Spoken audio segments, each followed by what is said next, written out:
Morning, we are live from City Hall Chamber.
Good morning, everyone. I would like to call this meeting to order. At this time, I would like to acknowledge that we meet on the traditional land of Treaty 6 territory and acknowledge the diverse indigenous peoples whose ancestors' footsteps have marked this territory for centuries, such as Cree, Dene, Saulteaux, Blackfoot, Nakota Sioux, as well as Métis and Inuit, now settlers from around the world. I will do a roll call of council members. Councillor Wright. Good morning. Councillor Knack. Good morning. Councillor Principe. Good morning. Councillor Stevenson. Good morning. Councillor Paquette. Councillor Paquette. Councillor Tang. Good morning. Councillor Hamilton. Councillor Hamilton. Councillor Rutherford. Good morning. Councillor Salvador. Good morning. Councillor Cartmel. Good morning. Councillor Rice. Good morning. Councillor Jans. Good morning. Good. All right. Adoption of the agenda. I can give this a try. Councillor Stevenson. That the October 7, 2022 City Council non-regular meeting agenda be adopted with the following changes. Additions 7.1, Edmonton Police Service revised funding formula and related policy. 9.1, intergovernmental update, additional information. 9.2, Edmonton Police Commission candidate shortlisting update. And item 10, motion pending. 10.1, Edmonton Metropolitan Transit Services Commission, further follow-up. 10.2, Airport Express Service from Edmonton International Airport to downtown Edmonton. And 10.3, Punjab United Sports and Heritage Association, Iverdent Park. Good. Thank you. Need a seconder? Second. Councillor Tang seconded. Please vote. Yes for me. Yes for me. Thank you, Councillor Tang. Yes. Yes. Thank you, Councillor Rutherford. Thank you, Councillor Jans. I'm also yes. Sorry. Councillor Principe, yes. Thank you. Yes, Madam Clerk. That was Councillor Paquette. Councillor Paquette. Thank you. Thank you. Please display the vote. Sorry, we'll just reverse. We have all the votes. Okay, display them, please. That is carried.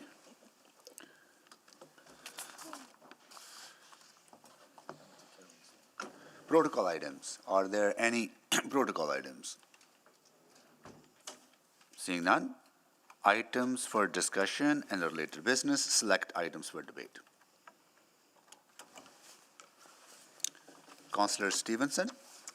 Thank you, Mr. Mayor. I'll select 7.1, 9.1, and 9.2, please. 7.1, 9.1, 9.2.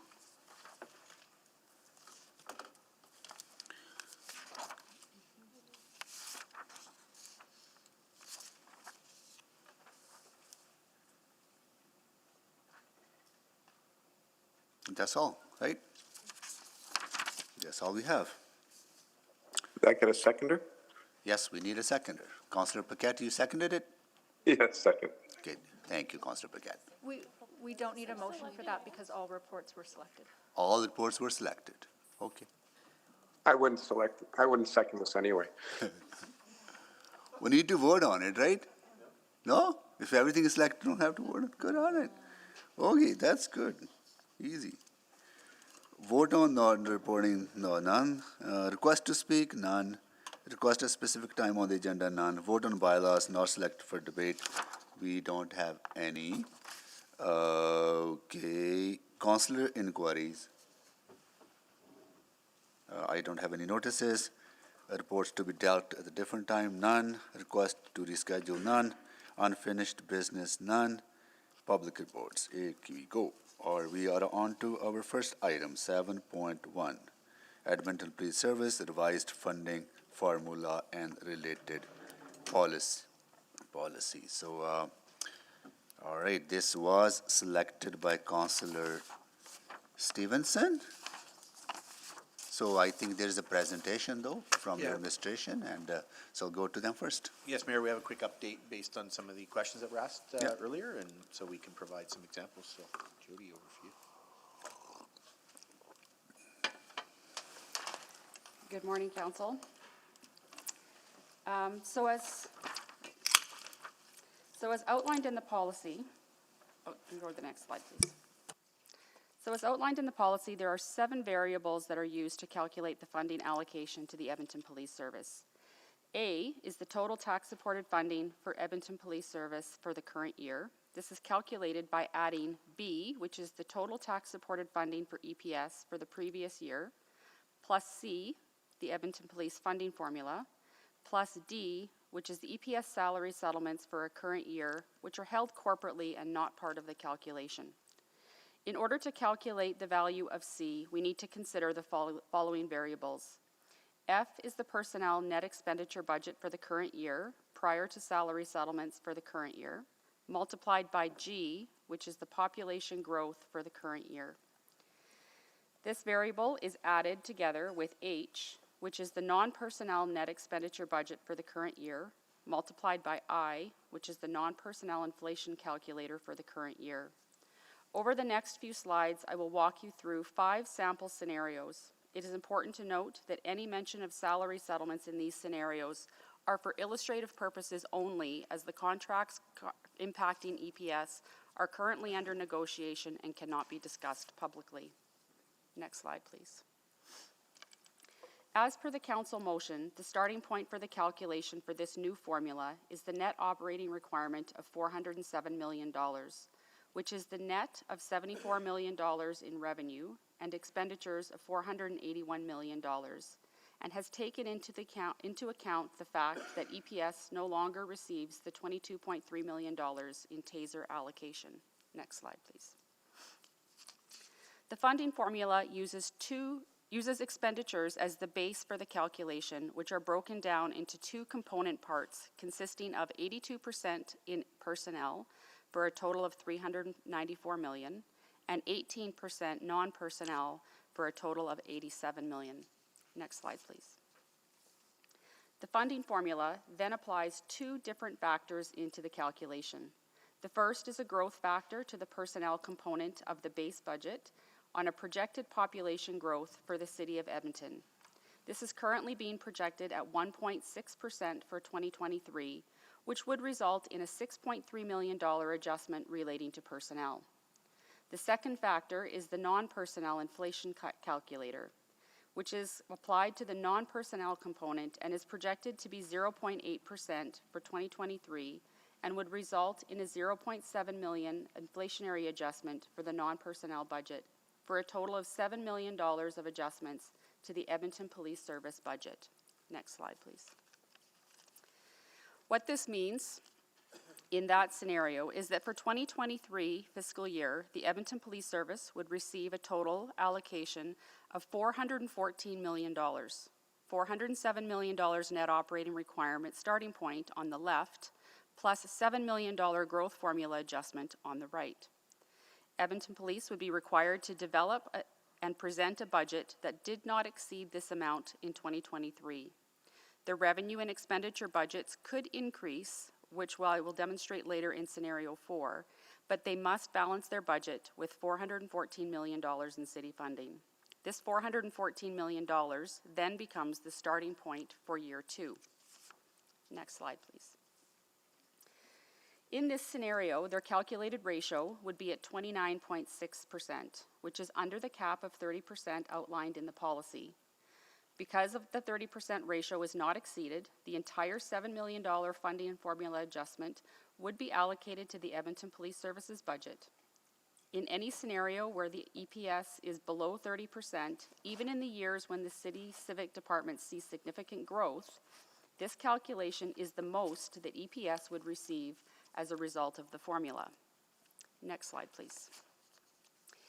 In scenario 2, everything remains the same. However, for illustrative purposes, we have added a $1 million salary settlement. All of the other calculations are consistent, but this assumes that collective bargaining was settled and the city is now transferring the $1 million to EPS to cover the cost of the settlement. This transfer will only take place once collective bargaining is ratified and will only be for the amount of the settlement. Where this differs from the past formula, if contracts settled resulting in a positive variance, EPS would retain the difference and could apply the difference to growth positions. And if the variance was negative, EPS would be required to absorb the difference. Whereas in this formula, they will only ever receive the amount that was settled. In this scenario, the calculated ratio remains at 29.6%. The 30% ratio is again not exceeded, so the entire $7 million funding formula adjustment is allocated to the EPS budget. Next slide, please. In scenario 3, we are showing how the formula would function if there was a civic department budget reduction.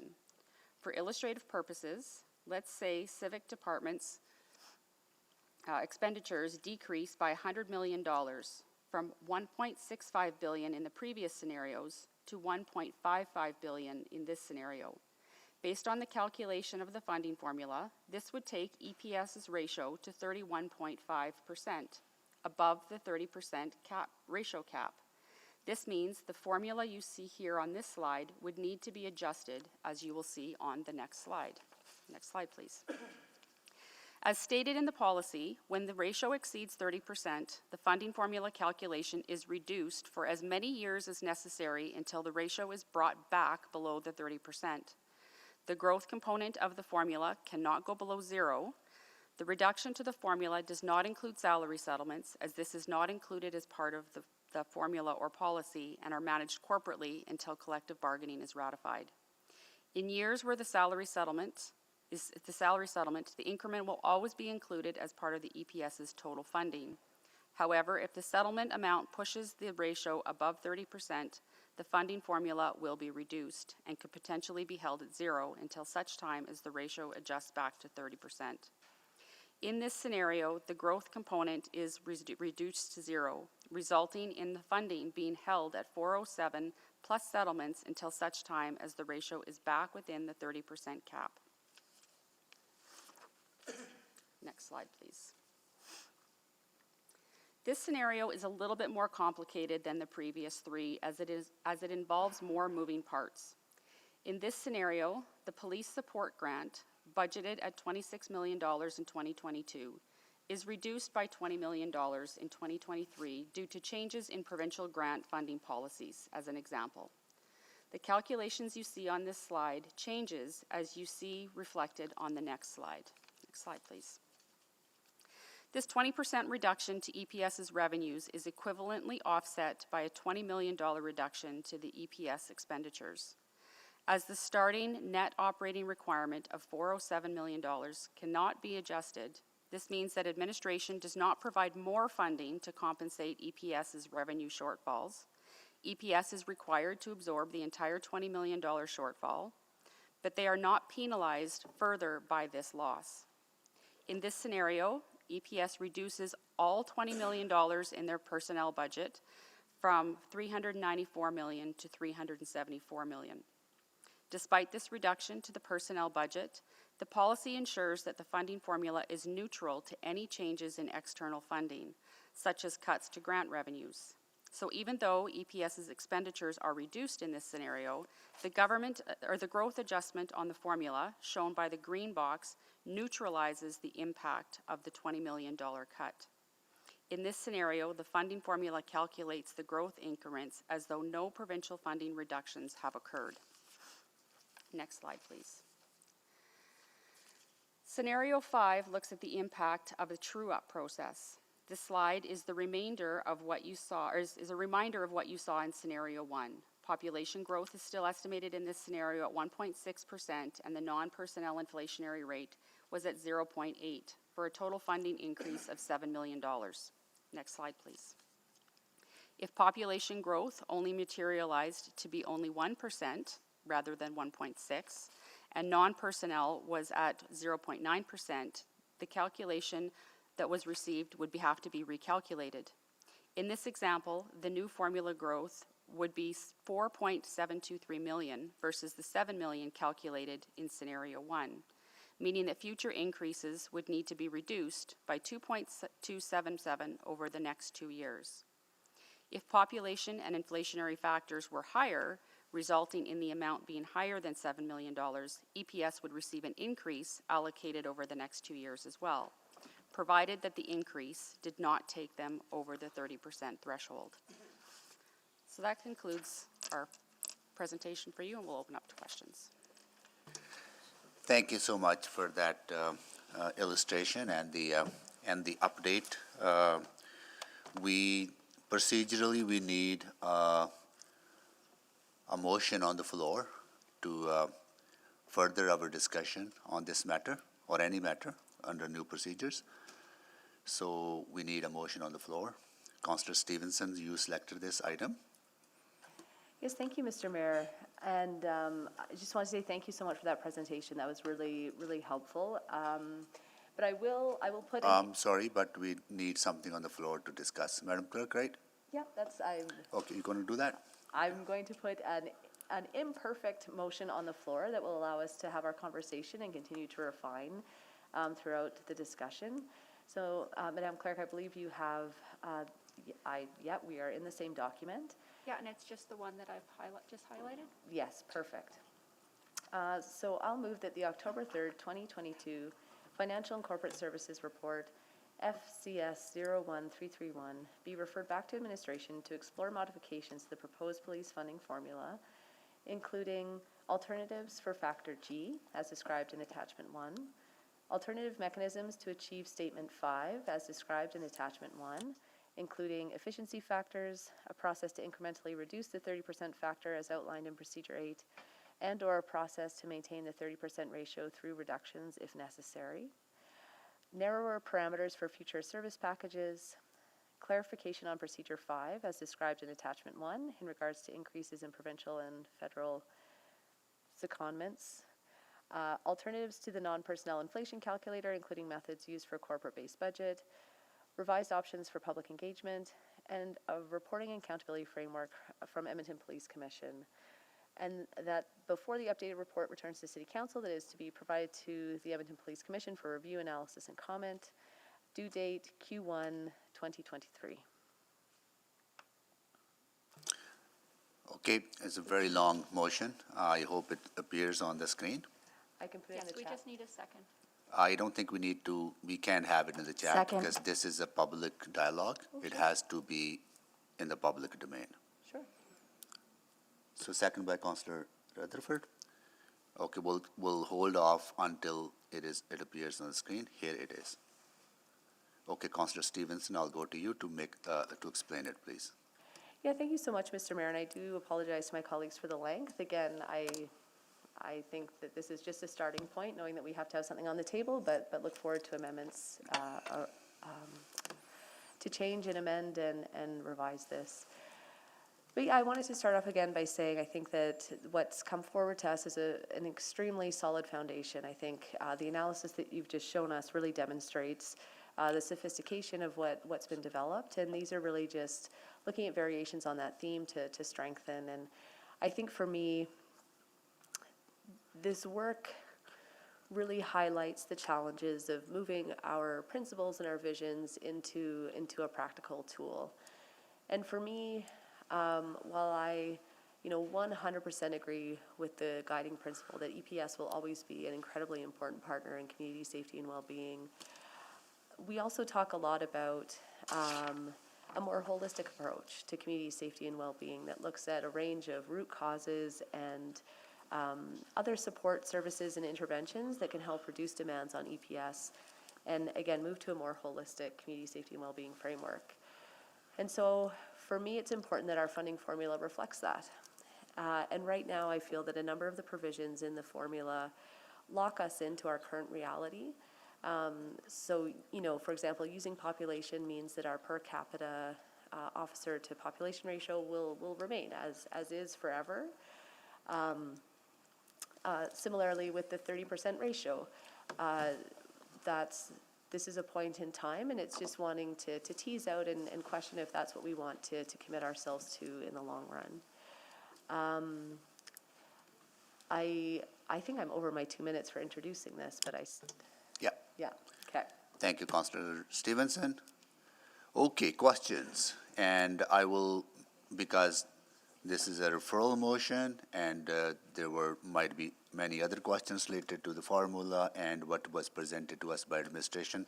So I'll use, I think there would have to be a lot of discretion for us to ask when we asking questions. So I won't be very strict on the referral only. If there are questions from council members on other aspects, please feel free to ask those questions, because this is a very important discussion that we need to have a fulsome discussion on. Okay, Councillor Salvador. Thank you, Mr. Mayor. And just for clarity, so we are open to asking more broad questions, Absolutely. not just specific to. Okay, Absolutely. fantastic. Yeah. Well, thank you to Councillor Stevenson for putting this on the floor. I think this is a great starting point for discussion. So I'll just jump right in.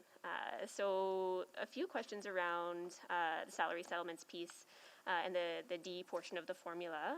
I guess wondering why that wasn't included in the actual sort of body of the formula. So looking for some rationale here, because I do see potential and possibility for significant increases in the overall funding if that's not included in the formula. And my understanding is that in the past, as was described in the presentation, any negative variances did have to be absorbed, so that would be a fairly significant change. So yeah, looking for rationale on that.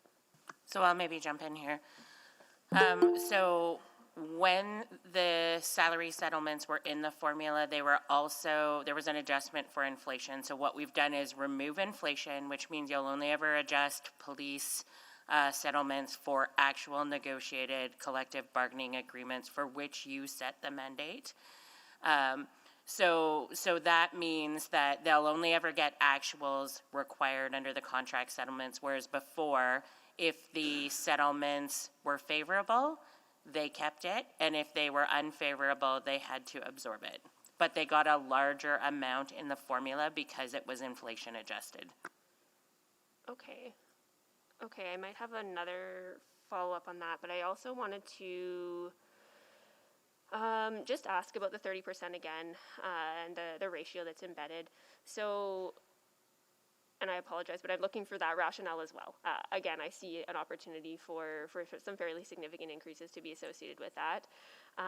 And I have questions about what is the relationship between growth of civic departments and EPS's budget? Like, why would we tie those together? And I absolutely see the value of a cap, but why would it be tied to civic departments? So the reason that we did the 30%, the previous formula had an efficiency factor, Right. which council could set. But when we tied, and some of the criticism of that formula at the time was when civic departments became constrained as part of the budget process, police weren't experiencing the same constraint. This type of formula makes the constraint automatic. It doesn't reduce police funding, but if you as council make a decision to apply austerity measures to your own budget, it is going to force police to not get increases, but it's automatic. It doesn't require you to set an efficiency factor. Right, and I guess the difference with the efficiency factor, theoretically, it could have been negative though, correct? It could have. Yeah, not that we saw that, but Okay, I'll think some more about that one. Then just want to zoom out for a second and just ask about some of the recommendations that were in Safer for All, and trying to understand how those recommendations were considered in the process of crafting the revised funding formula.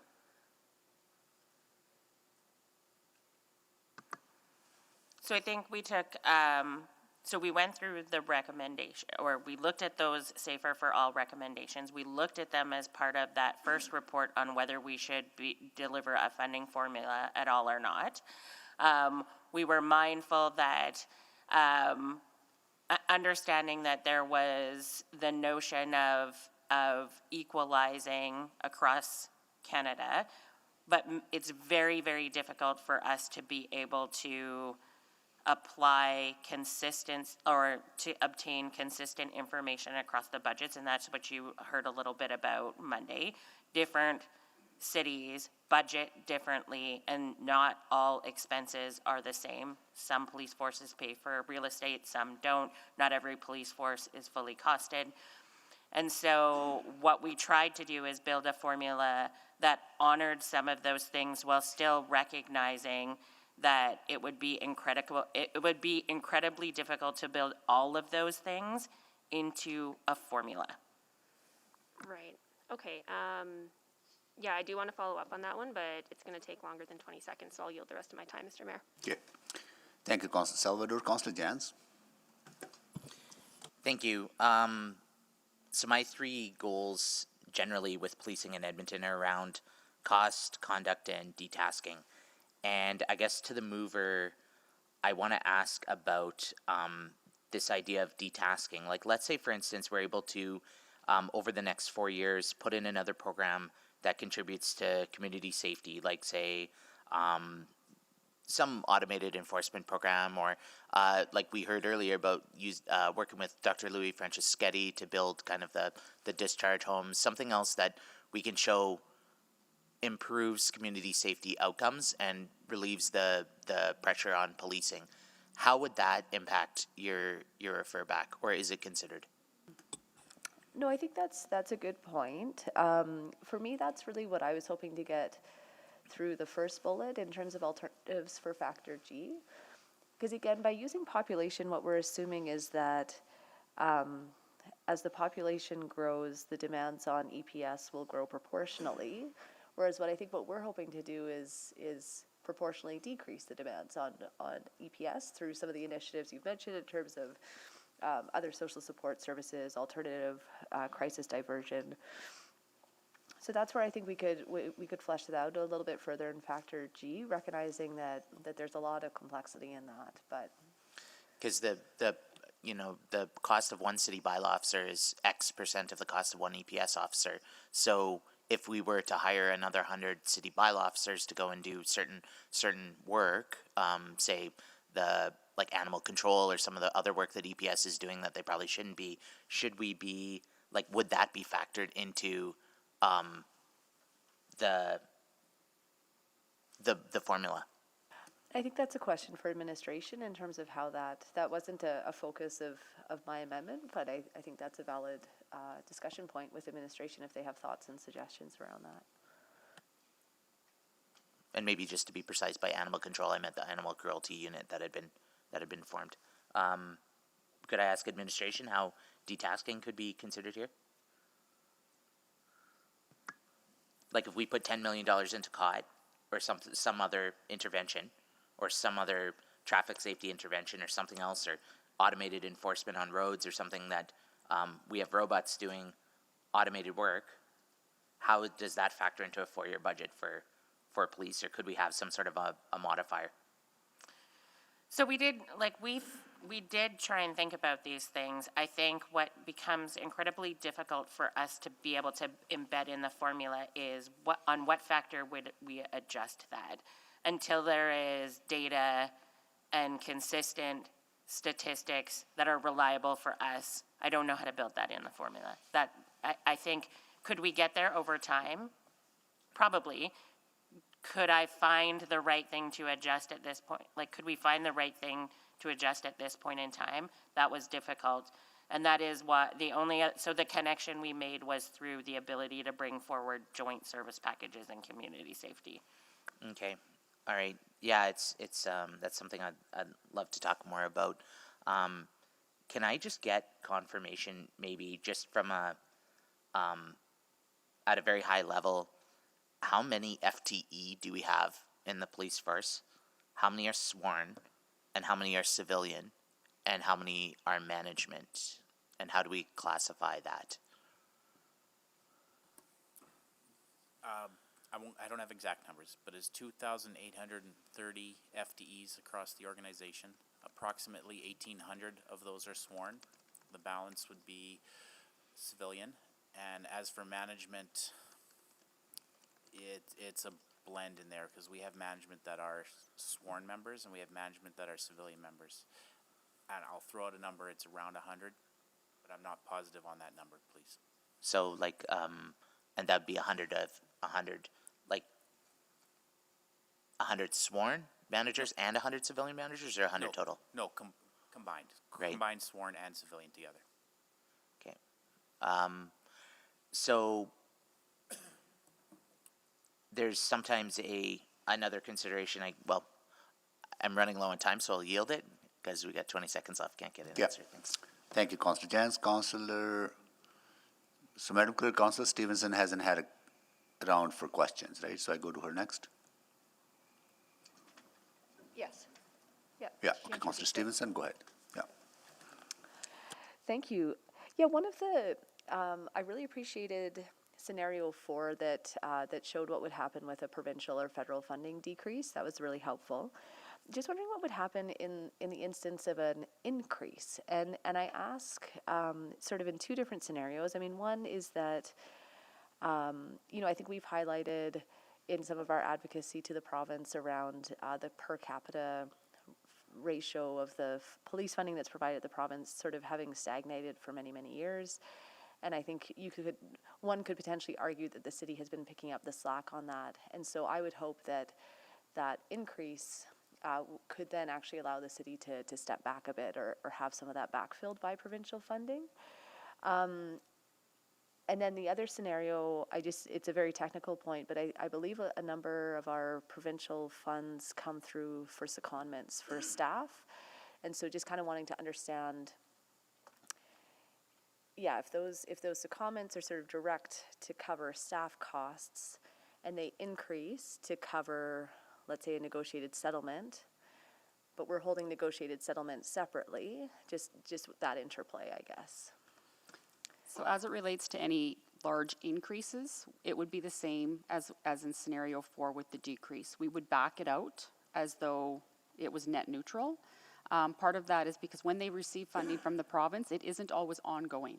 Sometimes it's one time in nature, or it could be for a particular initiative. So we've kind of kept the formula agnostic to either large increases or decreases. We've kept it so that we back it out and keep it net neutral. They would get the same funding level that we had in scenario 4, whether it was an increase or a decrease.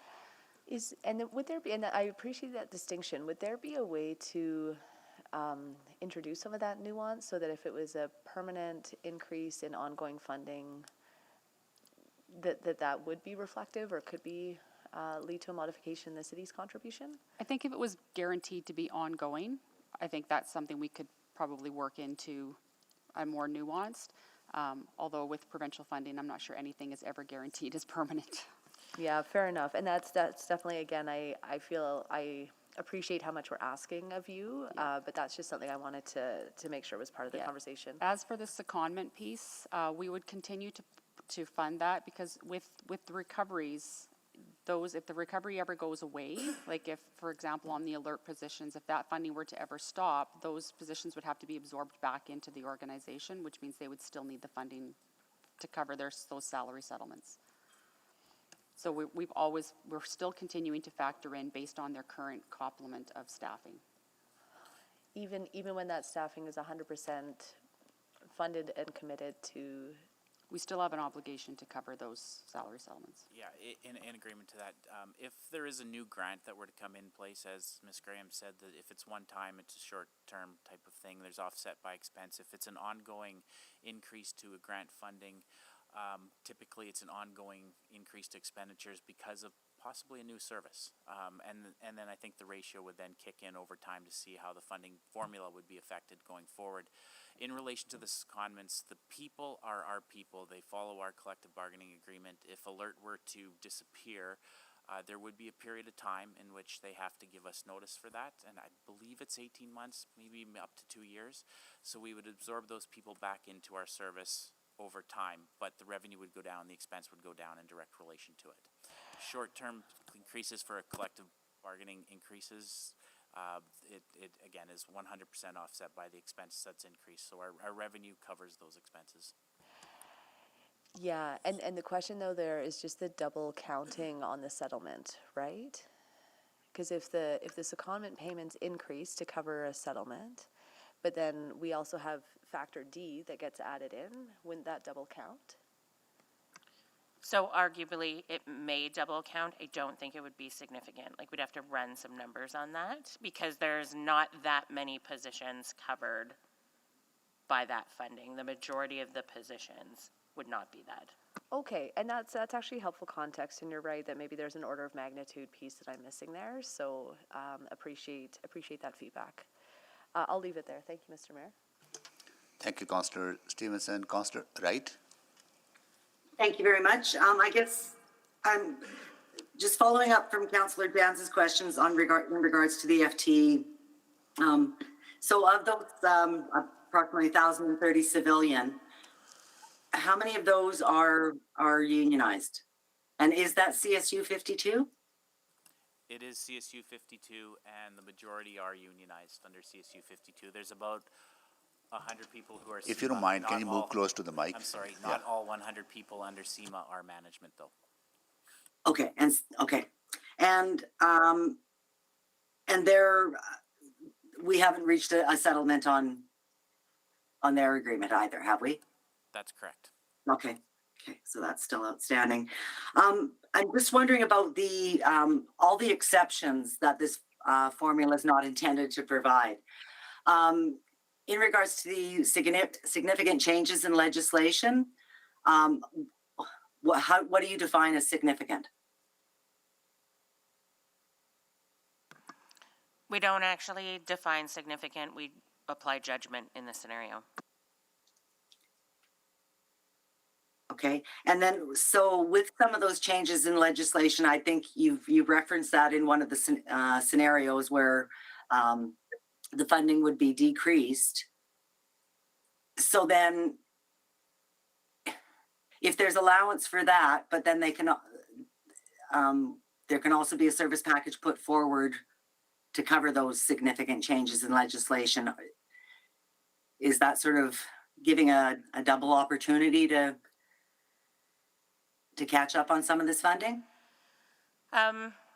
I don't think so. I think like how we've designed the formula is if police were to lose funding in the form of a government grant, that we make the growth formula agnostic to the loss of that grant. So we don't step in and fill the lost funding, but we don't penalize them in their growth factor for having lost that funding. So they still have to, if they lost $20 million in revenue, they still have to figure out how to deal with the $20 million revenue loss. I think what the exception allows for is if there were changes in legislation that drove significant changes, for them to be able to bring a service package and come make the case for their funding to be adjusted for that. The policy just allows them to bring a service package. As council, you have discretion whether you approve it or not. Okay, and so we've had a couple of service packages in the past year that have come forward for the dispatch center and the healthy streets. And I just by my calculations, I think they total about 6 million for 2023 and 7.3 for 2024 and ongoing. Is that correct? Healthy Streets operations, I do not believe is ongoing. I believe it is multi-year one time. Oh, okay. Okay.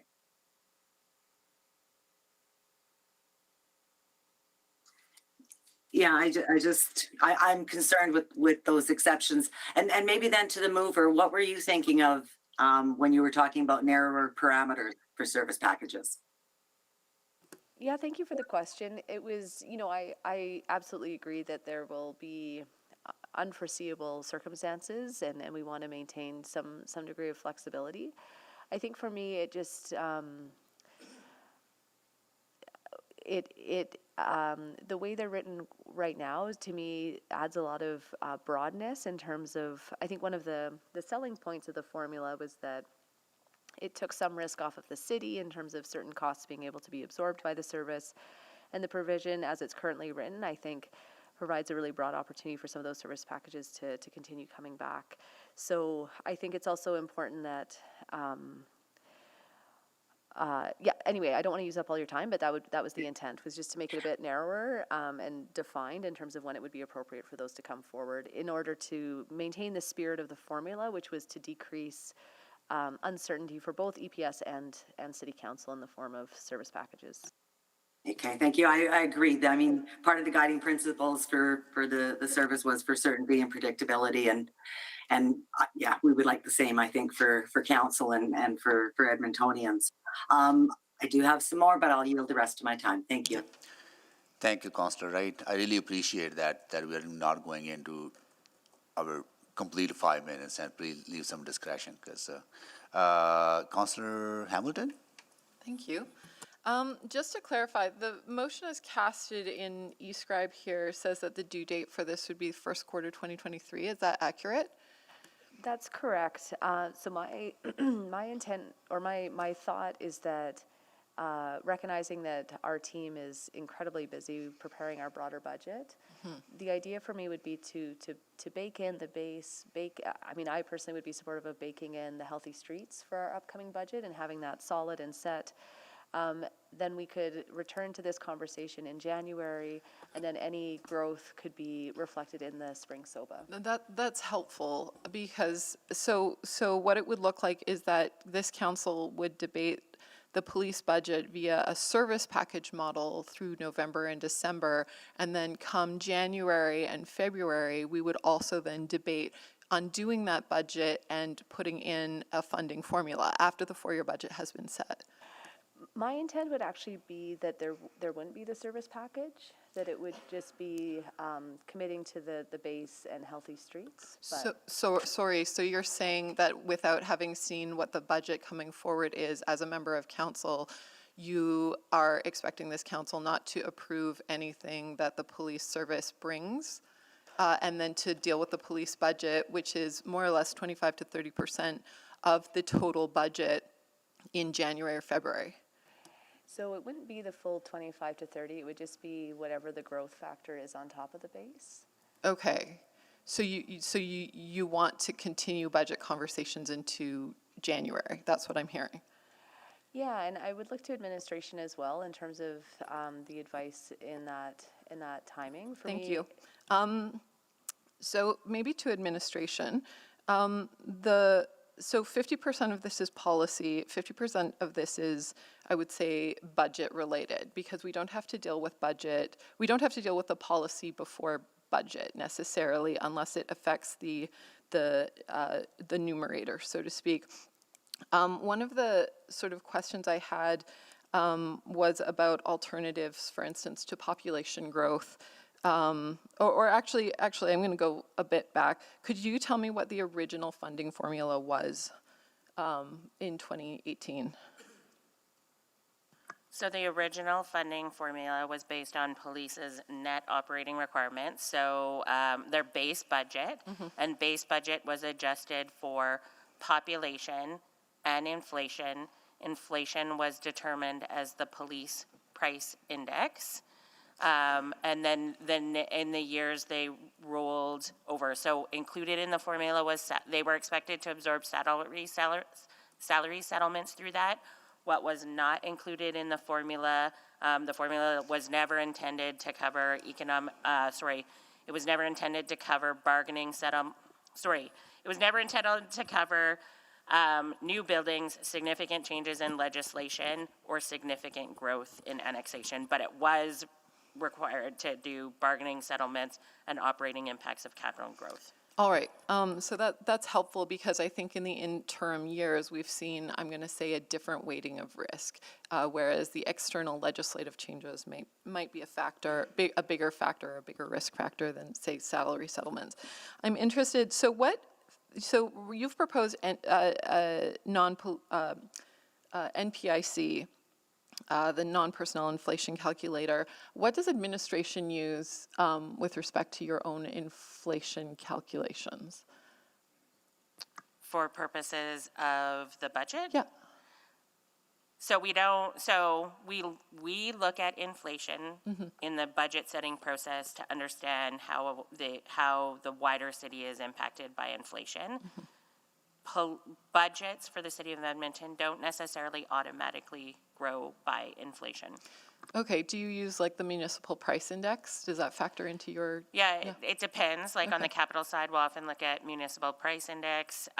When we consider what an Edmontonian is facing, we'll often default to consumer price index.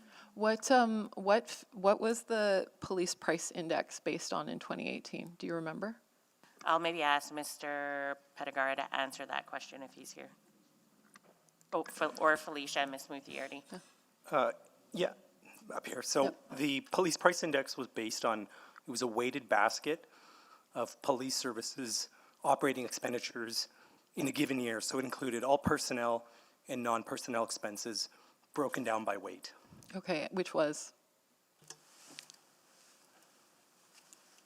Okay. Thank you, Councillor Hamilton. We have some guests. All right. We have with us today tour of City Hall, mock council, right? School, kids from Ward Sippiminiwak, Michael A. Caustic School, Councillor Hamilton's ward. Nice to see you, kids. I hope you enjoy your mock council meeting. I hope it'll be more interesting than our real council meeting. Have fun, okay? If you want Chief to come answer your questions, let us know. He'll come and answer your questions too. Okay. Or our city manager, or anyone else, right? Oh, please, stay all day if you wish, right? No. Oh, cool. Right on. Okay, please watch. All right. Okay. Yes, please. Yes.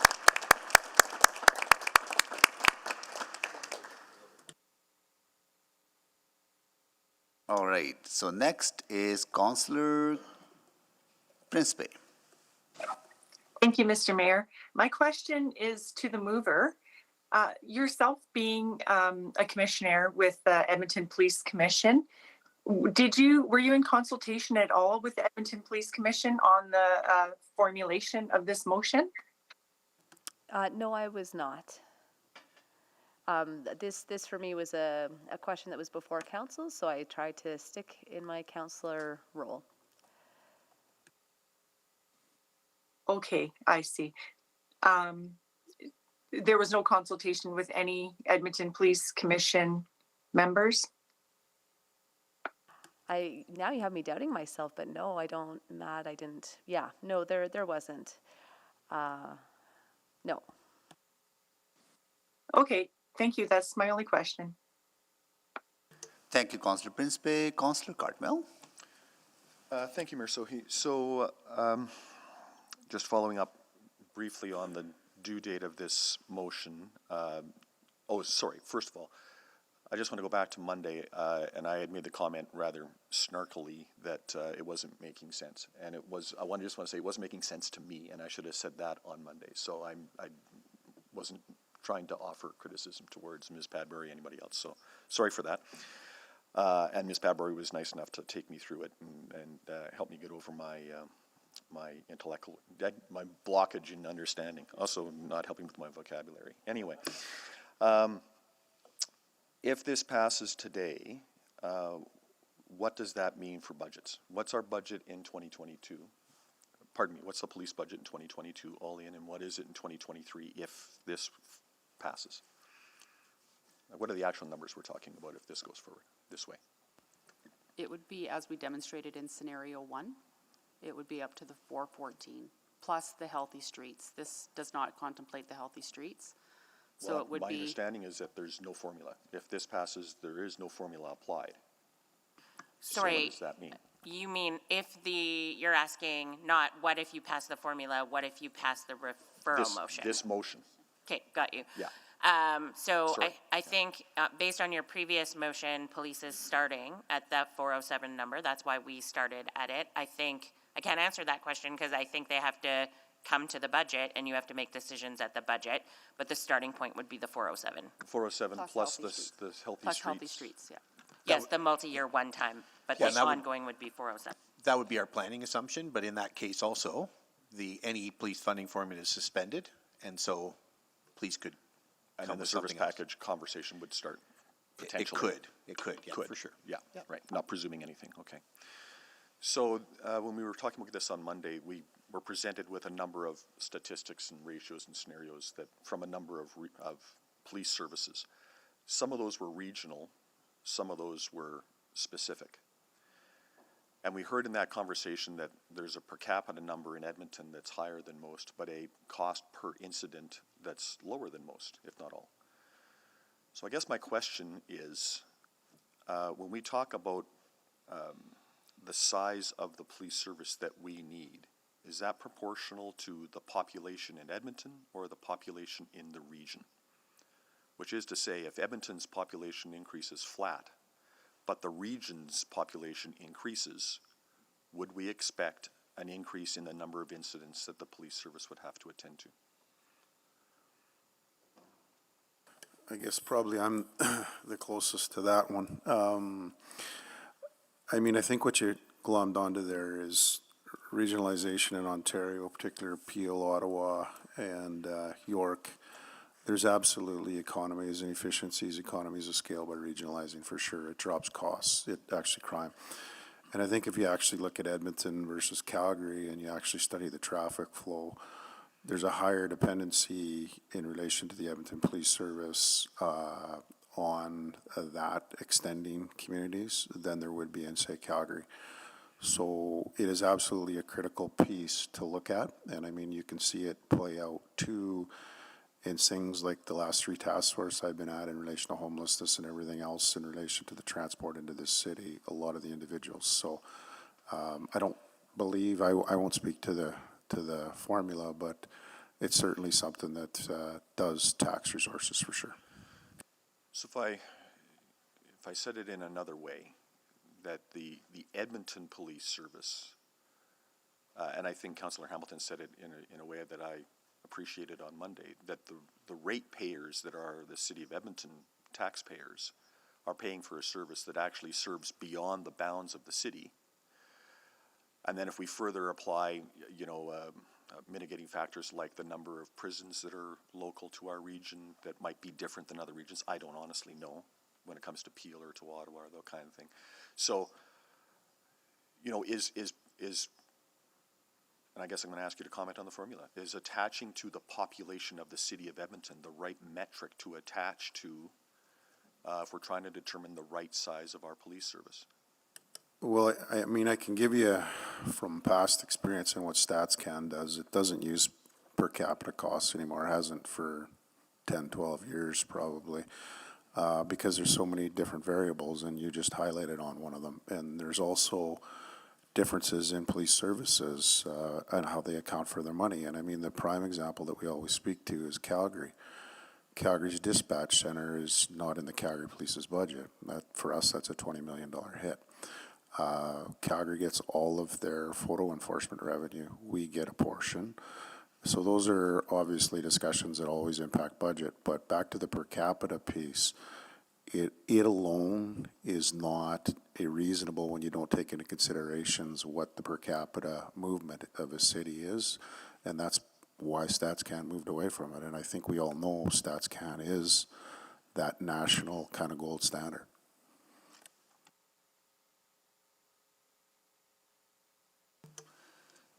Thank you, Councillor Cartmel. Councillor, oh, gotta see it here, just can't see it. There you go. Councillor Tang.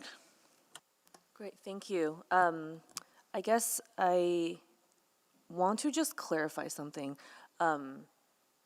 This kind of relates to something I was asking about on Monday, but suppose this motion isn't here, would we, and was today going to be approving whatever was presented to us before any kind of recommendation from the commission? I guess I'm just trying to understand the sequence a little bit. Suppose this referral isn't here and we're kind of just debating what was already presented, and we were just going to accept that for information or whatever, but that would precede any commission recommendation. Am I correct in that? Yeah, and it goes back to the original motion, Counselor. Right. We were not asked to get a recommendation from the commission. We were asked for administration to produce got a formula, which we did in collaboration with the commission and EPS.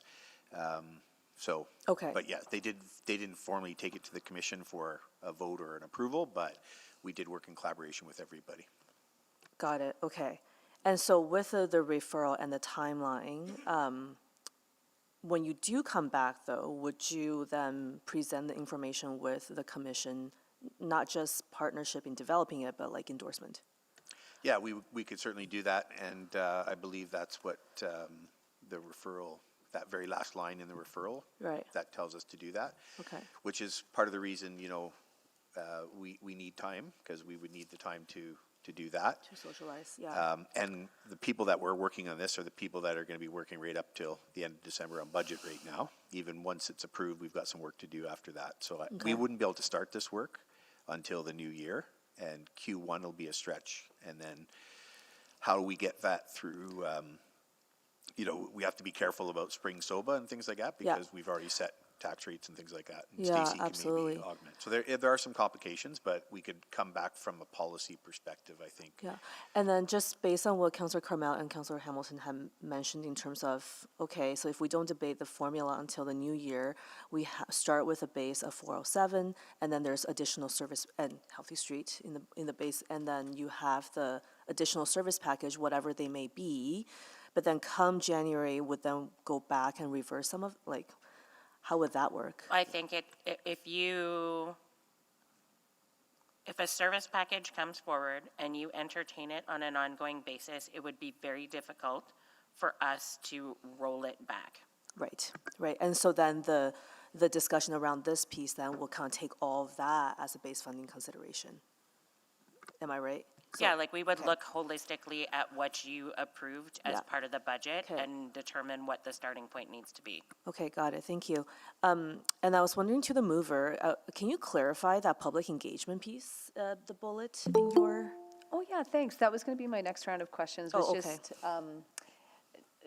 recognizing there's a recommendation that it be a non-statutory public hearing for any future changes.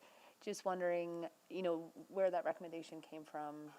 So, yeah, again, just wondering if we're not going to be having a non-statutory public hearing to adopt it, or if there are other mechanisms like just having it at committee that allow for that public discourse. Non-statutory public hearing specific to the police funding. Okay. And then just a question I had when I was looking at the slides, and if you can clarify, and I'm sorry if it's already been brought up, but that 1.6% used for the population growth, that's the actual population growth, correct?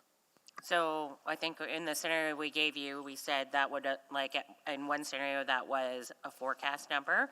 So the formula will be based on forecast population growth and trued up to actual population growth in later years. Okay. And that population growth is for the city or for the metropolitan area? No, City of Edmonton proper. Okay, great. Okay, I will save others for later. Thank you. Thank you, Councillor Tang.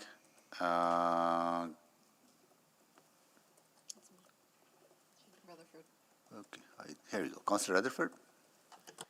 Yes, thank you, Mr. Mayor. I just wanted to go back to something. I want to get clarification that was from the presentation on Monday. When it was presented on Monday, there was there was a statement made by administration about, that they would bring back this funding formula plus any service packages at budget debate. So there already is contemplation of service packages coming back at budget, correct? For EPS. So in addition to what would be the estimated 0.4, there could be additional asks on top of that. Is my understanding correct? Yeah, sorry, I don't think I intended to give that impression. I think what I was saying is in all budgets, you would have the formula plus what would come to budget is service packages for, if you approved the formula, it would be the formula plus any of the service packages that are specifically allowed under the policy. Yeah, so I guess the question is, in the work that we've done in collaboration with the commission and EPS so far, is there an indication that there will be service packages that will be brought back at budget? I think I would direct that to the commission. Only if there's no formulas, our understanding. Yeah. So if there's a formula, there will be, that we can expect no service packages at budget? We have no knowledge of any potential service packages if this formula is approved, yeah. Okay, maybe I'll ask, just to confirm that with Chair McDougall.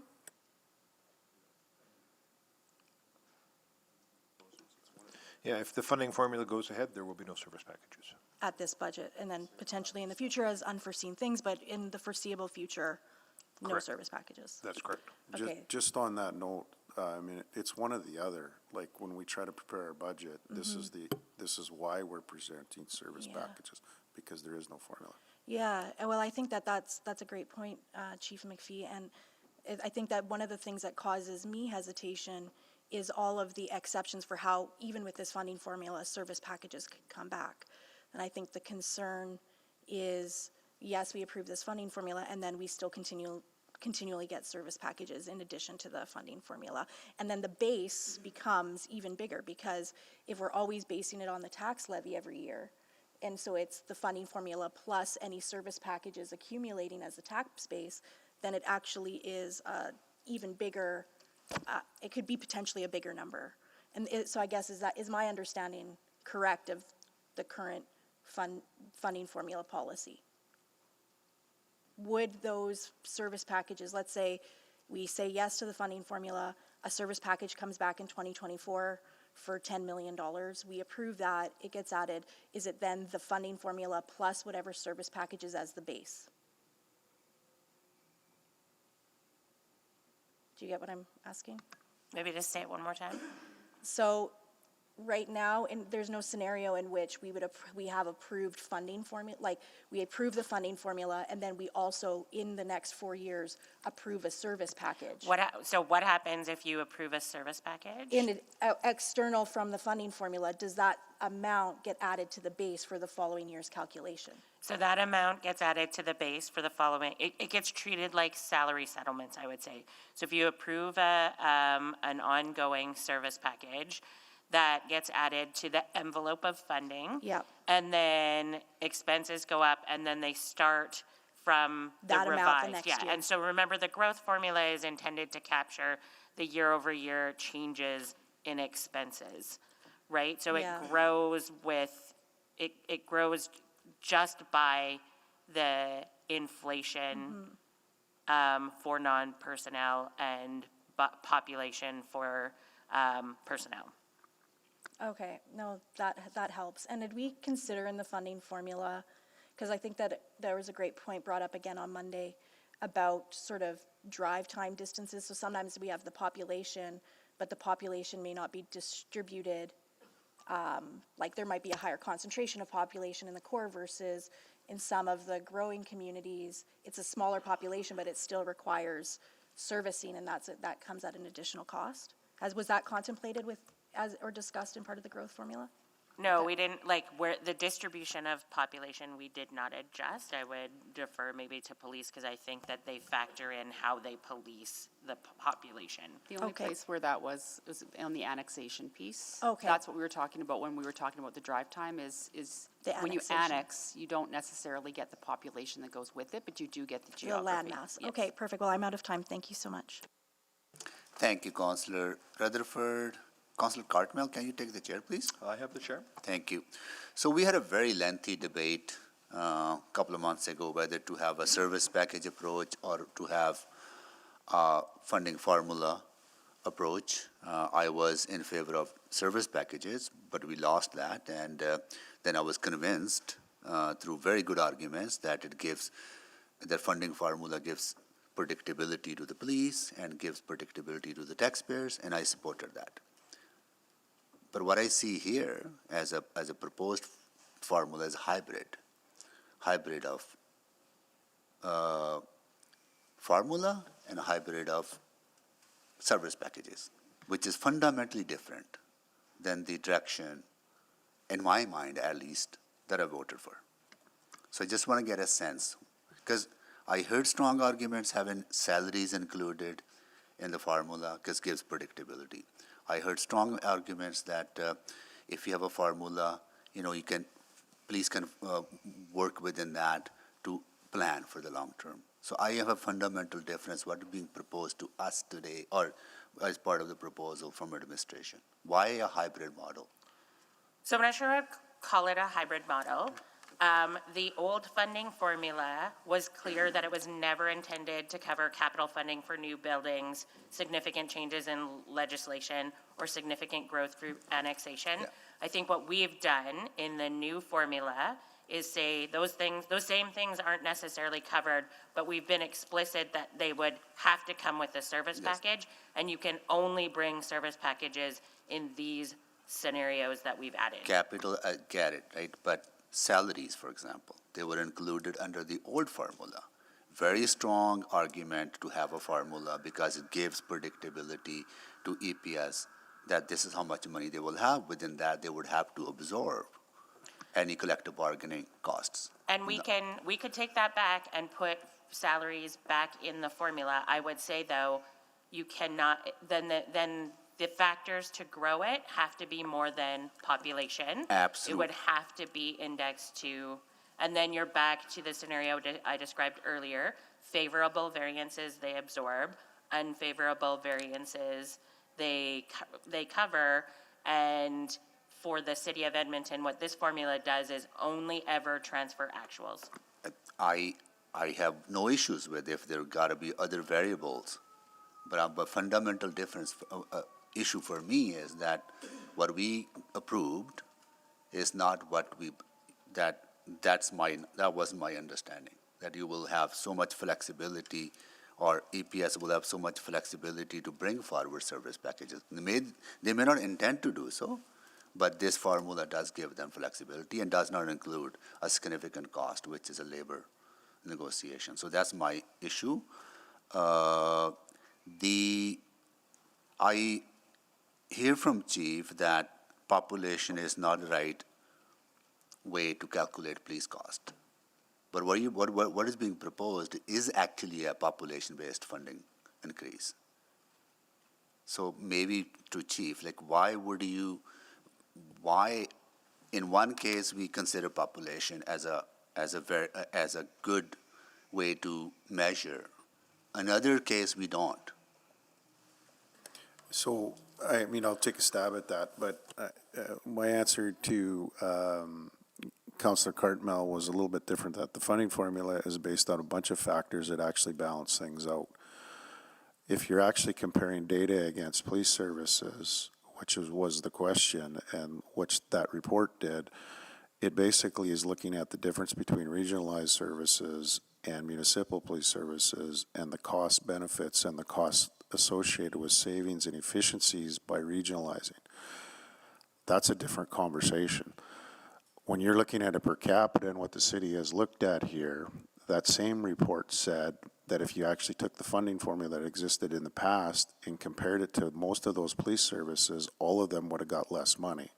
So the cost saving actually did reduce costs.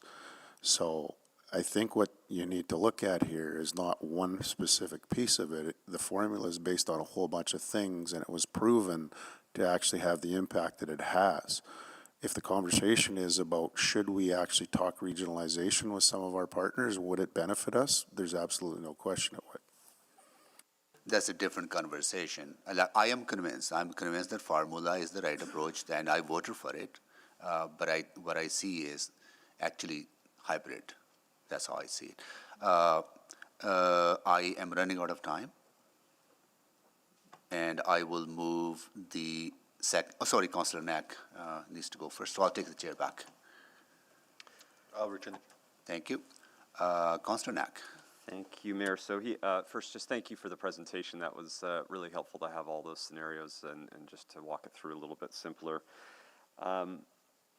So the question I'm sort of struggling with is because I think there's a few things in this referral motion that I would like to look at a little bit further. For example, the reference to population growth, I'm not sure is the right variable there.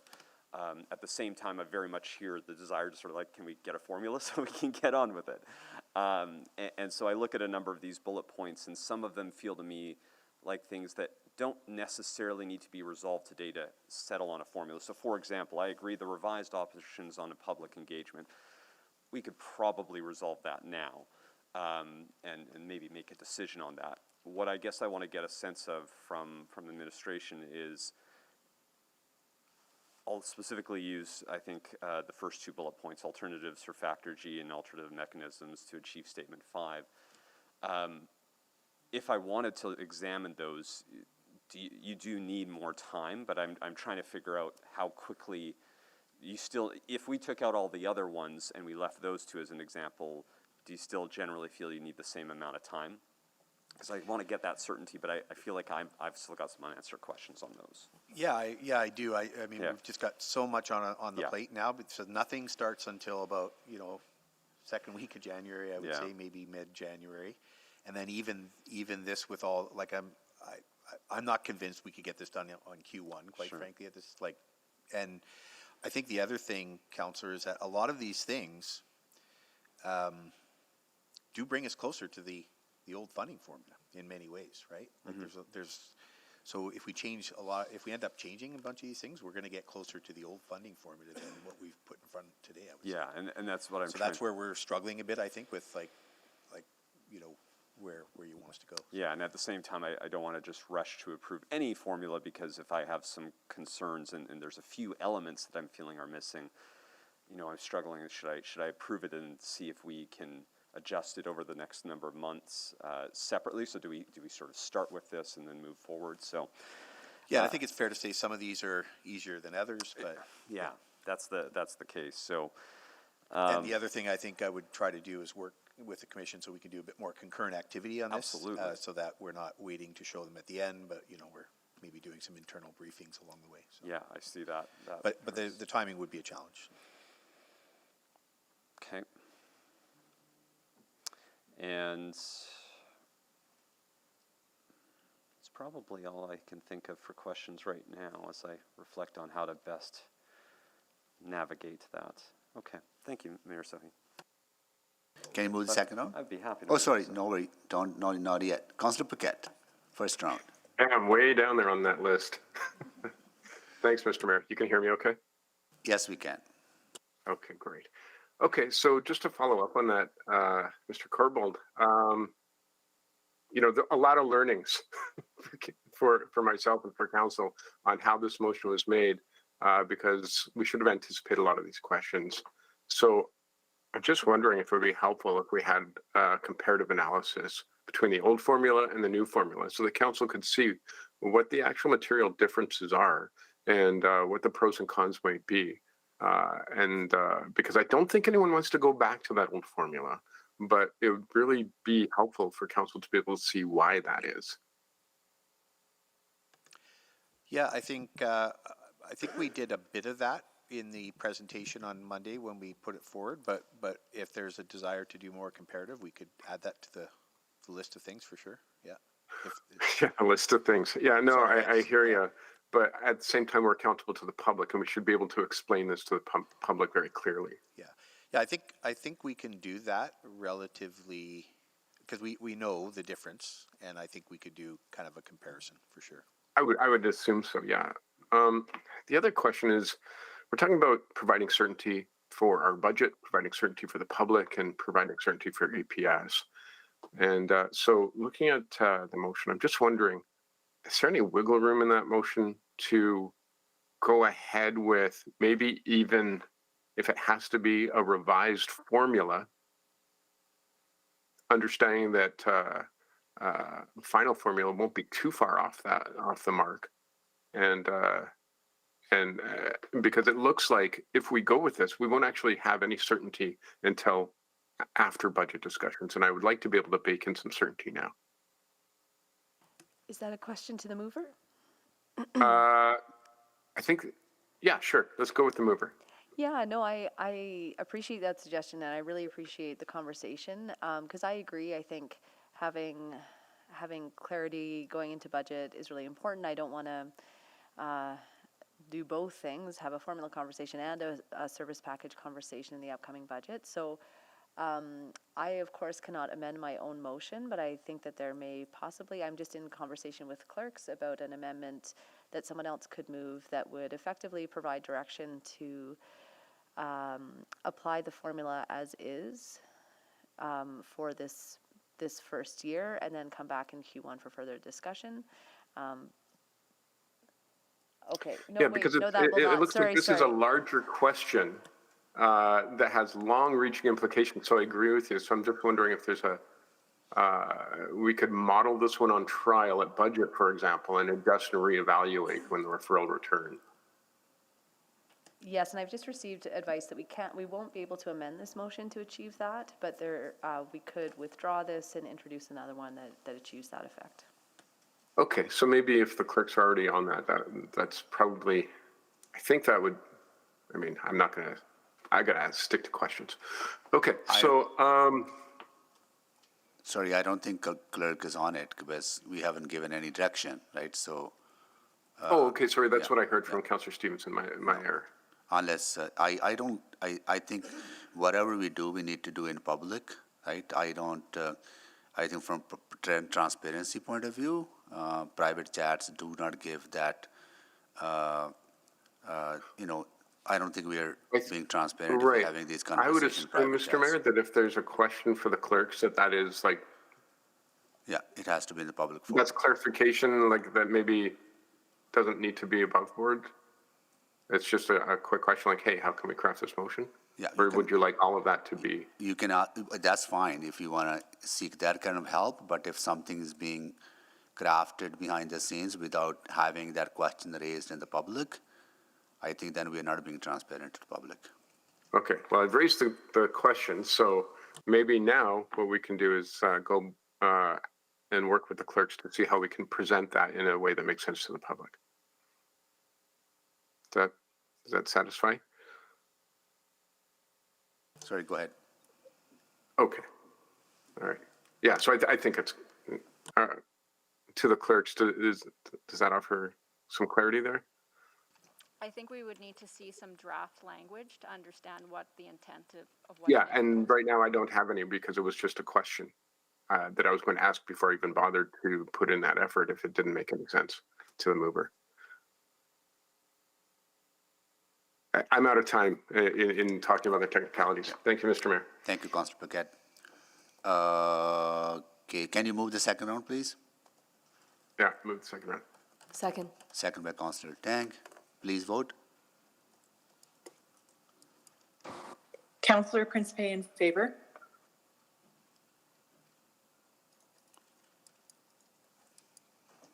Thank you, Councillor Principe. We have all the votes. Display the votes, please. That is carried. And I'll come, okay, next is Councillor Stevenson for second round. Thanks, Mr. Mayor. Yeah, just wanting to follow up on some of the threads here. So the non-statutory public hearing process, could administration provide some insights in terms of why that was recommended or what the thinking was behind that? Sorry, I got distracted by the sirens. Can you repeat that? Just the recommendation around non-statutory public hearing process, why that was included as a recommendation. So that, I think for us, the inclusion of that, and it was that if you were going to substantially alter the funding formula in the future, that you would do that in an open format, allowing public comment. And would that not be achieved, for example, having it at the committee level? Yes, absolutely. And so, like, we could remove that and just make sure that it always went to committee. Great. And I think that recognizing that we may be looking at, moving forward with the formula at this point, but refining it in the new year, again, having that piece about the non-stat public hearing process would just simplify that process as well as we're kind of refining it. Okay, that's helpful. Also, just want to dig into the non-personnel inflation calculator, so I can't remember what the C stands for. So I noticed in the scenarios that you'd worked out that was put at 0.8. Is that the actual NPIC that would be calculated for this year, or was that a hypothetical? At present, that's the best forecast we have, based on the current forecast for NPIC for 2023. Okay, and so I was curious then why that's higher than sort of the generalized inflation that we're seeing right now. Yeah, based on the current inflation forecast, it has to do with the current forecast having a correction in 2023, where 2021 and 2022 inflation was very high, and the expected inflation for 2023 being lower than average. But I thought inflation right now is about 6%, but this has it at 8%? The 0.8% is for 2023, which is the next year. It's at 0.8? Sorry, it's 0.8%, not 8%. 0.8%. Oh, so we're expecting very low inflation next year. Okay. And just wondering how that compares, again, looking at those factors. Yeah, could you talk a little bit more about what's in that basket of the non-personnel?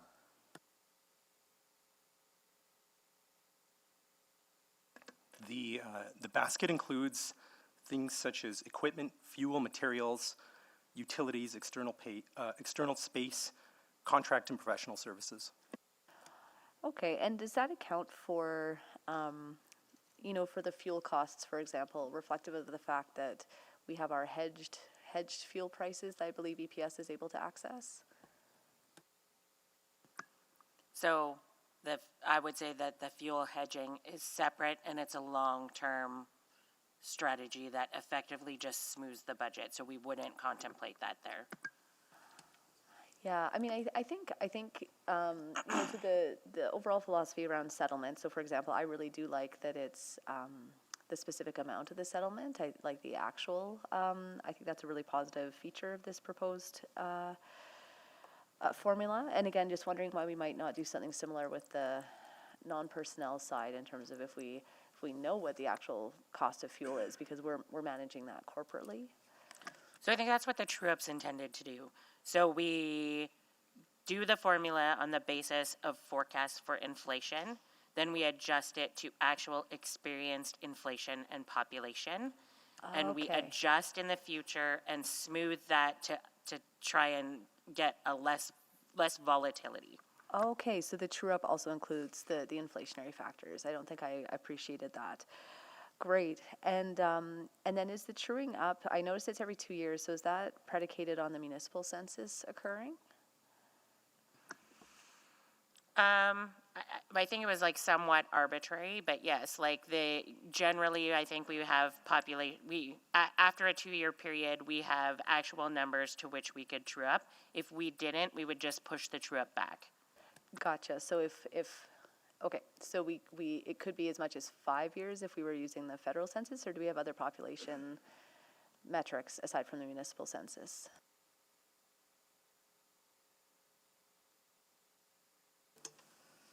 I think we also contemplated that if there was a major shift, we could also true up based on more current forecast numbers, and then once we get actual, so we could still kind of do an every 2 year, but we could do it based on more recent information, and then when we have the actual numbers, for example, if there's a federal census, then we could go back and kind of refine. Okay. Thank you, Councillor Stevenson. Councillor Jans. Thank you. So I would say as a general comment, I'm okay taking our time with this, because this is, almost a quarter of our budget, and it's almost $2 billion over the next, over a 4-year cycle. So I'm really glad that we are being as thorough and as detailed as we are. I guess my question to administration again, or I guess to the service or the commission, would be, so when we're looking at how many FTE are on the civilian side or how many are in management, are we able to get a cost breakdown of where our dollars are going? I'm mindful of because what I'm looking for here is kind of like a, for lack of a better term, a management modifier or something like that, about how much of our dollars year over year are going out to boots on the street, and trying to get a sense of that and how we compare.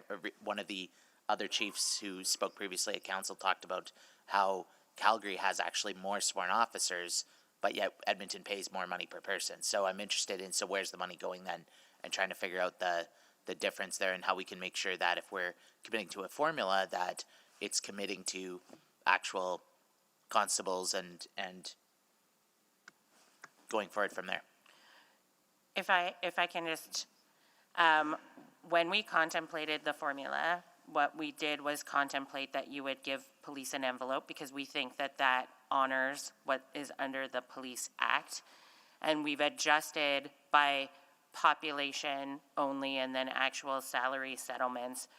But from an administrative perspective, we've been agnostic on mix, because under the Police Act, we think you can allocate them an envelope of funding, but that those things that you're asking about are within the decision-making authority of the commission and the service. Okay,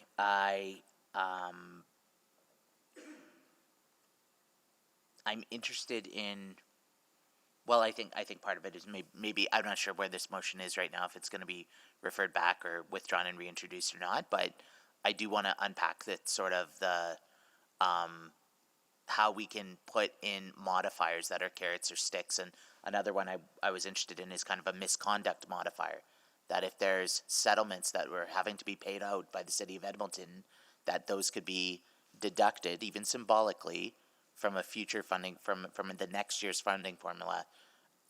So whether we're talking, I'm interested in seeing different levers that we can put in to incent the kinds of efficiencies, behavior, and changes that we want to see from the service. So I'd be curious, I guess, to the mover,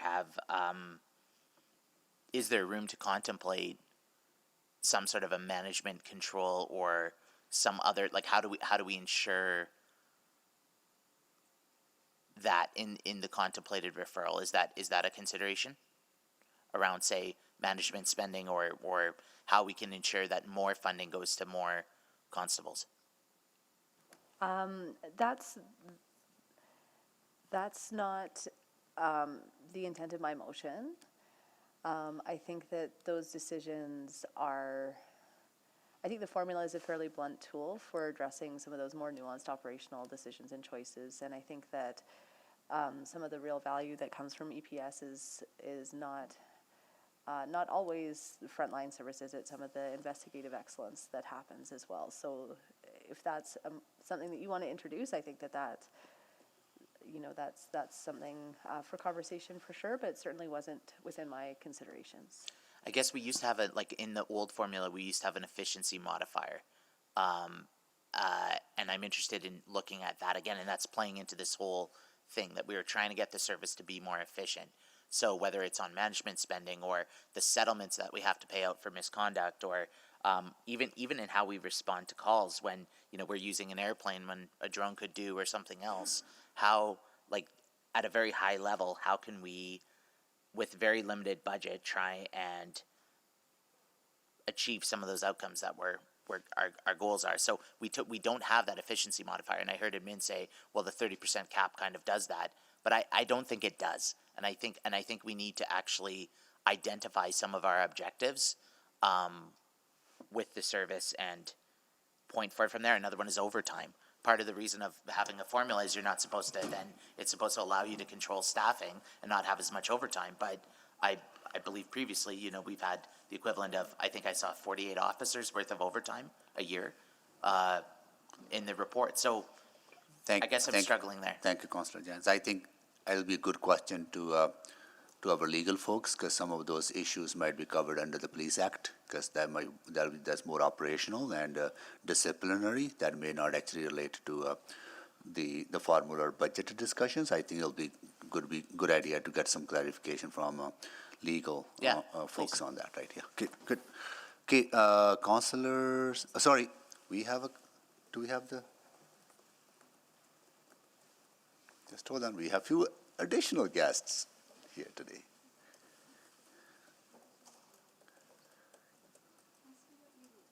I'll check which one was this. I think it's Michael Acoustic. Michael Acoustic? Which one was that one?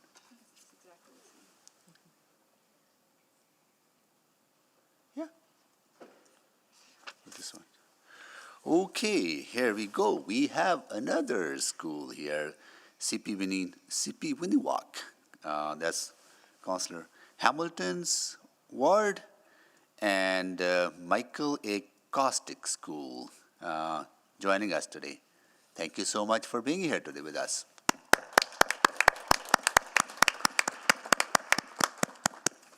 Good. Are you part of the mock council as well? Or they are? That's a big council meeting. Good. Okay. Nice to see you all. Okay. Now I'll go to Councillor Salvador. Yeah, thank you, Mr. Mayor. I'll actually just build on some of the questions Councillor Jans was asking about the efficiency factor as well. So recognizing, yeah, not included in the proposed formula. Just looking for some reflections on how effective or what was the efficacy of the efficiency factor in the previous formula. How often was that really used to bring greater efficiency to the budgeting process for EPS? So so the efficiency factor was in there. My recollection is council adjusted it once from 0.5 to 1%, and it was not adjusted after that.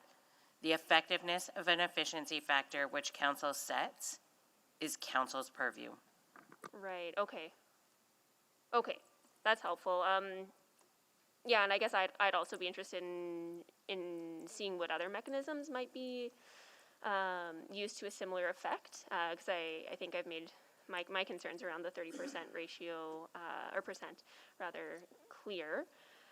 And I'm just going to go back to some of the questions I was asking about the Safer for All recommendations.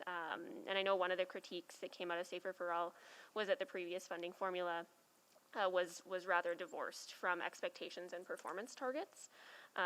And while I can see the challenges that would be associated with embedding performance measures into the actual formula and some of the unintended consequences that could arise from that approach, I absolutely see value in additional reporting and accountability framework. So I would actually ask this to the mover.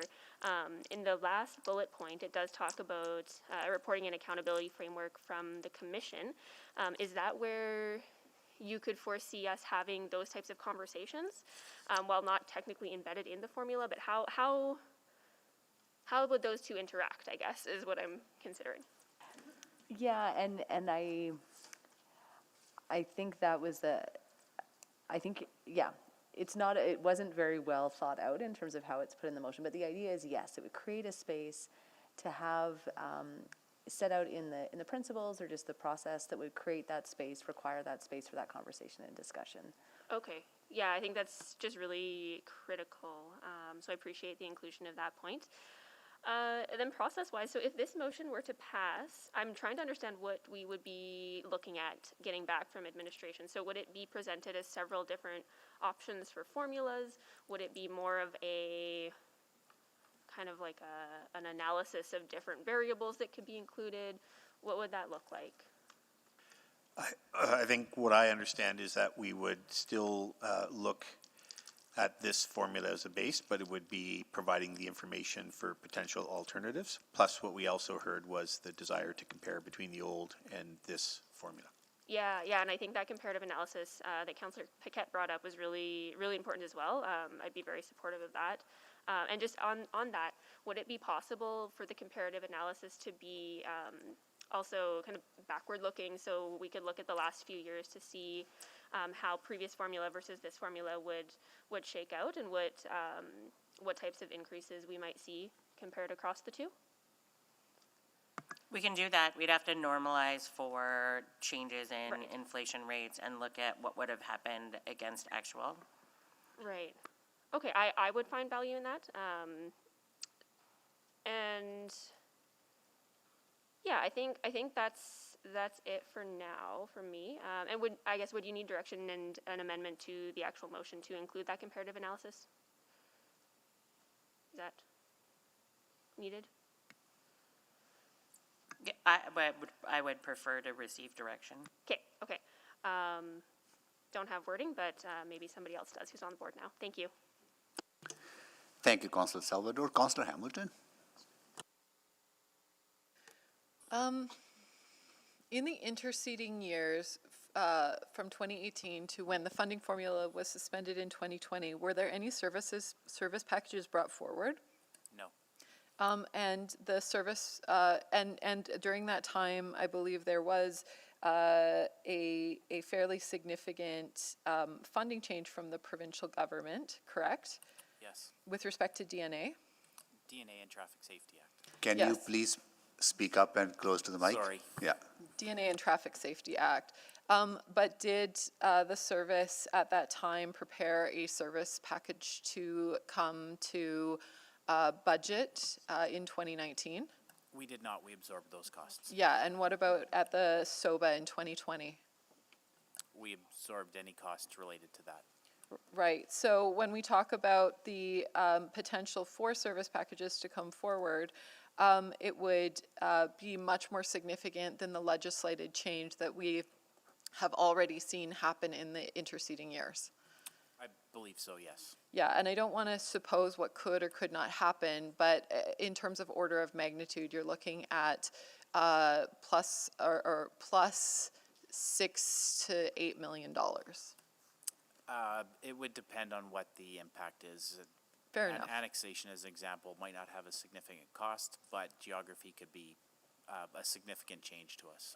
So. And that would be something that would be a sort of externality. Yeah. So if this council were to, for instance, entertain the idea of annexation, that would be part of a larger conversation. But that's fundamentally changing the city. When we talk about the implementation of policy programs of service that increase demand for policing, what do you see as being something that would do that? I think the Healthy Streets Operations Center would be a recent example where it changed the way we police the city of Edmonton and a specific area of the city. The resources could be redirected from other areas of the organization, creating risk in those areas. However, if we want to create visibility in a specific areas, then there would be a significant cost that could go with that. So, so given that this council directs administration by policy, that would be something, we direct our administration through policy in motion, then certainly that would not be a change that would happen without this council, in fact, directing that administration implement something that would require a stronger police presence. I believe so, yes. So, I hear the concerns from my colleagues about the willy-nilly introduction of service packages, but it seems like there's actually quite a high threshold that would have to pass through and around this table before the service would consider bringing a service package. That's correct, yes. Thank you for that. Ms. Padbury, there's some confusion around what the term efficiency factor means in budget. Would you mind clarifying what that means in financial terms? So I think so efficiency factor as contemplated under the old program was a more efficient delivery of police service, but it was never intended to cover things like disciplinary action. Okay, but it's a financial term, correct? It's not it's that sort of, I'm going to say, an ongoing sort of modifier to remove the exponential growth of the police budget. That's correct. It was defined as the annual reduction to the formula that was meant to represented as a percentage for annual efficiencies. Thank you. The last question to Mr. McDougall and maybe Mr. Barker. There's some concern about accountability frameworks and reporting. Currently, the commission produces an annual report. What is contained within that annual report?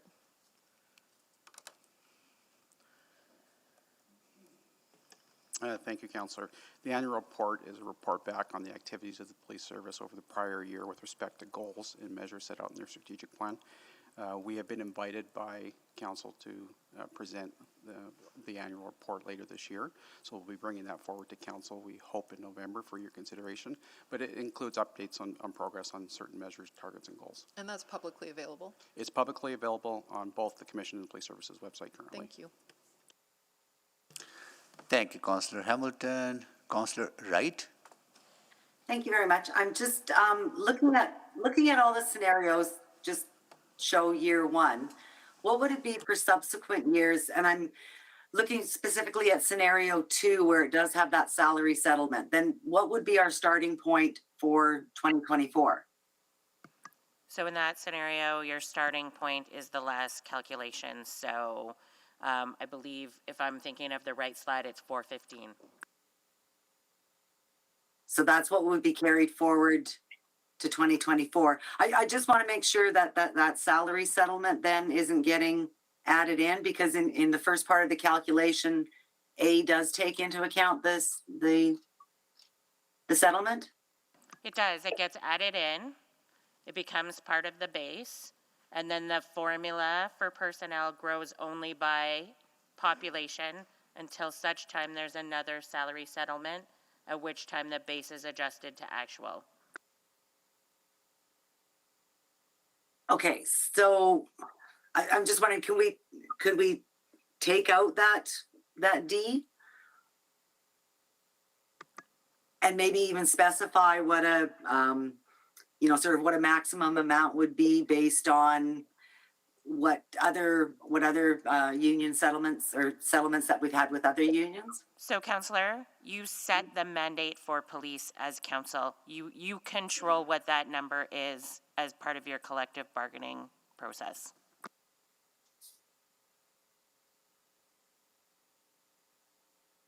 Okay, I just thought if we could just sort of take it out of the equation and then deal with it separately, that might be a thought. I'm also wondering about if we did refer this off, would the additional time allow for maybe an independent recommendation report? I know there was sort of quite the concern, not only with council but with the public on Monday with the report that was provided. Would this provide time for administration to collect something independently? I don't think we could work with an independent body and meet the time frame of Q1, and I'm not even sure we'd meet the time frame for Q2. The introduction of some sort of independent authority to help us through this also takes in, like, we'd have to procure that. Okay. And also, again, going back to my concerns with the service packages. So, I mean, EPS hasn't directly come with a service package, but funding for EPS has been asked for within administration's service package requests, right? So, like, I'm thinking at the fall SOBA last year, there was a request for funding to assist EPS with their SAP transition. So no, I would, if you're referring to Enterprise Commons. EPS and EPL. If you're referring to Enterprise Commons, the budget for Enterprise Commons is central. They must contribute subject matter expertise to help us with that project. They get no funding for that. They must, under the formula, they had to absorb the cost of providing us those subject matter expertise to help us with our project. But I specifically recall the service package to assist them with that, to pay for the resources that they would need to contribute. And then also as well with administrations with the other service packages for the dispatch center and healthy streets. So just in the past year, we've had three packages that include those additional funds. So I think the dispatch center police was part of a larger group. I think Healthy Streets operation is something entirely separate that you directed. And I do not recall a service package for enterprise commons funding to police. Yeah, and Councillor, I would just add that, you know, all those packages have been joint packages, not just EPS, but Oh, with the yes. city. Yeah, I understand it, but yeah, some of it was inclusive of what was on EPS, and I'm just wondering. Sorry, could I just finish? Because the other thing I think it's important to say is that those service packages were forwarded as with a formula that was suspended. So there. Okay, I'm out of time, and I'll have to come back for my last question. Thank you. Thank you, Councillor Wright. Councillor Rutherford? Okay, so I'm just trying to square up this in my mind, because I think for me, you know, one of the things I keep going back to is, and the report for Monday from that item 6.1 highlighted that with the anomaly of 1 year in 2015, police funding has gone up on average, you know, 2 to 5% annually, and is that sustainable? And so when I'm looking at scenario 2, which I think is the most apt to what would actually happen as a projected a scenario if we approve this funding formula as it is. One thing that it's silent on is Healthy Streets. So the Healthy Streets initiative, we already did a motion and already approved $4.2 million of funding for 2023. So would it not be actually scenario 2 would be growth of 7 million, salary settlement of approximately 1 million, and Healthy Streets of 4.2 million, bringing the total of our funding for 2023 to 419.2 million, or 3% increase to police funding? So so we didn't include Healthy Streets because you have approved Healthy Streets on a multi-year, most of that money is multi-year one-time basis. Yeah. And including it in the base for this formula means then they would build a higher growth component on one-time money, which is not the intention of the formula. So, and I guess that's the tension that we're feeling and that I'm feeling, I shouldn't say we, that I'm feeling and that I'm hearing from the public is around this. There's sort of constant money flowing, and there's like really, even if we try to track 2022, in all of the places that money has flowed into EPS, right? Like it's not just a one-time discussion. It doesn't seem to be. And I don't want to relitigate the funding formula because I think that I agree with Mayor Sohi. I think that the funding formula is the way to go. I think one of the problems that I'm finding with the formula is the assumption of continual increases. Can we speak to, and I mean, I know there's the assumption that it can be zero, but there's never a point in which there's an assumption of a decrease. And that's what I'm struggling with. So if you could talk me through that, because I'm seeing the writing on the wall of this being, you know, we're going to probably average out about 3% increase over the next 4 years. And that's if we approve this funding formula as it stands. So I think the challenge that we have with decreases is the police force, like the majority of your City of Edmonton workforce, are unionized. Yeah. And so to impose reductions and actually draw back budgets, you could do that. I'd have to figure out how we devise a formula that would do that. But in using the old formula, you could have put an efficiency factor that created a reduction. No, that's You just need to understand the consequences are then that they will need to correct their staffing for that. Yeah, no, that's fair, and I appreciate that being highlighted as one of the concerns, because I know even in reading the report, it talked about, you know, how few levers there are because of the percentage of the budget that is human resources. So I appreciate you highlighting that. I guess I do have one more question to Chief McPhee.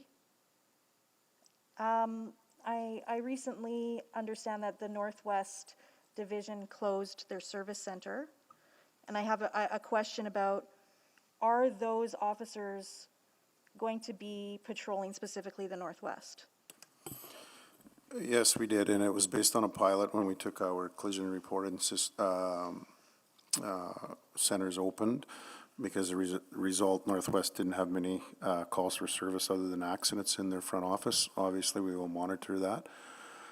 As you're probably aware, we are redeploying 62 officers back into the front lines to build all divisions, because that's done through analytics. It's also done through building a static day shift to try to reduce the calls for service, as well as some boundary reorganization. So those positions are going back into frontline patrol if they are so-called ability to work frontline patrol. Okay, so, but I just, again, for public's understanding, it's not directly like you lose service in the Northwest, but you gain other service in the Northwest. It's going to be distributed throughout the city, correct? Northwest, all areas of the city will be the same 10 squad model. So all areas of the city, except for 2 divisions that have the 10 squad model, will be bolstered up. Perfect. Yes. Thank you. Yep. Thank you, Councillor Rutherford. Next, I will go to Councillor Rice for questions. Thank you, Mayor Sohi. So I would like to go back, focus on the formula itself. I want to get a clarification, and specifically for this formula design principle. So I just want to make sure, and you can tell me if my understanding is right or not.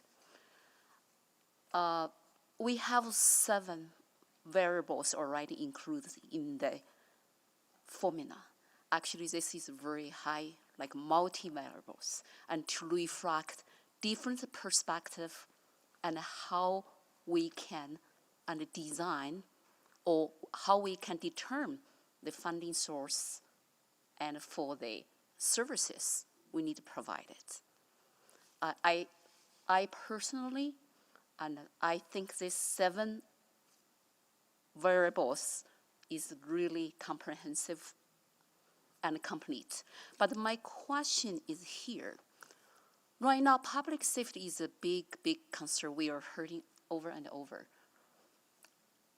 Is this design principle really reflect our service demanding from the public? We heard over and over and in the community for the police services we need. And if that is that the purpose already reflected in this funding formula? Because funding formula is a problem-solving math tool, is the tool we use. Because the problem we want to solve is we want to meet that public service demanding. So I'll just say that we started the funding formula from the 407. So there's a fundamental assumption to this formula that the service as being provided is what you're looking for. And the starting point starts there and it grows from there. It is agnostic on whether that formula is sufficient or insufficient compared to what the public demand is. And specifically from public safety concern right now, our city is facing and experiencing, and this demand is increased constantly. And then I think the formula needs to reflect that. So that's my first question. The second question is about what type of resources we can use to actually address this demanding increase. That should be reflected in the variables be included in the formula equations. And then we need to look at the formula of subject, that's objective mathematical equations. Councillor, who would you like to answer that question? And then so anybody can answer this question. I just want to say the formula, when we look at the design principles, and do we ask ourselves for those questions, and to ensure this formula can balance the demanding increase and also the resources to match that demanding. So the formula itself didn't contemplate demand increases, but the policy contemplated that demand increases could come as a service package if it was created by city demand? So I would like to question this, and because I think the formula design principle needs to reflect this basic principle. That's the first few questions. I think Chief wanted to answer that. No, I mean, it's a tough question because you got to quantify it. But what I can say, based on the funding formula when it was in existence, it allowed us the mobility to move resources around, and we had a fairly successful 3 years of crime reduction, 23.1% in pretty much all areas, and we closed the gap on other services, recognizing that COVID had an impact. There's absolutely no question that the public is demanding more people, more resources, and we're hearing it over and over. And as Councillor Rutherford asked, that's why we're starting to take a lot of things and repurpose them. And we do have a good formula in relation to management and boots on the ground, and we've obviously subsidized in relation to what we can use civilians, and we'll continue to do that. I think the fundamental difference, in all respect, when I think it was Councillor Jans that said his 3 principles were cost, conduct, and detasking, that's not safety. And you're exactly right, is what does the public want in relation to safety? Conduct, obviously, there's a provision in place for that. Cost, there's responsibilities for that. And detasking, or partnerships, how I would like to classify that is we've enhanced those exponentially over the last 3 years. So I guess that is something that we're trying to balance all the time. But our principle of balancing it is safety. Good. Thank you, Councillor Rice, and thank you, Chief. Councillor Tang? Great, thank you so much. I guess, so just coming back to the timeline for this referral motion, if the size of the motion was narrowed down, can you realistically come back during budget for a final? No, I see Jody shaking your head. Can you answer that, please? Yeah, no, Thank you. absolutely not for this fall budget. Okay. After today, we really have to do nothing but budget preps. Okay, because I do recognize that there's a number of bullets there that that won't necessarily change the formula itself, but brings back additional information for us to consider. Do you, I guess, what's your assessment? Do you feel every single one of those bullets will fundamentally change the formula?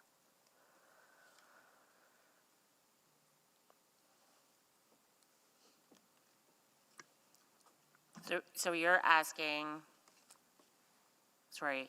Just in the referral, there's a lot of pieces, but for me, I see a lot of those pieces are asking for more information and won't necessarily change the formula itself. And I guess I'm just wondering, is there a way to kind of separate that out from kind of the formula discussion versus more information? And I think it depends on the factor. Okay. Because I think, for instance, like if you're asking us to look at alternatives for factor G, you would want us to bring those alternatives back, and that may then change what you decide to have in the formula. Yeah. Versus the last one, which is an accountability framework, which could potentially be done separately. Right, okay. And then for the scenarios for the settlement, that 1 million, I guess I know these are scenarios and these are forecasts and projections, but is that relatively reflective of the actual, or kind of over the years on average? That is just a number we put Okay, in there. We so- cannot talk about it publicly, so we just picked an arbitrary number I for see, okay. illustrative purposes only. But realistic could be bigger or smaller, we don't really know. Okay, and then I was wondering if you can clarify actually procedure 7B and C for me. So that's related to the parameters for service packages. And, I understand, 7A, I would agree with that. I understand 7D, those are additional needs. But on 7B, for example, or actually maybe 7C, if there's partnership opportunities, why doesn't that need to be a EPS-led service package? And I don't think we intended that it necessarily needed to be EPS-led. What we're trying to say is to the extent that they are involved in a community safety well-being initiative with a partner, that type of service package is allowable to come forward under the formula policy. It wouldn't just come based just on an emerging. It's the nuance of should you never have a service package. And so this allowed an exception that would permit them to bring a service package in the scenario they came with a partner. Okay. All right, and question just to the mover about that last piece, the reporting and accountability. And did you say that this, for example, the annual report, we've invited the commission to come and present on that, to speak to it. That's not a normal practice with this invitation, but would you see something like an annual, like a regular thing as part of that reporting accountability framework? Yeah, exactly. Okay, great, thank you. And then I do want to just talk about the annual report a little bit because I think there's some really interesting things in there. There's a whole piece around innovate and advance. The outcome that you're trying to achieve is, if the EPS is effective at using existing resources to address complex problems. I guess what I'm seeing with a lot of the stipulations with 7A, B, C, D, and it's because we don't want to close that door completely, is that because things are complex, we can't manage that.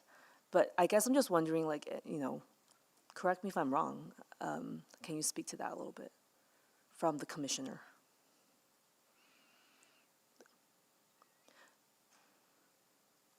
I was hoping to kind of get into that when you do come back with the annual report, but Could you please clarify the question? you know what, I'm out of time, it's fine. Yeah, we'll come back. Okay, next, Councillor Paquette.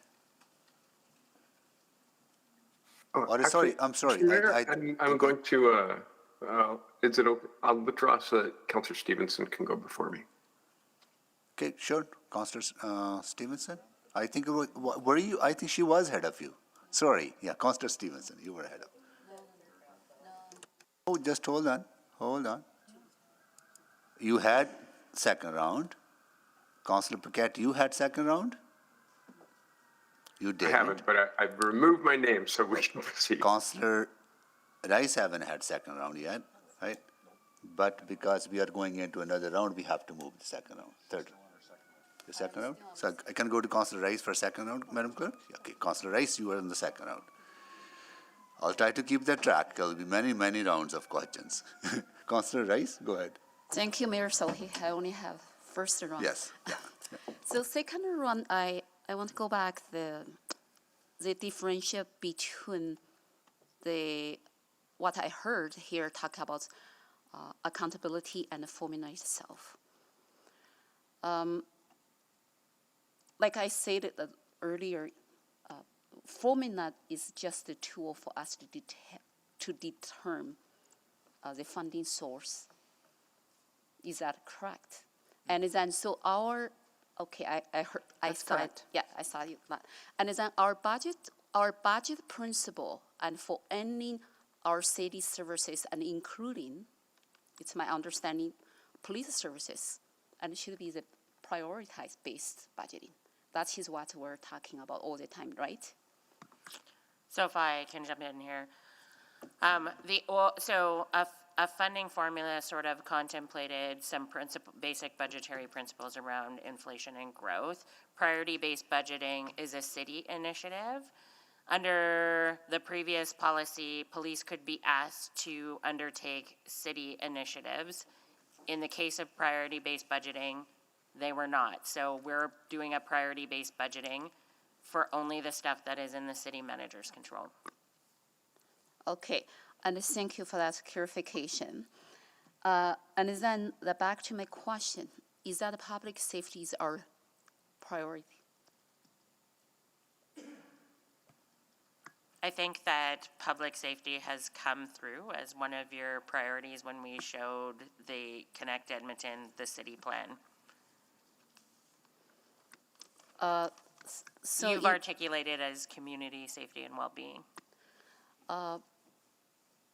Because the public community safety and well-being, yes, that is the word we use. And if we look at the portion of this criminal piece, is that public safety and is our priority?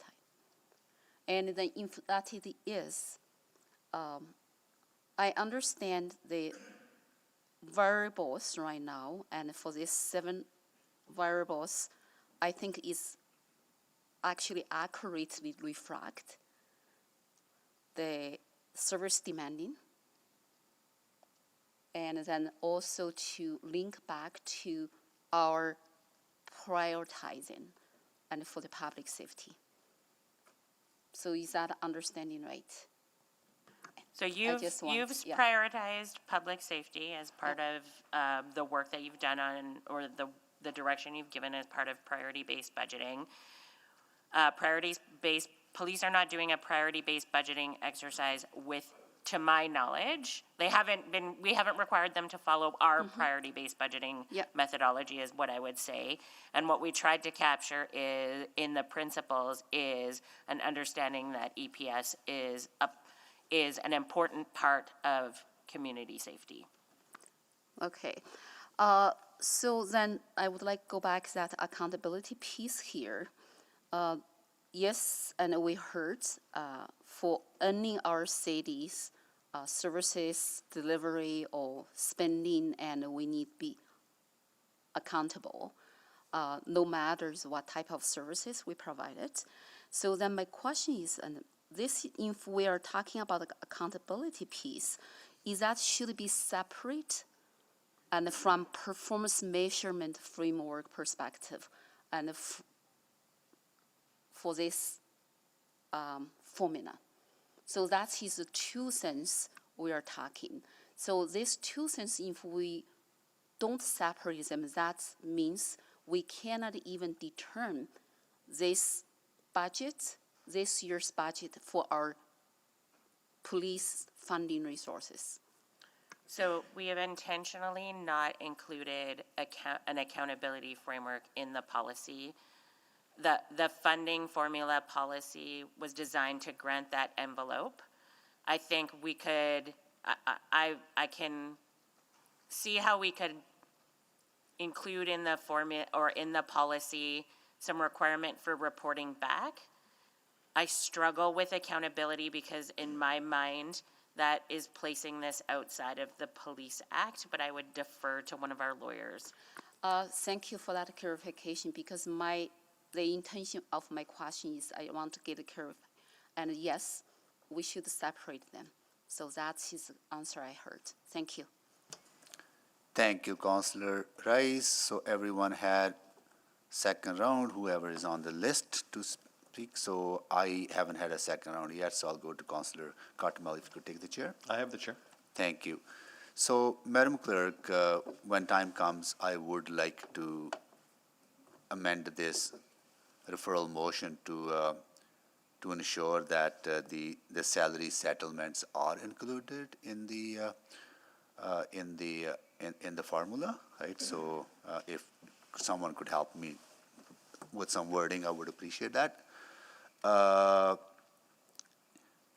want to get back to the base level kind of funding, $407 million, right? Ms. Padbury, we gave you direction to reduce uncertainty for EPS by shifting the photo radar revenue to a tax levy, replace that with tax levy, right? And report is going to come to us in November. So your motion, I believe, told us that police funding would be net operating requirement plus the 22.3 in photo enforcement. And then a separate motion directed us to come back with options to smooth in the loss of TASAR revenue into the overall budget. And I know report will come to us, but that would require an increase. It has to be supplemented with some level of property tax increase. Yes, to fill the void of revenue, you either have to increase taxes or you need to fund less things from the reserve. And what I believe your motion did was tell us to bring back a strategy to fill that with tax levy. So I don't know what that increase is going to look like yet, right? And if this motion passes, we would have to at least absorb that, in my mind, at least in my position, that we would have to absorb that into our budget increase. So that will give police $407 million for 2023, right? If this motion passes and EPS does not bring forward any service package, they will still continue to get $407 million into 2023, right? Sorry, and yes, maybe just to clarify, the way the policy is written, if you were to adopt it, we start at 407 and they get a $7 million increase, in like the scenario one increase in 2023. If you want the formula to start in a different year, you would have to tell us that. I'm talking about if the referral motion is passed, not the original motion. What I'm saying, Yes, so if the referral motion is passed, funding for EPS, I believe, starts at 407. That is what that previous motion indicated. Got it. Good. That's all I needed to know. So it's not that there will be predictability into funding. Yes, and I have come around to support the formula, right? I think it's more better way of funding police, and we want to make sure that we do give certainty and predictability to EPS as well as to taxpayer. I want to come to Chief. Your question about your observation about regional services and how EPS is providing that service and is being provided through property tax from Edmontonians, not regional. We don't collect regional taxes. We collect only taxes from Edmontonians, but we do serve a region. Would you give me an estimate, like how much of your $485 million budget be? Is it 5% that goes to our region, 10%? Any estimate, or how much are we providing? We would have to study to get something precise, and I want to be careful of region. And I tell you, sitting on 3 task force recently and for 2 years trying to get the mental health and addiction strategy in place, what we saw going around from province to province, Edmonton is certainly a place where a lot of services come, and thus, I mean, crime and criminal element, gangs, et cetera, are mobile. So they don't see borders. Pardon me? They don't see borders. No, for sure they don't. And I mean, you mentioned also earlier about the correctional facilities, et cetera. Yes, I think there's a discussion to be had. But I think the other thing to do, and I mean, because I was just with a bunch of police chiefs in Ottawa, I mean, I think the real thing is public safety a priority? Because right now there's a lot of issues coming our ways. Yeah. And just want to be very, very clear. When we did our budget with the commission, they were pretty hard in relation to asking those questions. We're trying to move things around, but this city has safety issues, and this city has social issues that are probably a little bit disproportionately more than others, and some of it's attributed to that. I'll be interested in that information as part of our advocacy efforts with the province. Thank you so much, Chief, for that. I will move the third round. Yeah. Second. Seconded by Councillor Neck. Please vote.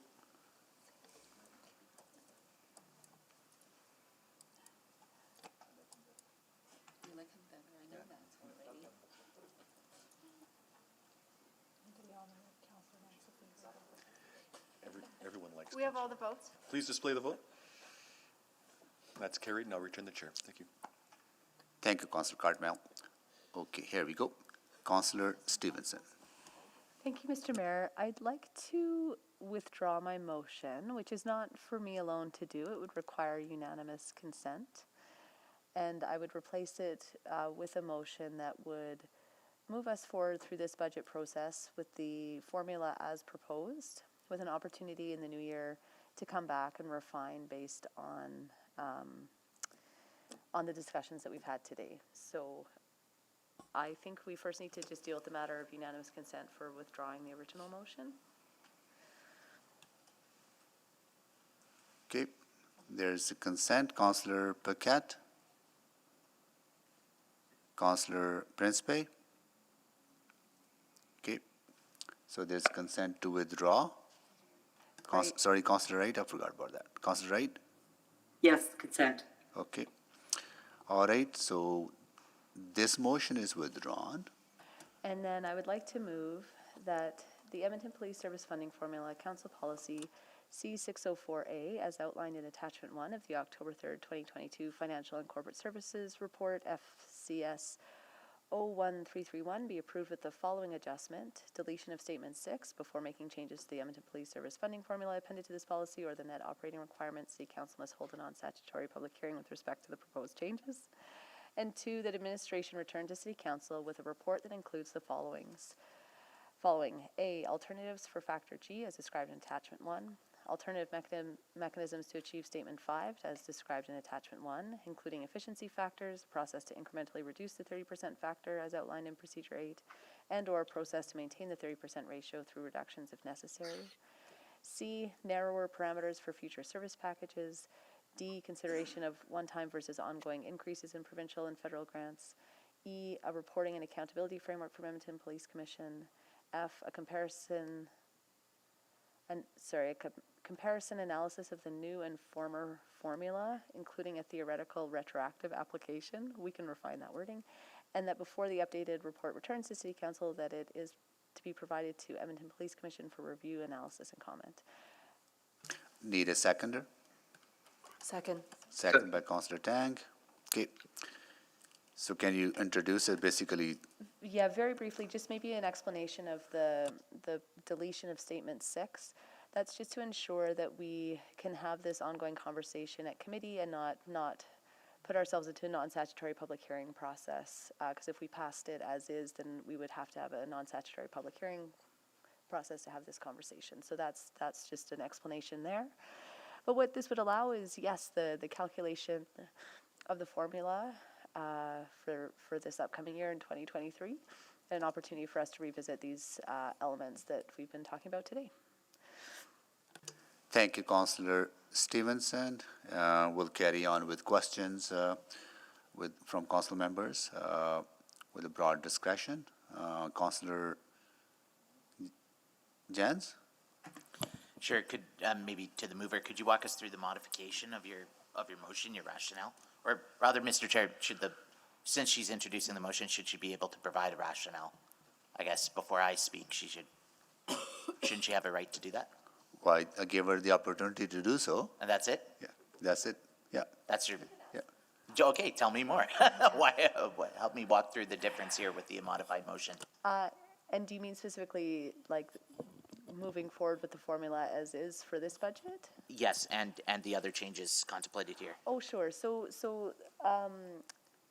just procedurally, I think that this just allows us to avoid any contemplation of service packages at the upcoming budget. We have a lot going on already, and I think that the formula as presented right now, I'm comfortable having that apply for 1 year, and then being able to revisit it. I think I've just clarified some wording in Section D, just in terms of the secondments, but just, again, sort of considering one-time versus ongoing increases in provincial and federal grants. The comparison analysis, and sorry, that's terrible wording, but it was just to get to Councillor Salvador's point, I think, this idea of, and I think I heard from you, Ms. Padbury, that you wanted explicit direction to do that analysis, if that wording is reflective of what you were asking for. But happy to modify. So sorry, Councillor Jans, that's any specific other questions? I can't remember the other. To the clerk, is it possible to scroll up or to change on the screen here? I can also print you a copy really quick. Yeah, that would be really helpful here too. I guess while I'm generally waiting for that, I was rereading the Police Act, Section 29, and so it talks about how council may be able to obtain any information that necessary to assess the efficiency and the financing requirements of the police service. I guess I worry that if we're just committing to 4 years of funding that, and I'm quite surprised actually we haven't been challenged previously on this formula, but how we are able to annually assess the efficiency and the funding requirements of the service, because it seems once funding is committed, we can have an annual report, we can have a review of it, but in a way, we fettered our decision-making responsibility to an ongoing formula that has a path no matter what. So whether we see efficiencies or inefficiencies, it seems immaterial. So I guess to the mover, how do we account for, or how can we, I guess, again, I'm coming back to that idea of efficiency of policing and incentivizing or penalizing inefficiency in the operation.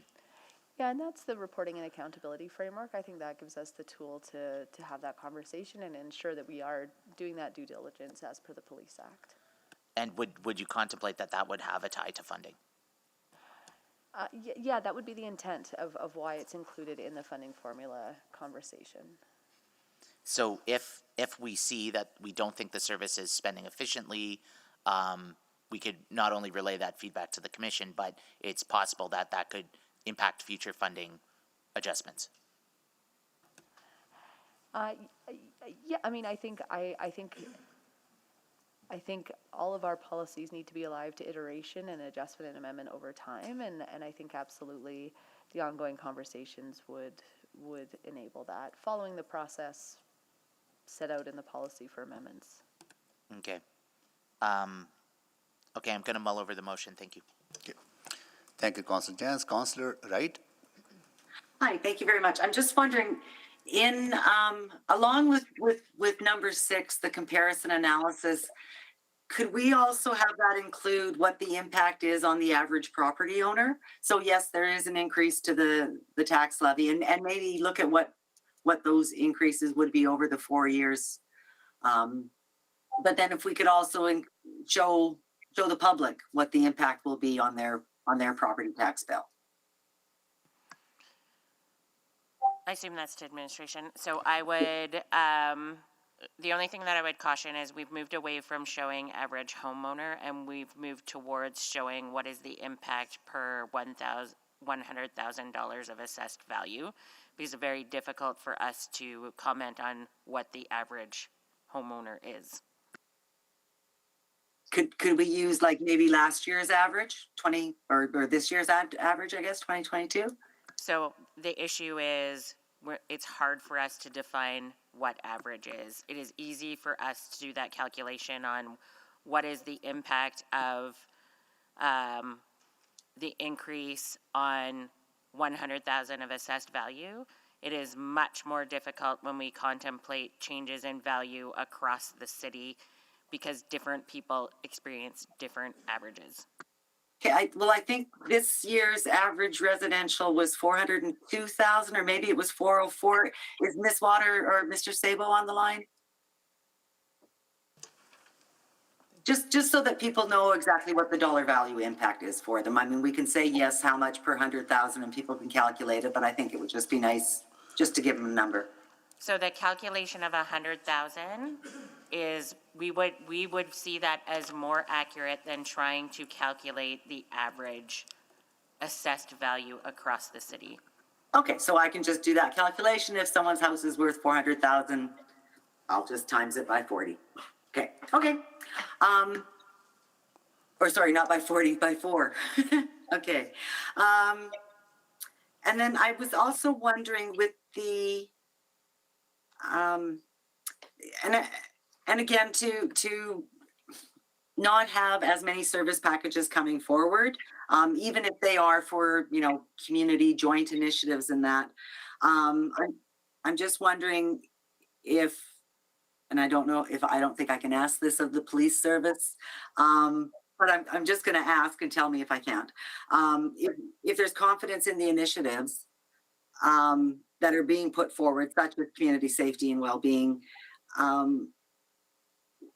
would the commissioner or police service look at maybe reprioritizing and reallocating some of their resources, sort of getting all hands on deck to get more boots on the ground? Thank you, Councillor. It's Chair McDougall. Our understanding is that service packages would only be called in dire circumstances. And that would be a starting point for any discussion with City Council. Council can discuss this with EPC and still has the right to say no. All of the decisions that would be related to exemptions are still with council under this proposed funding formula. Yeah, I realize that all the service packages do have to be approved by council, but I'm just wondering if, you know, in order to sort of reduce any packages coming forward, if that could be considered sort of a reallocation within existing budget based on this formula. That's the first step we would take, and we've worked very, very hard with the service in the last few months to ensure that we have maximized all efficiencies. Okay. Okay, great. That's all I wanted to know, that there was a willingness there. Thank you. Thank you, Councillor Wright. Councillor Tang.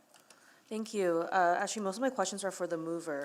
So I appreciate you putting this forward. I think your first part actually addresses a lot of my concerns about delaying this and having to have lots of discussions during budget about service packages. But I guess I'm just wondering for the deletion of Statement 6, so you're saying that it's a better process to have public speak about any funding adjustment at committee rather than a non-statutory public hearing? Yeah, excuse me. Yeah, that just seems like more in keeping with how we manage our business for the vast majority of our policies aside from land use. Okay. And I mean, I think a lot of the bullets in part 2 is a carryover from the previous, and you're looking at, so if anything does change the formula fundamentally, would that retroactively apply to the 2023 budget, or is that for moving forward in 2024? It's a great question, and I think administration could speak to that. My inclination is that I'm fine with 23 just staying as is, and any further amendments would be applied to future years, but administration may wish to weigh in on that. Yeah, I think that would be the preference of administration for sure, just based on, you know, taxation and other things, yeah. Because you wouldn't want any of increase or decrease to be absorbed in the SOBA. That would then change the tax rate, which will be set, you know, this fall. Exactly. Okay. That's the one complication. I'd say the other complication is there's, you know, there could be second and third order impacts of those changes mid-year, so. Great, thank you. And I guess to Mayor Sohi's point about salary settlement, which was also one of my greatest concerns as well, can you speak to why that's not part of this consideration? Yeah, for me, what I like the formula to be based on actuals as much as possible. And so by including settlements as factor C, I think, as sort of a separate actual piece, that to me is just very clear, straightforward. We don't need to sort of pad one way or another to accommodate risk. It's just a way to have that in there as an actual cost. I think sort of looking at the 30% efficiency factor is a way that it's a more effective way to address some of the efficiency pieces, I think. And maybe this analysis will come out of your part 2F, but previously then, it's not the actual, and the existing budget would have to accommodate however, you know, this potentially big or small, and it just leaves the existing, it just leaves a lot of room for uncertainty. Is that my understanding correct? Yeah, I think the less certainty there is in the formula, the more buffer has to be provided. Focusing on the actual settlements reduces the need for that buffer and just focuses on the actual. Okay, and that's what's and that's kind of the typical practice with the existing formula, I guess. No, not the previous formula I meant. My understanding is that the previous formula was designed so that settlements were not based on actuals. Okay. There was, yeah, but administration may be able to speak further. That's correct. And so the room for buffer is much more variable. Correct. Thank you. Okay, I'll leave it there. Thank you. Thank you, Councillor Cartwell. Yeah, we're close to time. I'm hearing that from Councillor Knack as well. Yeah. It's 11:59. I wasn't even looking at the clock. Okay, we'll break here. We'll break here. Until 1:30, we are on recess.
Good afternoon. We are live from City Hall Chamber.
Good.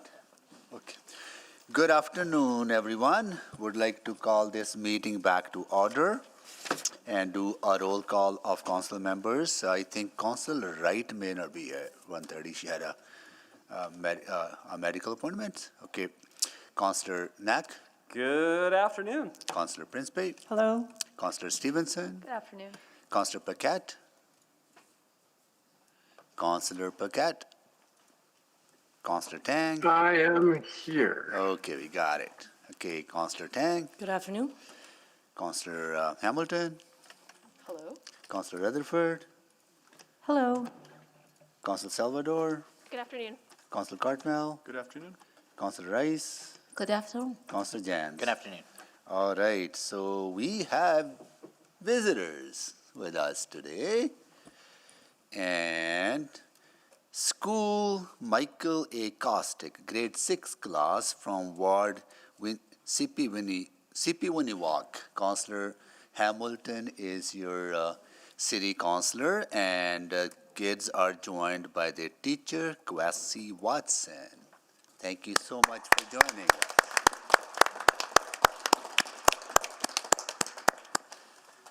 Stay around as long as you want, okay? All right, now we are back.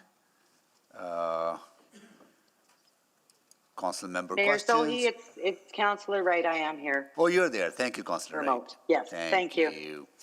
And questions, Councilor Cartmel, you're next. Thank you, Mayor Sohi. So picking up where we left off this morning then, if the motion on the floor now is passed, my sense is that would effectively crystallize the increase that is prescribed by the formula in 2023, but leave the rest of the years open, I guess, to whatever comes back in the spring. Is that your read as well? Yes, as long as you make a decision before the next year of the formula comes into effect. So if we were to, if we through this motion, and understanding there's still a budget conversation to be had, but through this motion, we establish the budget at, I think it would be 407 plus 7, that's the scenario 1. That would be the 2023 budget, but the subsequent years would be subject to whatever changes to the formula we might make. And as long as we don't make them retro to 2023, we're not getting ourselves in a knot. Yes, that's correct. And the only other caveat I would be is like if it took longer, I think year 2 of the formula would kick in. Fair enough. Okay, now. And I think the changes, we'd want to make it a fall SOBA, but not spring SOBA. Right, okay, just to kind of keep in line Because of with the that. tax piece. Yeah. Because of the tax piece. Now, we have a policy, so correct me, I'm going to say we have a policy to establish our 4-year budgets, between now and the end of the year for the next 4 years. So is this contrary to that policy, and is that a problem? No, you have a multi-year budget policy. I don't think this poses a problem, and the policy is designed to allow flexibility to adjust throughout the cycle. Okay. So there's the question of certainty, and this is certainty for a year, but less certain for subsequent years, I guess, is one way to put it. So maybe then to Chair McDougall, my understanding is the budget for 2022 is 407, all in. Has the police service run a deficit or a surplus this year? Or is it too early to say? I'll turn that over to the service. I think Rob should have those numbers. Yeah. We have a deficit that was carried forward from 2021, and right now we're projecting to further increase that deficit. So what would it be at the end of 2022? Projected to be around 4 million. Projected to be around 4. Inclusive of last year's. Yeah, so that's the accumulated deficit. So in 2023, if there's a $7 million increase, the first 4 is going to clear up that deficit. Is that fair or maybe not?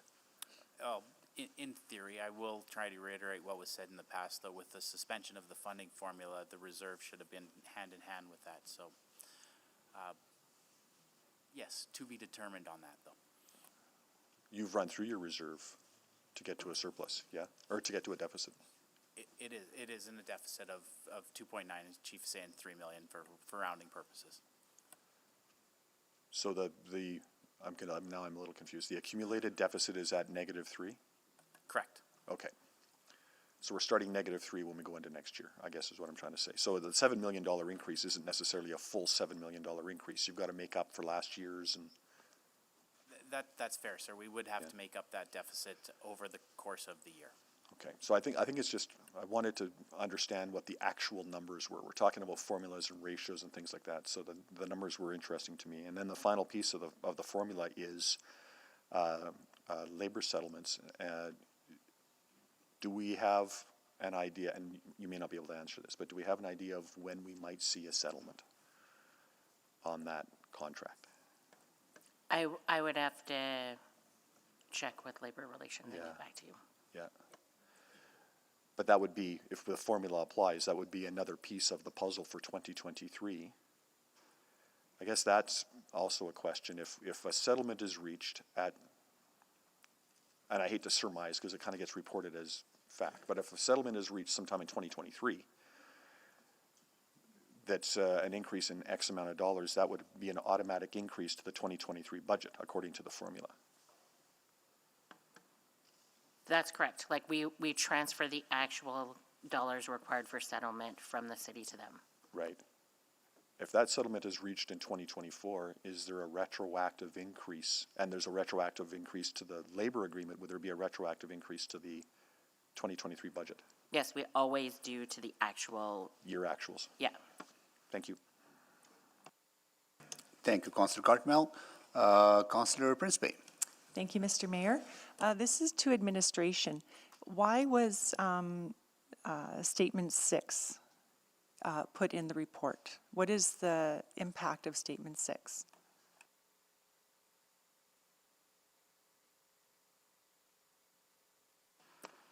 It's simply to tell you that this formula will be, the requirements of this formula is what we will put into the budgets in the year.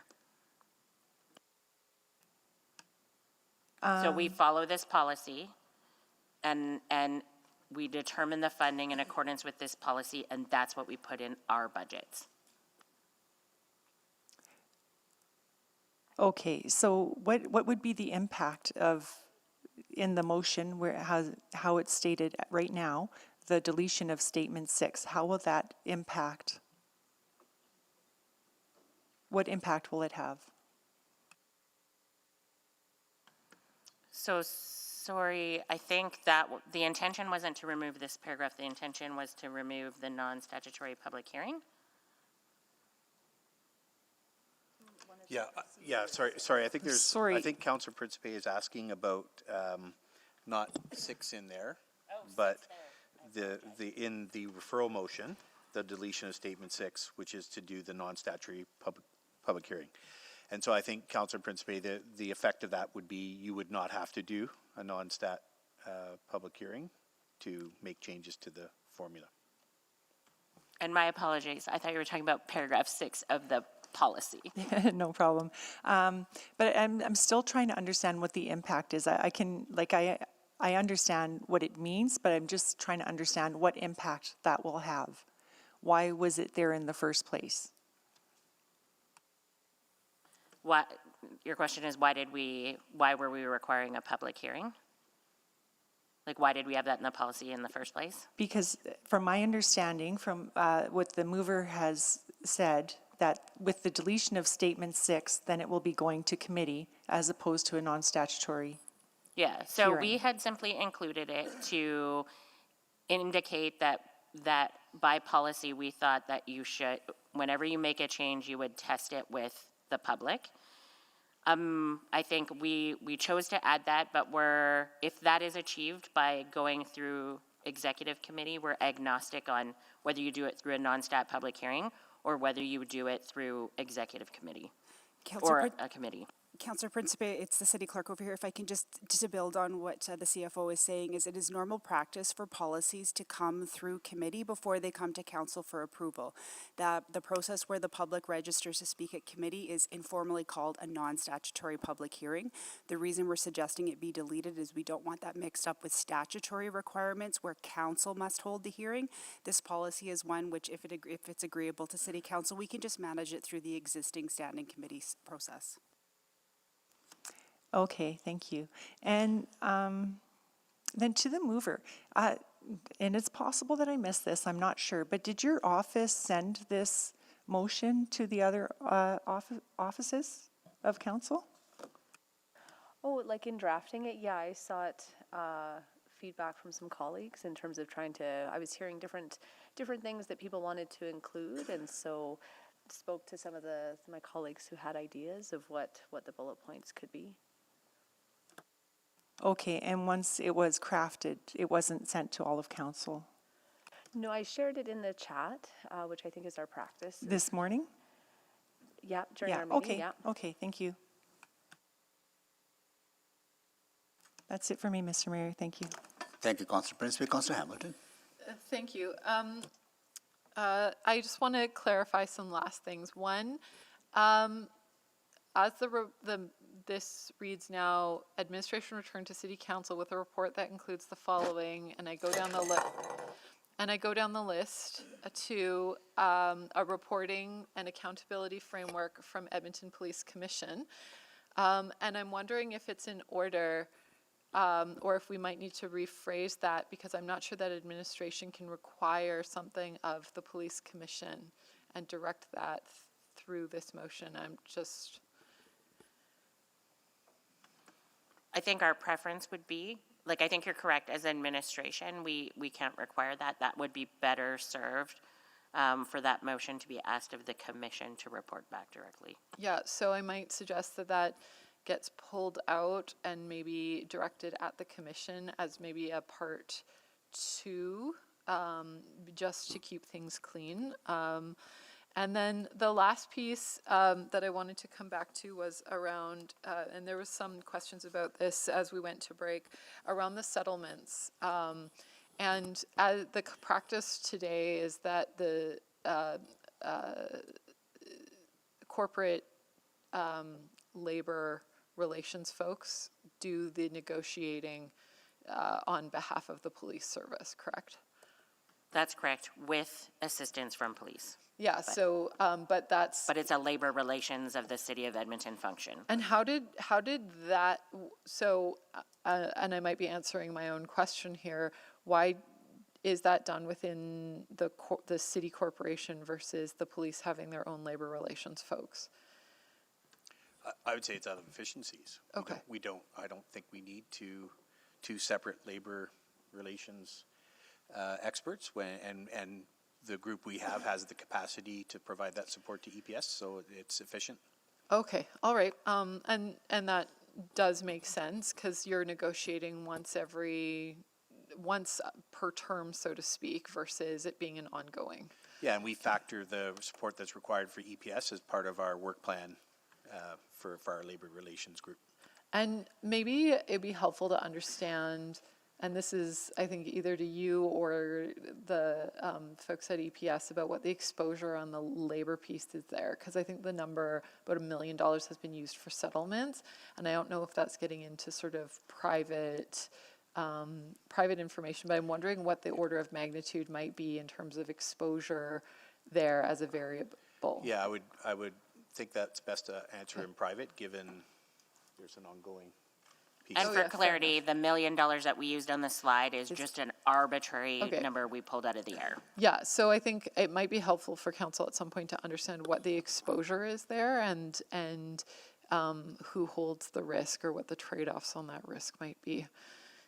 Okay, that's all I have. Maybe I'll move. I'm actually going to, it's still my time. Oh, go ahead. You have more amendment? Yeah, I was just going to move what I hope is a friendly amendment to break out item E into a part 2 so that that instruction goes directly to the police commission. Okay, I think that's kind of the given, because that's what the body responsible is. Okay, that's everyone is okay with that. We don't have to vote on it. We just have to make those changes. Okay, good. That's friendly. Thanks. Okay. Oh, we don't vote on amendments? No, this is this is just a friendly. This is just friendly. Okay. That's great. Councillor Hamilton, anything else? No. Good. Councillor Rice. Thank you, Mayor Sohi. Question regarding the statement 6 deletion. So what I can say, yeah, I have same question and Councillor Principe asked, but I heard some answer. Is that if we delayed this part, and then if we want to make change for the policy, then we don't have any statement included in the policy, right? Right now, if we delayed entire statement 6. That's correct, but I believe the understanding was that if there was a desire to, in the future, consider changes to the funding formula, they would go through committee, which is a statutory public hearing, so. Sorry, a non-stat. So it's non-statutory. So is that possible to keep this? And I think if we go to the committee, then go to the council, that's add the levels and in the process, and from that efficiency perspective, we could keep this one, and that means we only will use one step instead of 2 steps, and to make that changes. It's possible. It's the will of council. Yeah, certainly possible to do it.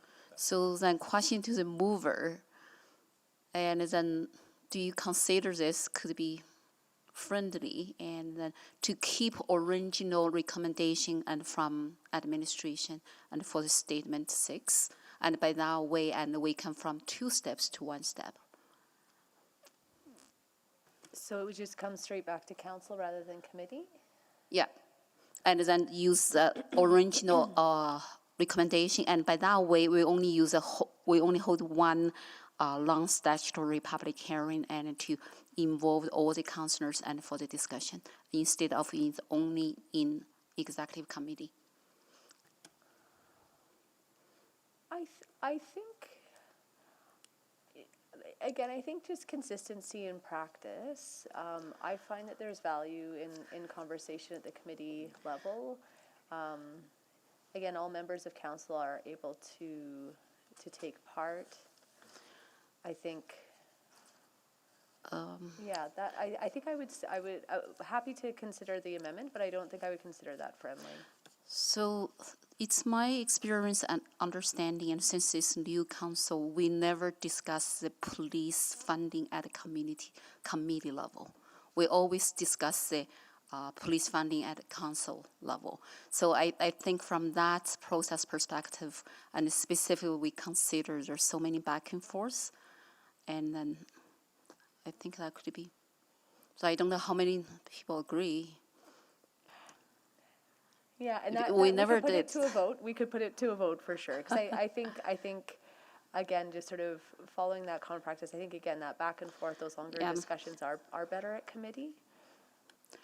But this public specific info, we're going to make the change for the funding formula. That is a big decision. And then from my understanding, my experience, we never discuss the funding formula at the committee level. And then so I think I would like to move that amendment. So all budgetary decisions come to council? Yes. Right, yeah. so even discussion may take at committee, but all the decisions. Yeah, I understand, but then what's the point of why we need to add that extra step and into the process? Okay, what amendment would you like to offer? Amendment, I just say like the part one, just to keep as be approved with, or just be approved, period, and still keep the recommendation or original wording for the statement 6 and from administration. Okay, so you would like to amend that bullet one, which is the deletion of statement 6 be removed, right? Yes. Okay, are you making that amendment And now? so that is the first, if I may, I still have a few seconds here. I would like to suggest then separate item 1 and item 2 for voting purpose. Absolutely, we can do that. So are you moving the deletion of the first? Yes, bullet? for that bullet, yes. Okay, we need a seconder. Second. Second by Councillor Principe. So that is the deletion. Councillor Rice is proposing to delete the deletion of statement 6. Yes, just to say be approved, period. Okay, you got it, Madam Clerk? I just need to confirm which part of, so there's the sub-bullet that starts deletion of statement 6. Which part of that is being deleted? The full bullet. My understanding is the whole bullet was being proposed to delete. Okay. Okay. So any questions on Councillor Rice's amendment? Councillor Cartmel? I'm sorry, I'm having trouble following because what's on the screen is not what's on this written page. Oh. There's a 1 and 2 on this printed copy, but That's right. And just let us get the wording of the amendment up, because it's just going to show what's being deleted.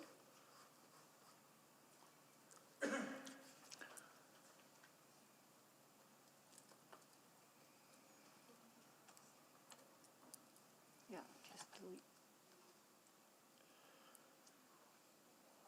Would you like me to read, and then would that be helpful? It's up on the screen now. It's right You're here. able to- Yeah. Okay. So we have a motion. Sorry, can we just be really clear here that the amendment actually on the floor that's been made by Councillor Rice and seconded by Councillor Principe is to delete and strike out reference to the amendment and the full bullet? That's the amendment that needs to be voted on first of all, Yeah. pretty please? Yeah. So what is on the floor now is to delete that part in the original motion. Okay. Councillor rather for questions on the amendment? Can I Oh, just sorry, I should confirm, go. because, Councillor Cartmel, are you finished? sorry, part one of the motion refers directly to the sub-bullet.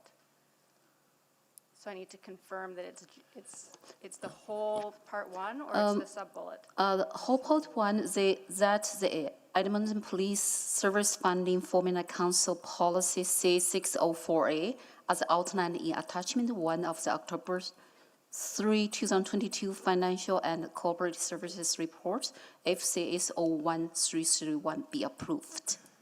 And So stop. that's, Okay. yeah, that means So to confirm- deletion. So to confirm, the deletion includes, in addition to what's up on the screen, which we'll fix in a moment, be approved with the following adjustment is also being deleted. Yes, yes, just the period be approved. So this is the second part of number 1 that will be deleted. Bullet, Yeah. yeah, it may bullet, Yeah. only one bullet. Just give us a moment and we'll clean that up on the screen.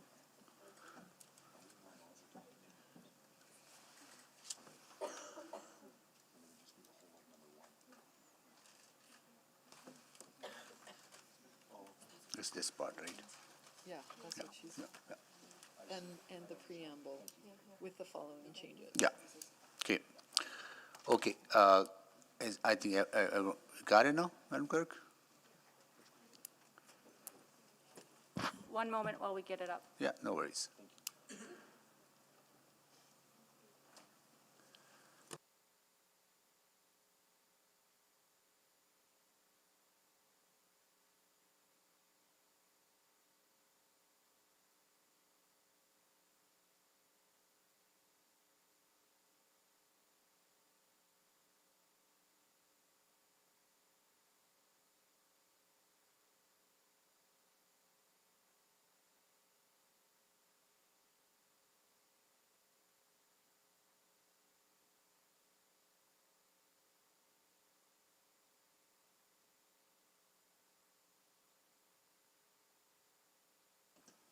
Apologies, one moment.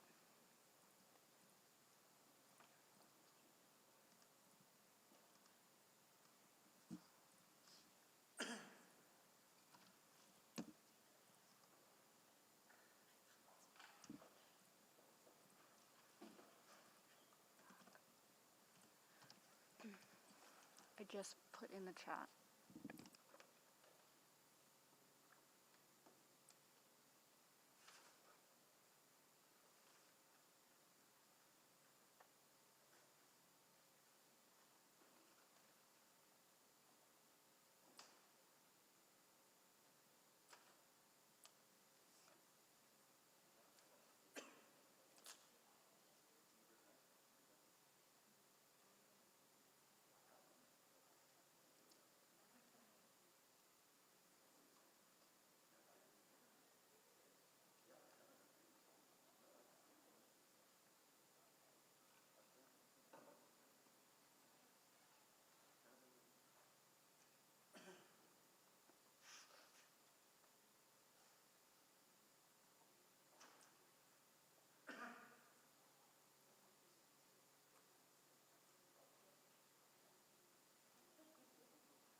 Okay, we should have it up there.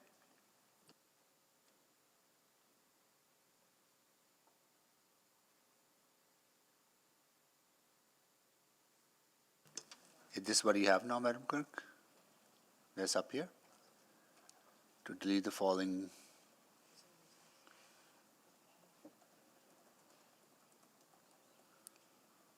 Yeah, the deletion is starting with approved with the following adjustment. Yeah. I think Yeah. we might just be missing B. So we'll just recast that. So it will read to Yeah. delete the following be approved. Yeah. So anything after the comma is Sorry, deleted I don't part of think the we bullet. want to delete be approved. No, it's only deleted with the following adjustment. Yeah. Apologies. Okay. Delete with the the following. Okay, got it. Okay, I think it's understood. All right, any questions? Yeah. Okay.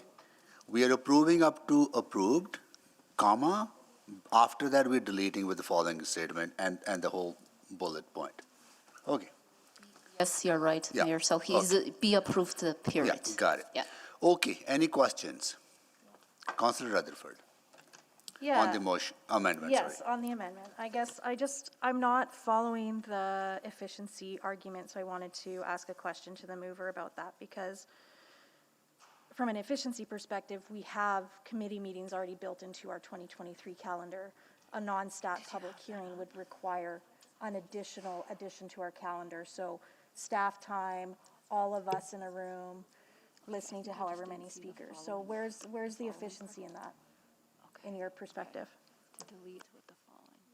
I understand for the meeting planning perspective, we already built and the committee meeting. And however, for the police budgeting, and we never had the president to discuss at the committee level. I think we will benefit from some clarity from clerk's office because we did discuss police budget at length at the executive committee, I can understand. For the formula change, for the policy. So can I ask, I'll hold off your time, Councillor Rutherford, can you clarify, we have discussed police budget at, In the past, there have been numerous conversations regarding police matters through a variety of different standing committees. Yeah. Just a friendly reminder, council standing committees are also policy committees. Yeah. It is practice since the legislative changes in 1995 that policy decisions, unless mandated by the MGA to have a statutory public hearing, all do come through committees. yeah. So we are following the established practice, Councillor Rice. Yeah, okay. So, I'm sorry, Councillor Rutherford, no, go ahead. So to that clarity to the city, so does this amendment on the floor essentially change our current practice? Like if we delete this, it means that we have a stat public hearing for the policy. So the recommendation that came in the first draft policy from administration includes council hearing from the public. I'd rather not use the term non-stat because that's Okay. not really a thing. Okay. So if this amendment does pass and subsequently the recommended policy from administration passes, this matter, should there ever be future changes, will not come through committee. It will come to regular council meetings. For a variety of reasons, that's not our normal practice, but 100% council is in full. But it would require, at this point, we wouldn't have this scheduled, so if, let's say, there was changes that we wanted in May, it would potentially delay any of that, because we'd have to find time in the calendar for that meeting, that council meeting to hear from the public, and rather than if we can already add it to an agenda of an existing committee, correct? It can come either to council or to committee. Because it still comes to council for a final vote. Like if the concern it was with vote, for example, it still comes to council for a final vote. It's just a matter of then, yeah, okay. Well, All I don't have any policy and further budget questions. decisions are made by Yeah, council. yeah, I don't have any further questions. Thank you. Thank you, Councillor Rutherford. All right, we have more kids joining us. Again, from Michael A. Caustic School, teacher Becky Doyle, Ward CP Winniwalk. Councillor Hamilton is your councillor. Nice to see you all. Seems like yeah. How many kids are in grade 6 at that school? 105. Wow, that's a big school. That's why we need schools in Southwest Edmonton. Right on. Time to build another school in Western Vancouver? West side of the city, sorry, right? West side of the city, west side of the city, right? Okay. 11? Many more. Okay, more. Okay. Nice to see you all. Okay, stick around as long as you want. Okay, now, Councillor Jans, questions on the amendment. So I guess No, we are on the amendment now. no, I was on the main motion, pardon me. I So was not on the amendment. No worries. Councillor Paquette, questions on the amendment? Yes, Mr. Mayor, thank you. Please be Okay, quick. We have a lot to deal with yet. If you could be quick, What's that? if you could be quick, that's all I'm asking. Please, go ahead. Oh, I'm always quick. Yes. So, that, delete that from the record, please. Okay, so when it comes to non-statutory hearings, can those go to committee? Or does that have to be like council as a whole? Sorry, can you repeat the question, Councillor Paquette? Okay, so non-stat, right? Can they operate at committees? So there's no Or such does thing? that have to go to the actual, like, a council meeting? So statutory public hearings are held by City Council. Anytime committee is hearing from the public, I think it is informally referred to as a non-stat public hearing. Just for clarity, the Municipal Government Act does not require council to hear from the public on this policy, either at committee or at council. I think what administration was trying to ensure is that there would be an opportunity for the public to comment on this if there were any changes made in the future. Okay, so my understanding is that anytime an item goes through committee, and any changes like this would go through committee, the public has an opportunity to speak anyway. Members of the public can always request to be heard at committee, and it is up to committee to approve those requests. Yeah, so, okay, so I don't know why we're debating this. Any changes that we make anyway are already by default going to go through executive committee, and the public has an opportunity to speak. So maybe to the mover, understanding that, can you sort of comment on that? You want me answer your question? Yeah. Okay, so I understand your question. I understand my colleague's question. And if that question is there and why an original we put there and from administration, I believe there is a reason that.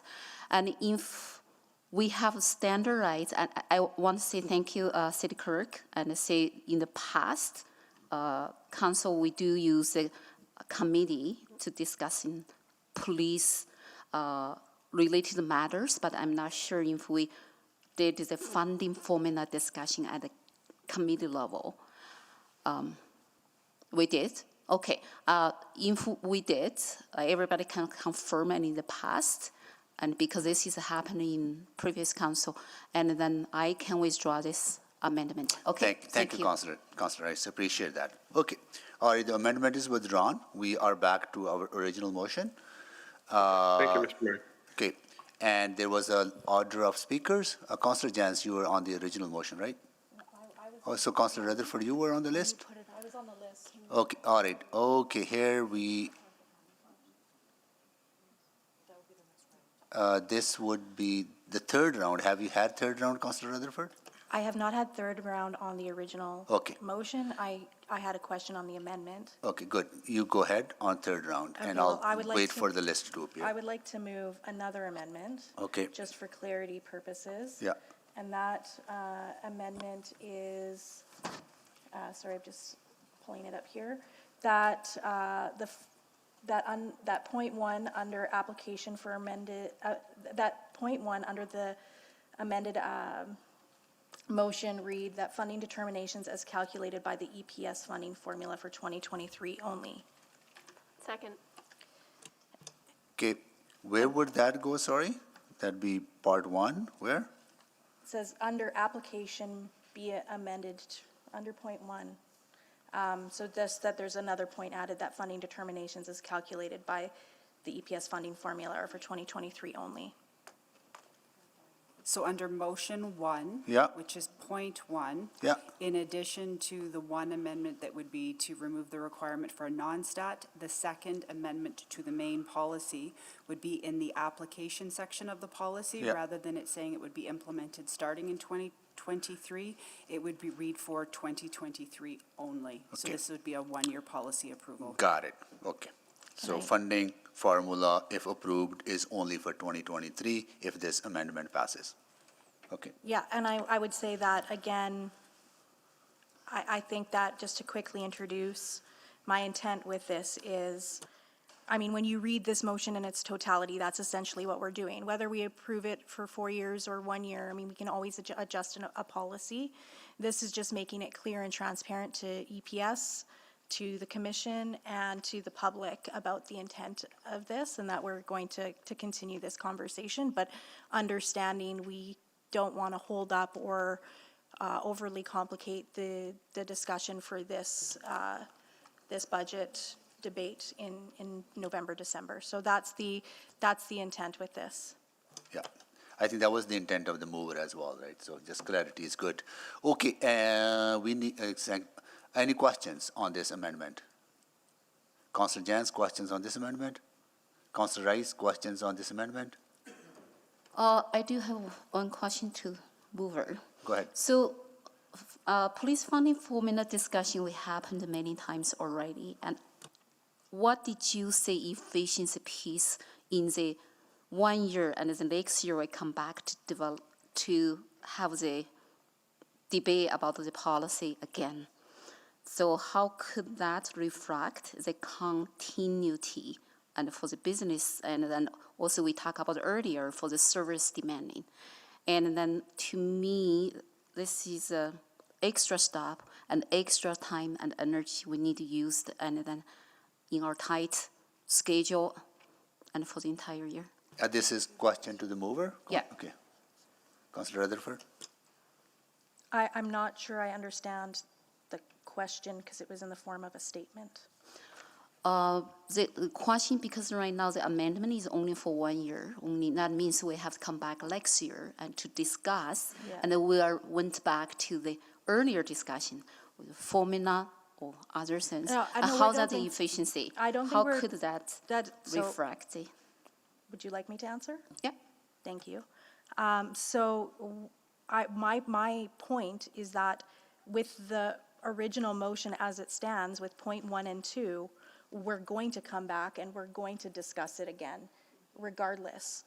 But how the policy that we're approving, if we approve it, it is for 4 years. So I don't think that that's very transparent to say, yes, we're going to approve a 4-year funding formula, but actually we're going to talk about it again in a year's time. And so my intention with this amendment is simply to be fully transparent for the public to understand the intention. And Okay, I still in my time, and then that goes back. And from presentation from city administration clearly indicated every 2 years, and we will have adjustment, and then for the funding formula and based on forecasting. And so that is methodology already built and into the policy. Yeah, I think we're having, sorry, is that a question to me? Or, so I think we're having 2 separate conversations. One about what's currently in the policy and what's on the motion on the floor, which is the amendment to the motion. And so I think at the end of the day, yes, it talks about needing to do an assessment. So they'll go back and they'll look at those inflationary numbers. That's still a math practice. That's not a policy practice. Point 2 of the amendment on the floor is a policy practice. So that's what I'm trying to just suss out and make it clear and explicit to everybody, including the public, what we're doing here. Okay. Thank you, Councillor Rice. Okay, please vote. Just one moment, we need to clarify the amendment. Look at it.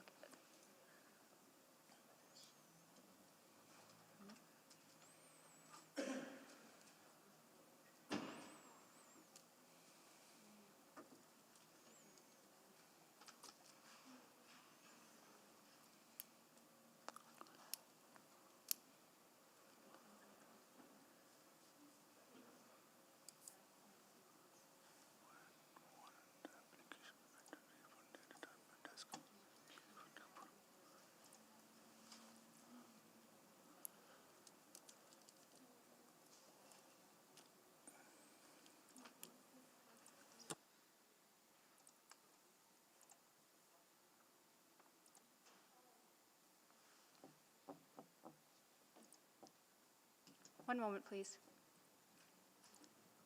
Okay.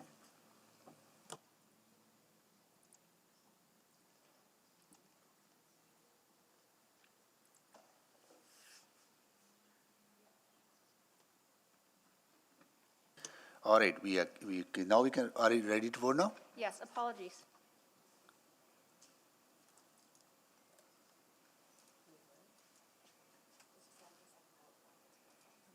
Are we ready to vote? Can we speak to this, Mr. Mayor? We, The vote at is 2:15. Yeah, I know. I'm just going to say that I'm voting against this simply because it's super redundant. Okay, That's the thank only you, reason thank you, why. Councillor. Thank you. Okay, please vote. I'm a no from Councillor Wright. Thank you, Counselor. Okay.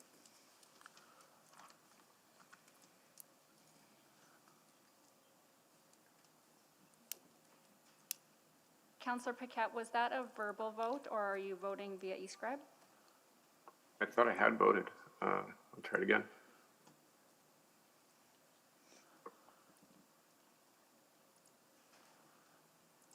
At any rate, I'm a no. Thank you, Counselor Paquette. We are also waiting for one other vote. It is not coming up. Not coming up. I'm a no, thank you. Thank you, Counselor Cartmel. Okay, display the vote, please. That is carried. Okay. Okay, now we're back to the original motion. Councillor Jans, you had questions on the original motion?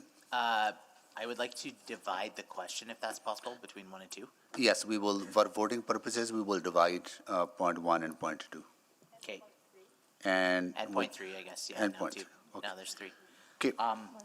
So, can I ask, if we, I just want to get clarity on, because I'm more comfortable with item number 2. I have a couple things I'd still like to see added in here. Like I mentioned, I'd like to discuss additional modifiers around misconduct, management spending, detasking, and efficiencies. I understand there's some potential. We want to confirm with the Police Act whether or not those are permissible and to what extent and how. But if we pass item 1 today, could administration clarify what would be the material effect? Would that be cutting a check today? Have we decided the funding for this year today?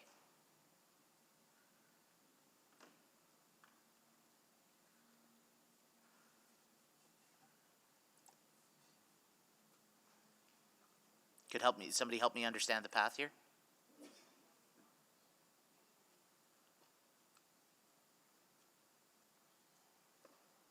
Ms. Padbury? The path for what you want to add? What happens if we vote on number 1 today? Sorry, is the timer on? No. Okay. I'll fix it. Here we Is go. my mic on? What's going on? So if, No, Can wait, anybody hear me? there's Yeah. multiple things happening and clerk, Okay, well, here, I can stand at ease for a and moment. clerk is scrambling with many things, so but you Okay. carry on, they'll fix the Point of time. order. Can't believe I said that. Yeah. Can we put the amended motion up so that we all know what we're talking about, please? Okay, I'll wait. Thank you, And they Counselor. just It's need a on its moment. way eh? up. Yeah, thank you. Yeah. Okay. Councillor Jans, carry on. Okay, thanks. Okay, as I was saying, I think I'm getting more comfortable with number 2. With number 1, however, what happens if we vote for number 1 today?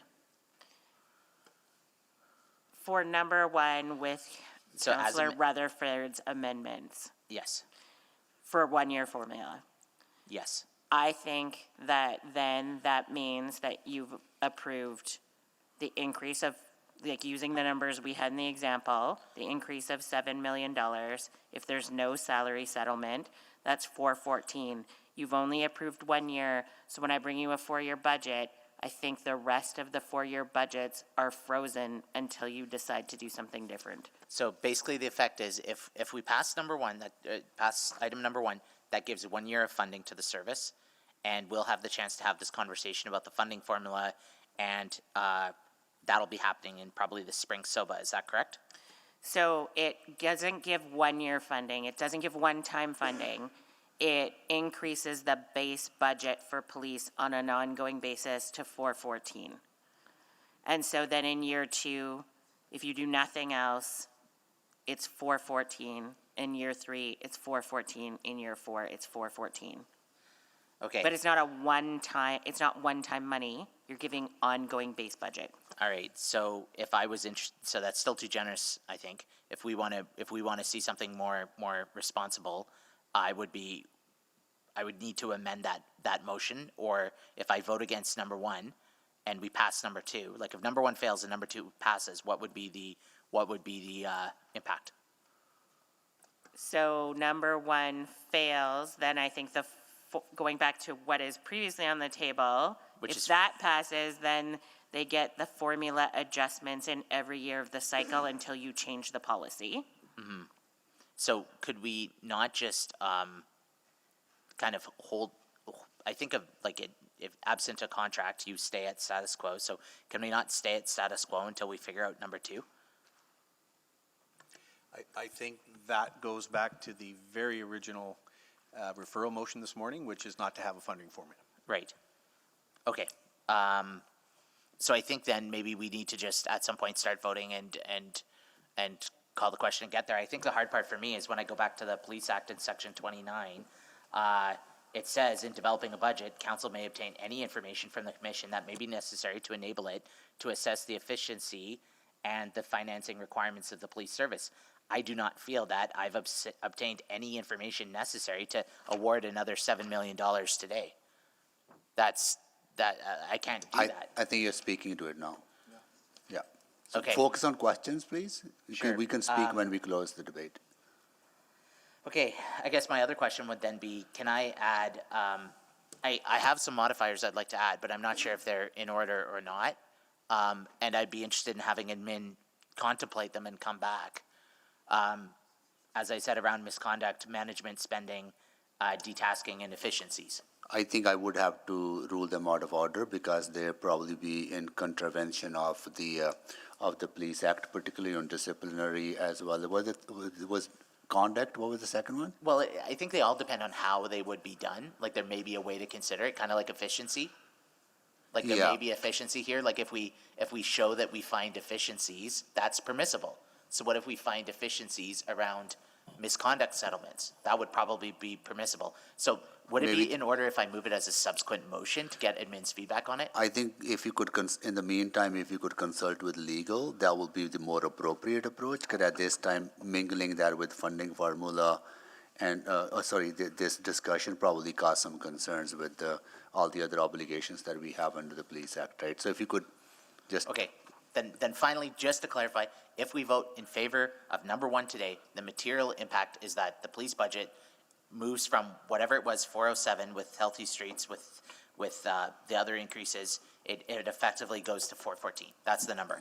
So it goes to 414 so the net tax levy funding under the formula is 414.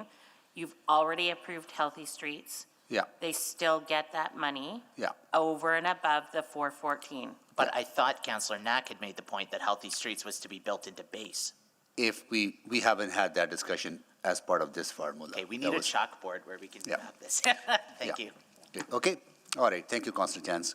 Councillor Knack. Which leads perfectly into the question, but I think based off the amount of time we have, I still said I was going to have that debate about allocating that within whatever the final number is. I'm not sure today is the right day for that discussion based off the amount of time we have. But can I work with someone on what that budget motion would look like? Because essentially what my vision was, and I at least want council to vote on it at some time, is that the money that was set aside for Healthy Streets Operations Center would ultimately be paid for out of whatever increase they get from the formula. We didn't have a formula at the time, so we had to pay for it through a different piece. So while I'm guessing it would be better to deal with it today, we don't have time to deal with it today, and I'm wondering if I can work with someone to sort through that.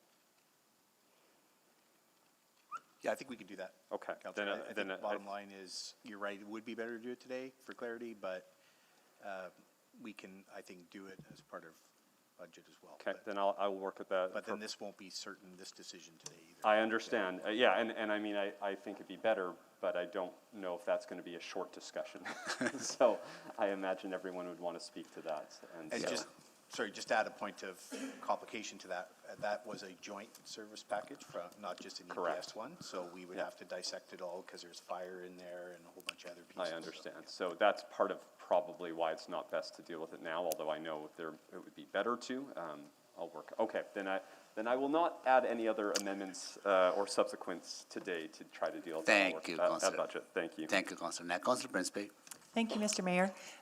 Madam Clerk, my question is, if this motion fails, my understanding is we don't really have a previous motion because that one was taken off the table.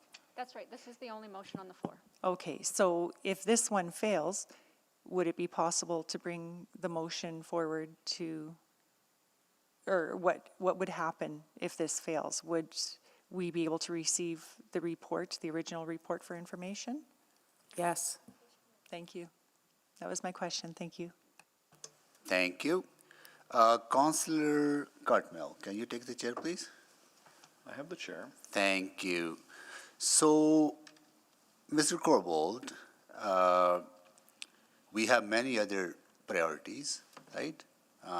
We gave you a number of directions on snow and ice. We have given you direction on, working on climate strategy and funding for reconciliation, for anti-racism work, whole whack of things that we need to do. And if this part one is given approval, that's additional $7 million on top of $407 million. Do we have a sense where are we on the proposed tax levy overall? I can share the same numbers I shared with you through the CIO, which at that point in time was over 7 in year 1. Yeah. 4, and then under 4 for the remaining 2 years. You just have to give me a minute to No, pull them. so in that range, right? So, okay.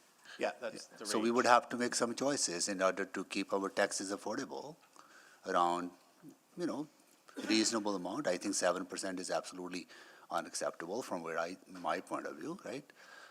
So we would have to make some tough choices during the budget. Absolutely. Okay, good. All right. I do have, so part 2 will generate a report, right?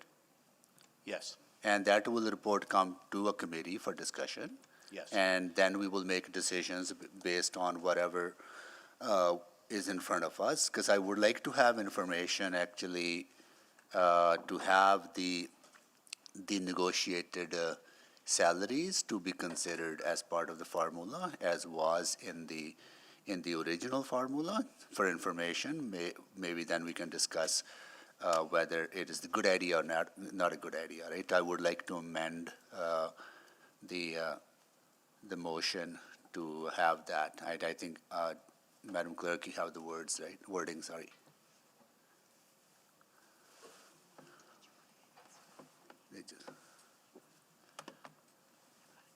One moment, please.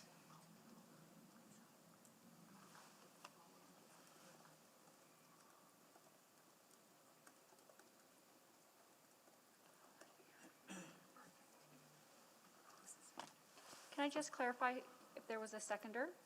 Second.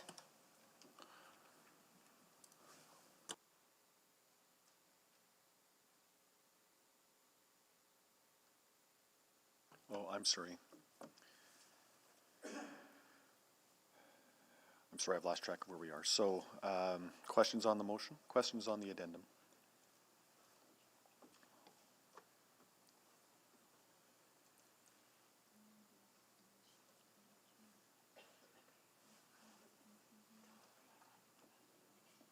No, Rama, you're okay.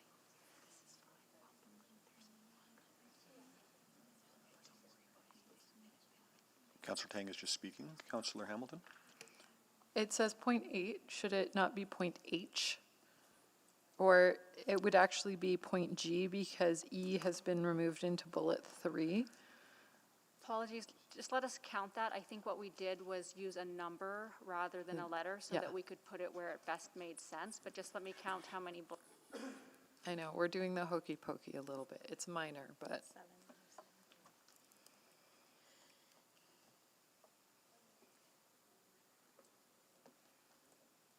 So we're phrasing it as, just for clarity, we're phrasing it as 0.7, so that we can put it where it makes sense for the motion, but I would suggest that this will turn into G. Okay, We could also phrase it that way, if it's more clear. I just want to make sure that we're not, that everything's ordered nicely. I'm good. Any further questions on the motion?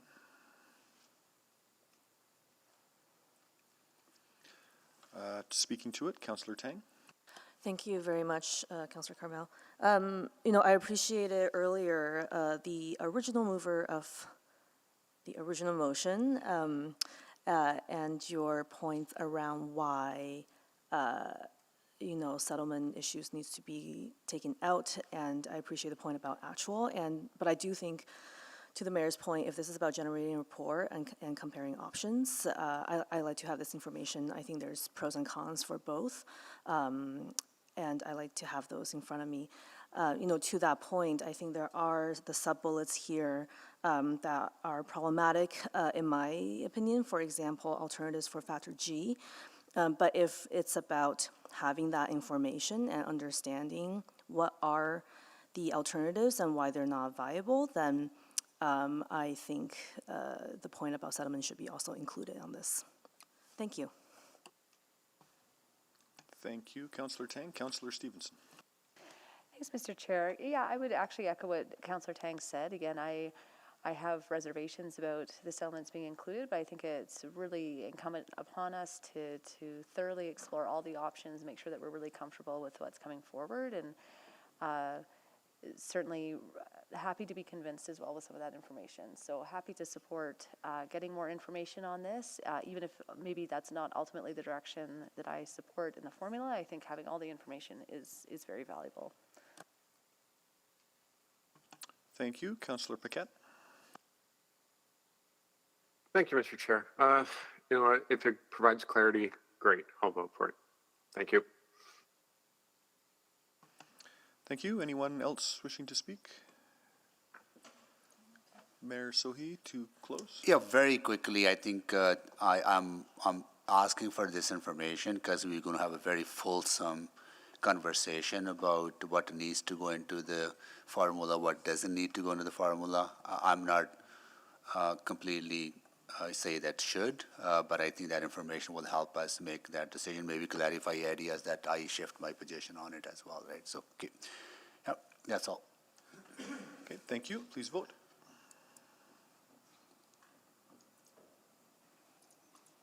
Councillor Wright is a yes. Thank you, Councillor Wright. Can I just confirm that was a yes? Yes, it was yes. Thank you. We have all the votes. Please display the vote.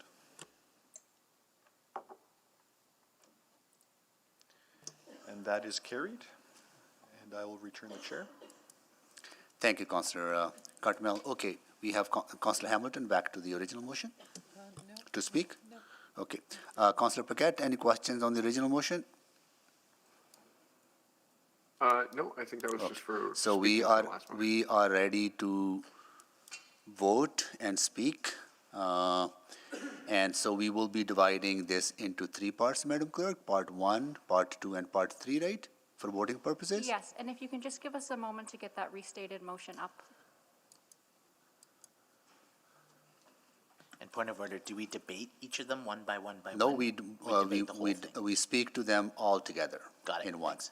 Otherwise, it will be 15 minutes for speaking, and we will not be get through. Yeah. Okay.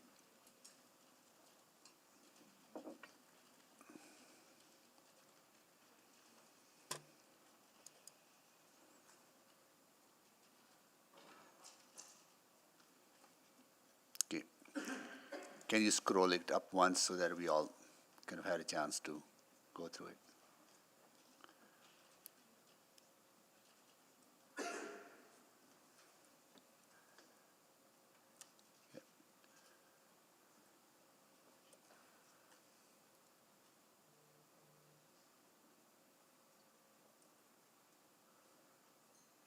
Can see part 3.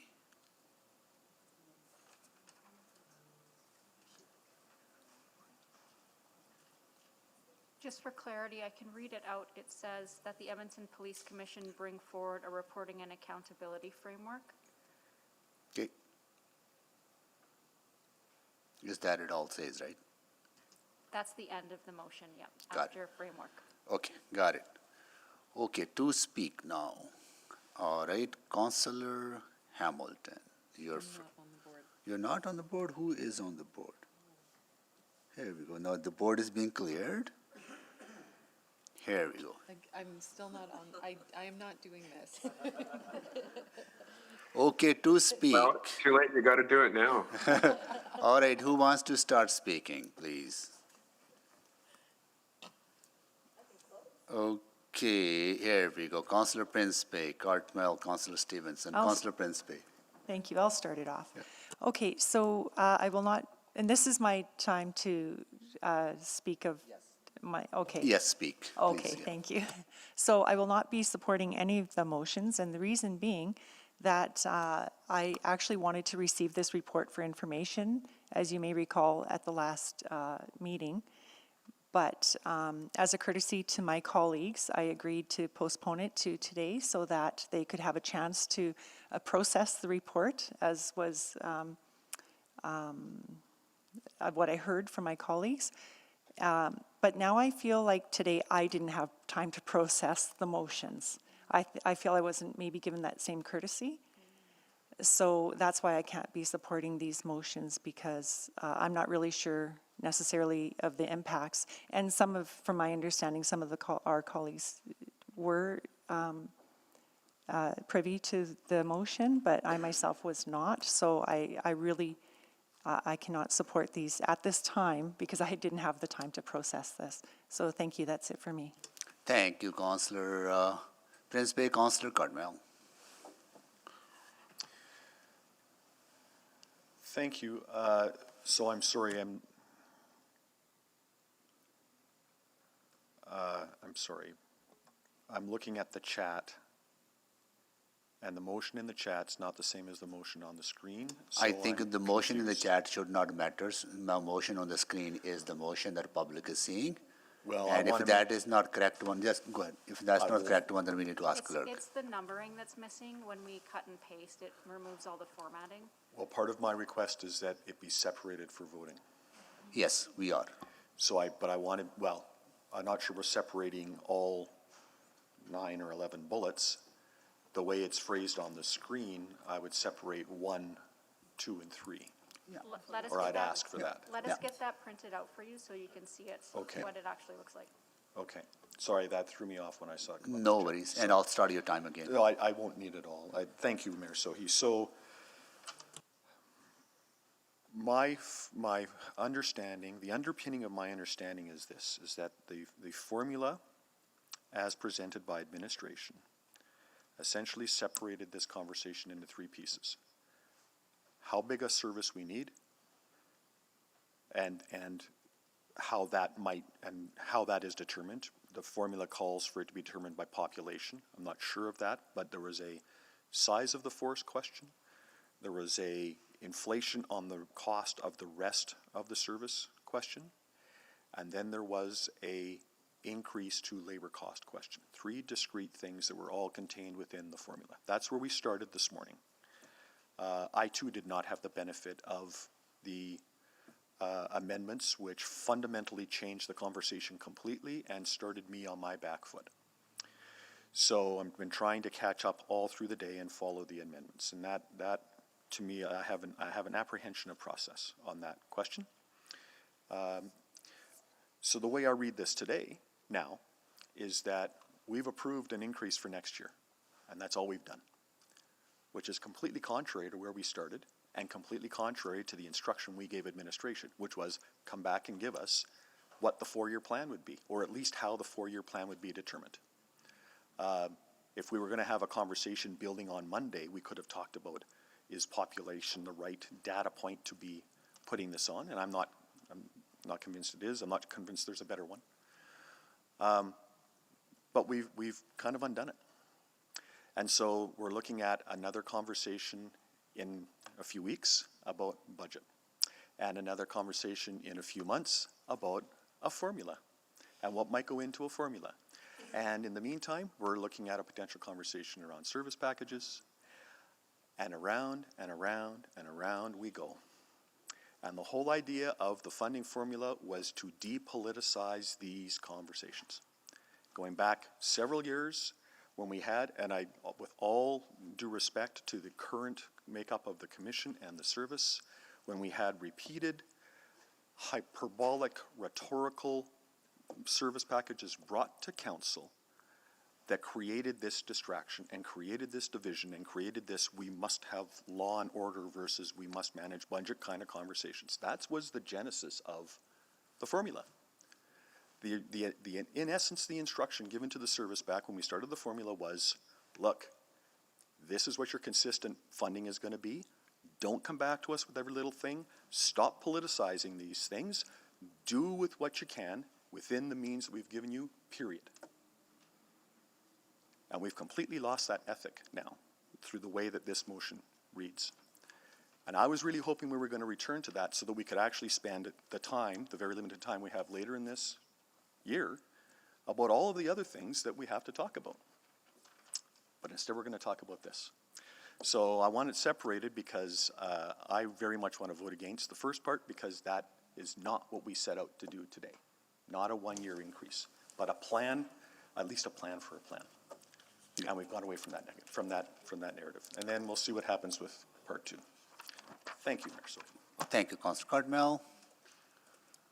Oops, I lost the list again. Here we go. Councillor Paquette. Thank you, Mr. Mayor. Really appreciate the words of my colleague. I would say that I can't speak for the will of council before a vote ever happens.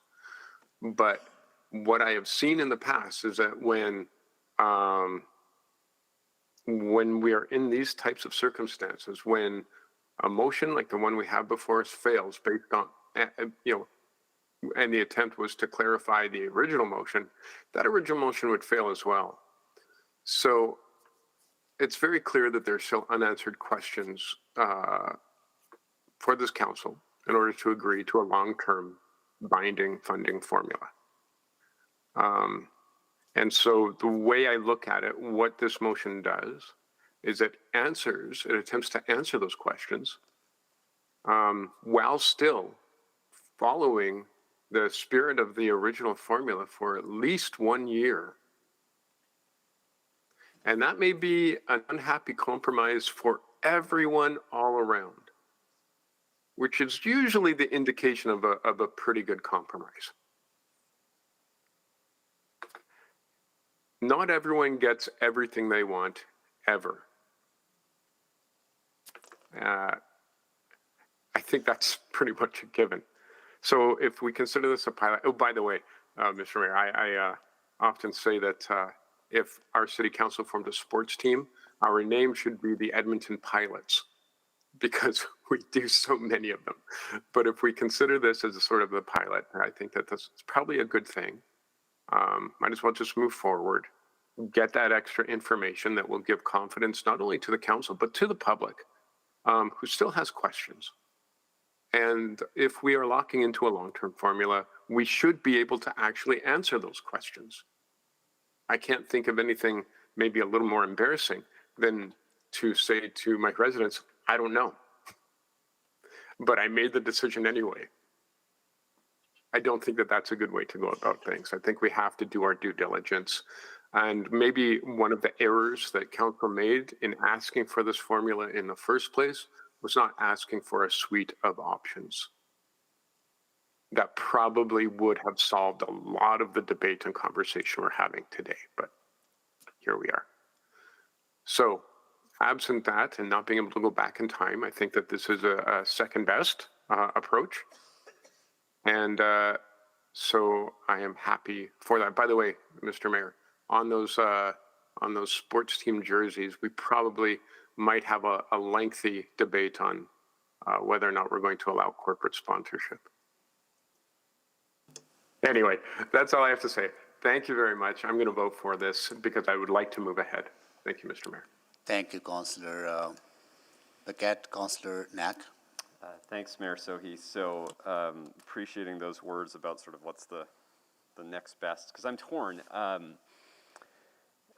So it's probably no surprise if we remember the last discussion that my preference would have been to have a community safety funding formula, not a police-only funding formula. And in fact, Principle 4 in the new attachment, I think, talks about that very notion of a guiding principle about this policing as part of the community safety and well-being where there's interconnectivity and interdependency. And I actually don't see us headed down that path yet because we don't have a formula that recognizes all of that need together. Because in my mind, if this attachment had been, this is the way we're going to fund policing as well as a couple of other important services, I probably would have voted for it today and we'd be all done. I wouldn't even have to make a change. I mean, I could nitpick, but I would have been ready to go, and then that 7 million would be divvied up amongst police for some of it and other organizations who also do work that help work towards that overall community safety and well-being goal. So that's why I'm struggling, because I think the motion on the floor is better than just approving the recommendation as is, but it's still fundamentally not what I want to see us be doing as a city. And so I worry, to Councillor Paquette's point, because my inclination is to vote no to point 1 and yes to the other points, because I want that information, I want to have those conversations, I want to see the formula improve. But if I vote no, and this loses on, say, a 7-6 vote, I'm going to vote no to the original recommendation, and that will also lose on a 7-6 vote because I might be the one that flips, as an example. So I'm having a fun time thinking about this. I guess if truly that were to happen, I could always vote to reconsider the first one, because I would rather this pass than the original recommendation, but I still don't think this is the right way to go for us as a city. So that may be the case, so be prepared. If we happen to have a 7-6 vote, I'll keep track. We might have 2 back to back, because I think I have to say no to 1, not because it's the wrong changes. This is a better version than what is in that recommendation, but it is not where I think we need to be in terms of actually addressing community safety and well-being in a connected and principled way. So that's likely where I'm going to go right now. I'm going to listen to some of my colleagues as they go on the board here, because I do think it's important to have a formula, and yet at the same time I don't just want to approve a formula that isn't good enough yet. So the final thing I'll share, and again just repeat what I asked questions about earlier, is that I still like to have a conversation about the Healthy Streets piece, because in my mind I was okay if a $7 million increase is what it's going to be based on the formula. I still think that operations center should come out of that funding. Today is not the day for that conversation, purely because of timing. But I said it last time, and I'll say it again just so nobody's caught off guard when that conversation comes forward. So I want to say thanks to everyone for the work today. Again, I know it's been a long day so far. There's been a lot going into this. I think points 2 and 3 make a ton of sense for us to have that information and can make this better as we go forward. So I haven't convinced myself differently in my 4 minutes so far, so I think where I'm going to be is I'm going to vote no to point 1. I will vote yes to points 2 and 3. If this happens to fail, though, I will also be voting no to the original formula, and potentially, if that fails, reconsider this, because I'd rather this pass than give them no certainty at all, because that is the least ideal circumstance. Thank you, Mayor Sohi. Thank you, Councillor Knack. Councillor Jans? Yeah, thank you. I voted against the formula, and this is partially why, because I think it's the fine print that gets challenging. I recall Councillor Rutherford had said, well, I'll support a formula, but it could be negative. And I recall Councillor Knack saying, well, I'll support a formula, but I assume there'll be these certain things baked into it.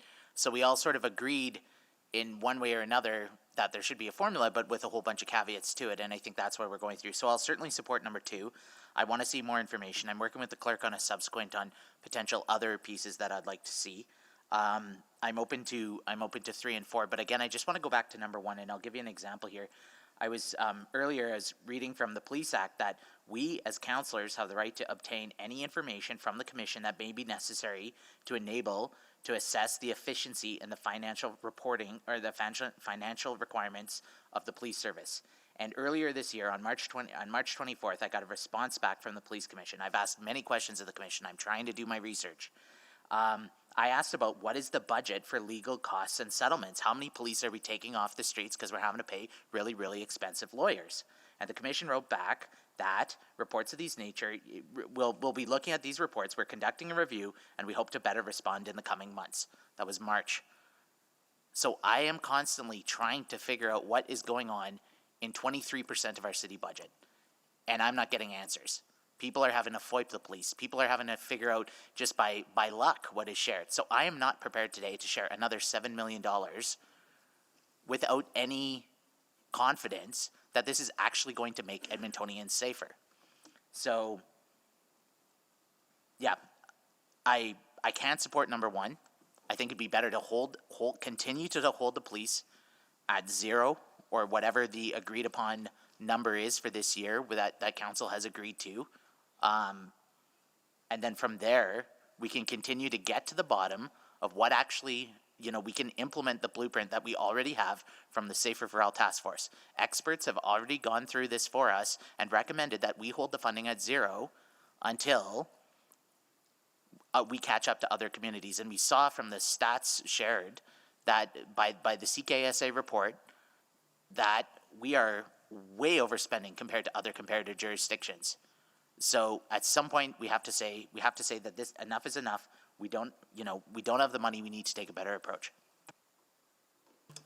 Thank you, Councillor Jens. Councillor Rice.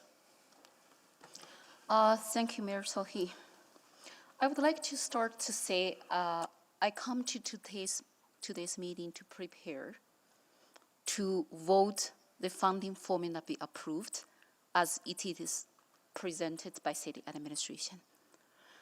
I do believe city administration put lots of effort and work and collaboration and with police commission and police services and look at it from system-wide perspective and how we should funding the public services and to the public, and which is the public care about is our safety.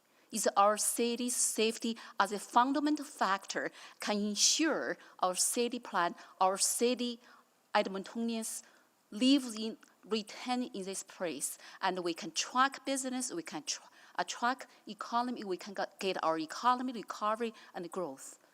And I think that is, I prepare for today's conversation. And however, the conversation and went to the way, and then I really surprised is not the focus on our funding formula. And the funding, between the funding formula and the service package, this conversation all happened a few times. And then I cannot say that efficiency really happened and from our top leader at the city and during our meeting. So I cannot support all of them, but I'm really struggling for the number 1. If I vote yes for the number 1, that means it ends up, we have to over and repeatedly the similar conversation again and again. And where is our effort should be? Our effort should be as a governance, and we should focus on how we can improve our services. It's not about it micromanage what FTEs. Micromanage and how police services be operated. That is not our role. Our role is provide the policy guidance and how we can improve these services and to support our public safety. I cannot, due to this reason, I cannot just vote yes for the 1 year formula and come back for the same conversation over and over. This is not our time should be used. And for number 2 and number 3, I cannot support either. The reason is similar. And for the number 2, specifically, if we will try to hold accountable and for the services we provided, including police services, then we should focus on the policy. We should focus on universal policy and how we can hold accountable for any public services as a city we provided. And it's not only about the police services. And then we are here to work together with every city administration and service provider and to support our Edmontonians. If we're talking about the reporting, if we look at how many data, how many reports we already generated on the website and published, how we use those type of reports. Did we have very effective tool in place to use those data to demonstrate that accountability piece we already and try many, many times from city administration perspective, from our policy perspective, and try to do that? Why we need to do the redundant work here? I can't support this. If we are talking about efficiency, let's use action to speak to the efficiency, not the words. Thank you. Thank you, Councillor Rice. Councillor Salvador? Yeah, thank you, Mayor Sohi. Yeah, so I'm happy that this is being split for voting purposes. Looking at part 1, this would result in approving an increase of $7 million plus whatever ends up coming forward for salary settlements. And this would also mean that when we have the conversation that is outlined in part 2, we will have already increased that base budget as outlined in the proposed funding formula. And, I keep coming back to, we are walking into a very challenging budget, and part 1 of this, from my perspective, would result in an increase that I'm not prepared to commit to at this time, given the number of significant and diverse priorities that we'll be contemplating and debating at budget. One of the other things I've also been thinking about is, I understand that administratively the proposed formula was crafted collaboratively with the Commission, but I'm also uncomfortable that we haven't given the body responsible for accountability, oversight, and public trust, the appointed police commissioners, an opportunity to provide feedback on the proposed formula. And I think that's a really critical piece of information that I would like to have before making this decision. For point 2, very supportive of all the points that are outlined in there. I think these are the exact kinds of questions and alternatives that we need to be contemplating as part of this discussion. I'm hearing clearly from colleagues that there are some possible changes and adjustments that some of us would like to see made. And, I'm feeling a sense of urgency right now to make a decision, and I'm really questioning the validity of that urgency. Council voted to a formula in principle, not just to accept a formula wholesale. And, we had one round of questions earlier this week, we had a discussion today, and quite frankly, I don't think that's enough time for such a consequential decision. And when I think about, our broader approach to community safety and well-being, fundamentally, the approach that's presented in the formula still leaves us siloed and not able to contemplate investments in other important pillars of community safety and well-being. I'm still trying to see how we're going to be able to have that holistic perspective. So for that reason, and many others, I'm not going to be able to support part 1 of this. And if we do go back to the main recommendation, I can't support that either. But would be interested in seeing part 2 go forward, because I think those are some fantastic questions and additional direction that we need to be talking about. Thank you so much. Thank you so much, Councillor Salvador. Councillor Tang. Thank you very much, Mayor Sohi. I think this is extremely messy from a process perspective, from a timeline perspective, from all the administrative aspects just happening today. It was extremely messy. I commend anybody listening out there that was following the thread. And I, like some of my colleagues, I think this process kind of unfolded not the way I would have envisioned it. I'm still hugely uncomfortable with this discussion without a discussion beforehand about performance and indicator. I still have a lot of outstanding questions, but I actually don't feel there necessarily was going to be the make and break of the formula at the end of the day. I go back to May when we've discussed the funding formula policy at executive committee.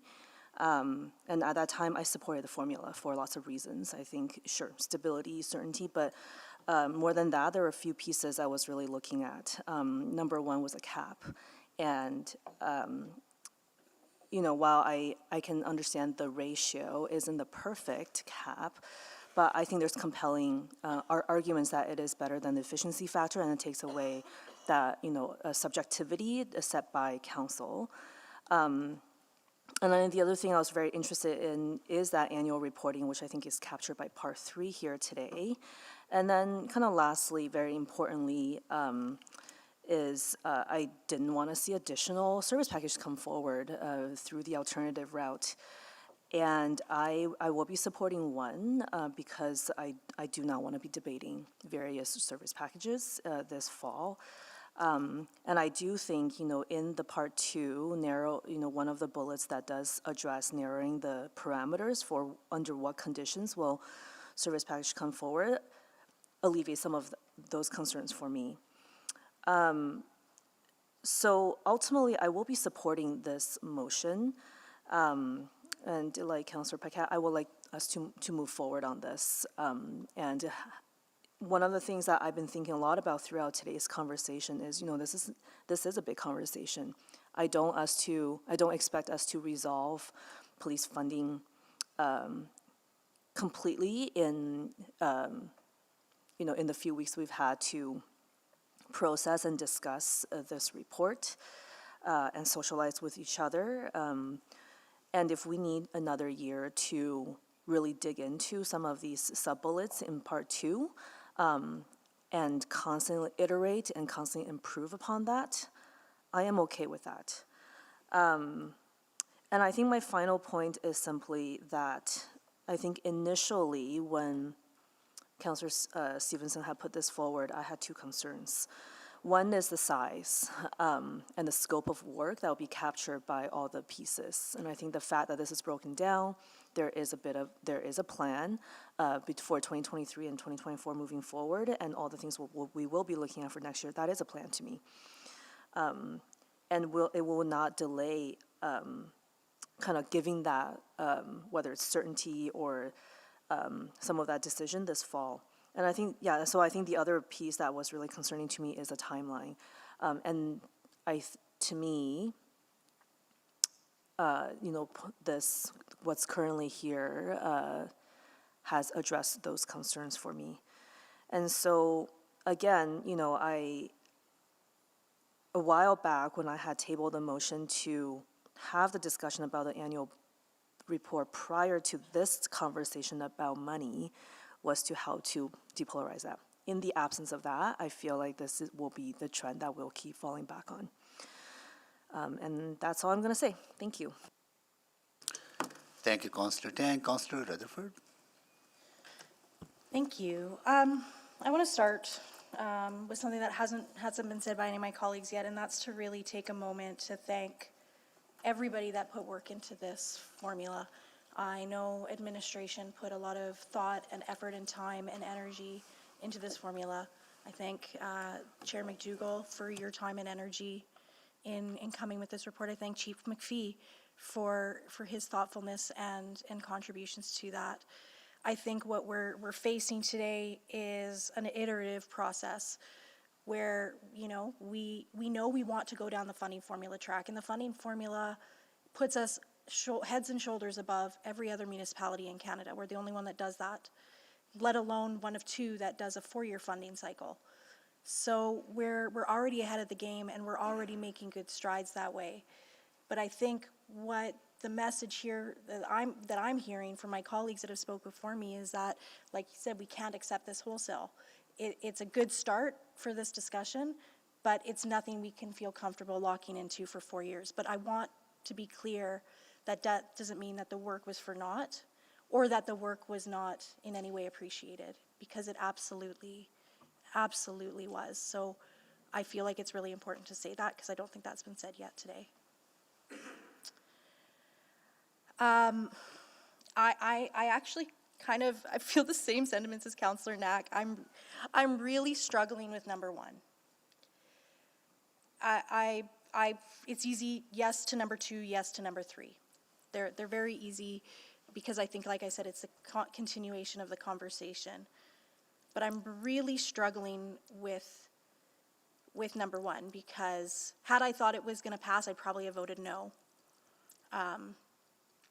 But it's not going to pass, and I think it's also not fair to have done all that work and to not kind of show that willingness to work together. And I think that if we say no to point one, we're potentially as council sending the message that we're not willing to continue this conversation and find that middle ground. And that's what I'm worried about. But at the same time, you know, one of the biggest political issues that was debated during at least the campaign period was police funding. It was one of the things that came up very, very, very often at the doors and in discussions. And it's something that I still receive a high volume of emails and calls about from both sides, from people that say stop funding the police and people that say fund the police more. And it's extremely polarized. And I would say it's about 50-50 in each of those baskets. And so that doesn't provide any path forward. So I think, you know, counter to what my colleague says, I think we need to generate as many reports and have as many conversations as we need to get to that. The question before me today is, in the context of all of the other budgetary pressures we're going to feel at this operational budget, am I able to commit to 7 million in this moment? And I'm really struggling because I'm a holistic thinker. I like to see everything in its totality. And I don't think we don't even know fully what our operational asks are going to be, what that total tax levy is going to be, for example. So if we say yes to the 0.4% for police funding, plus whatever comes out of TASER, plus whatever comes out of negotiations, that could be pretty significant. And we've heard from residents that they don't want to see a huge tax levy increase.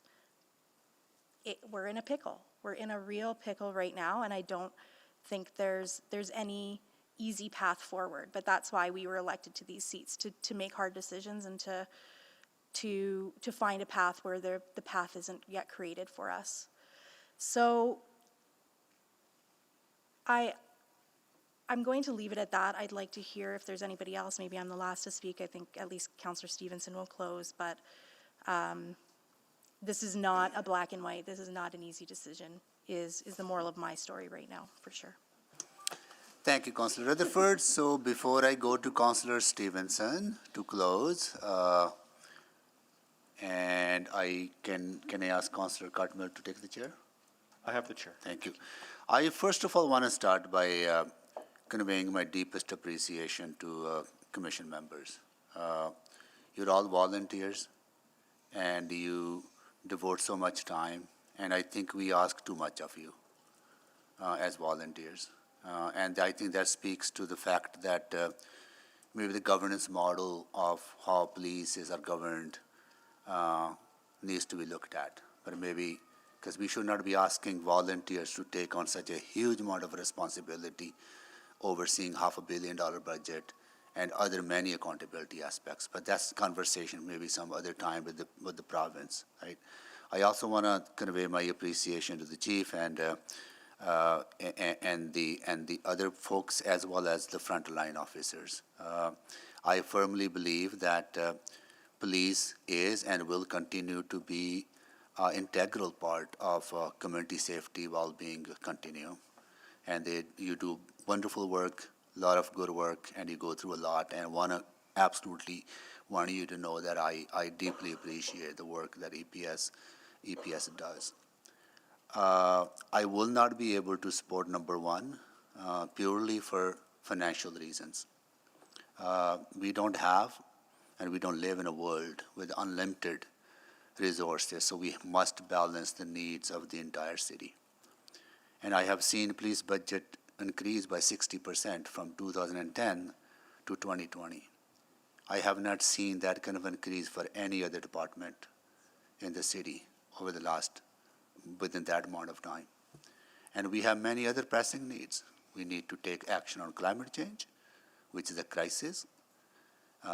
We have requested more support for snow and ice control, which has not been seen increased funding with population growth and inventory growth. We have ambitious goals on anti-racism. We have ambitious goals on meeting our commitments to reconciliation with indigenous communities. We are underfunding our public transit system, and we would be required to provide more support, which I support for the regional transit system. And we need to build more supportive housing. We need to build more affordable housing. So there's so many other things that we have not properly funded in this city, and they require our attention. So it's a difficult budget. We will be Edmontonians struggling with inflation. They're making tough choices, and we need to make tough choices too. And one of those tough choices is looking at every dollar that we spend in this city and try to maximize their value. I believe that going into 2023, and we heard from large number of Edmontonians a number of months ago who came urging us to provide stability for police funding, and we made a decision at that time that we will fund police with $407 million and also reduce the uncertainty around photo radar funding. And stabilizing that funding would require, in my understanding, over the next 4 years, close to 1.2% tax levy increase. Right? So I think $407 million going into 2023, in my mind, is sufficient amount of money for EPS. I would have supported that formula if that came through the formula, because I see the value of giving that certainty, but certainty not only to EPS, but taxpayers need certainty too. And I will support number 2 and number 3 because they will generate good information for us to look at what that formula looks like. But at this time, recognizing the challenges that Edmontonians facing, the amount of tax levy that would be required, and looking at the other priorities of the city, we need to balance. We need to balance the needs of all departments. And we need to start funding other departments and areas that have been not properly funded over the last number of decade or so. And I hope people will understand my rationale for this. Right, I just cannot, in tough times, support police budget more than $407 million going into 2023, whether that comes through service packages, whether that comes to formula. With that, I will take the chair back. Return the chair. And I will go to Councillor Stevenson to close. Thank you so much, Mr. Mayor, and thanks to all of my colleagues. And again, want to really echo what Councillor Rutherford emphasized, which is I think this was an excellent starting point. And the work that administration and the commission and the service did to pull this together is really, really fantastic. You know, a lot of the motion before us, especially number 1, it is imperfect and it's messy and it's pragmatic, and it has a lot, in my mind, to do with timing. If it was May right now, I would not have even thought of putting number 1 on the table. I would have wanted to pursue that iteration and those further discussions through 2 and 3. And if it was May right now, we would have the luxury of that time to be having those conversations. The reality is that it's October. We have a staff team that is incredibly busy with preparing our 4-year budget. We're going to have not only a practically difficult conversation in terms of some of the decisions we'll have to make, we also just have a huge volume of decisions we need to make in the coming months as part of our budget. So for me, number 1 is ultimately pragmatic. In my mind, it's reducing the number of conversations that we need to have by precluding the need for service packages to be coming forward to us at budget. And And that's why I have it on the floor. That's what I would urge my colleagues to reflect on is timing and pragmatism. I don't think it fundamentally, it doesn't tie our hands irreparably. And my decision is also influenced by the conversations I have on a more than daily basis, which is the urgent needs so many in our community have for safety, very basic safety. As the guiding principles suggest, EPS is part of that.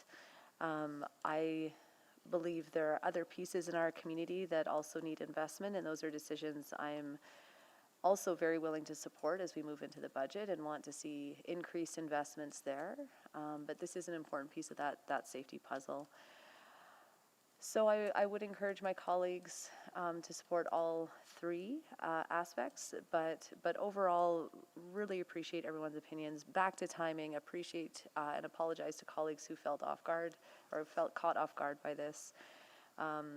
It is us all trying to do our best in the time and space that we have during these busy times. So thanks again for the conversations. Really appreciated all the points raised today. Thank you, Councillor Stevenson. Please vote on part 1.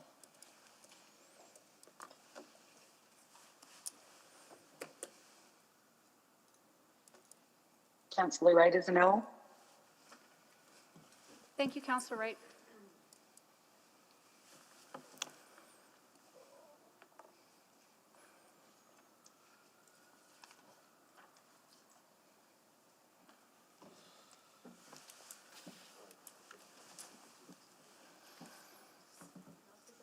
We're just waiting on 2 votes. It's okay.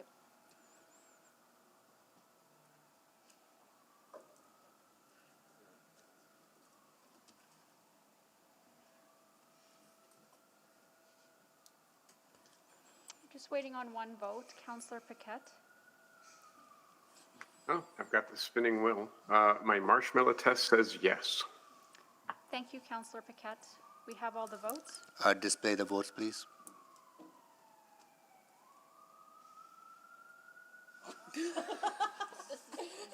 That is carried. Okay.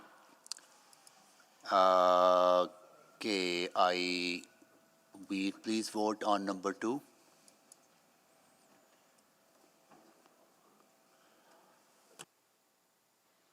Councillor Wright is a yes. Thank you, Councillor Wright.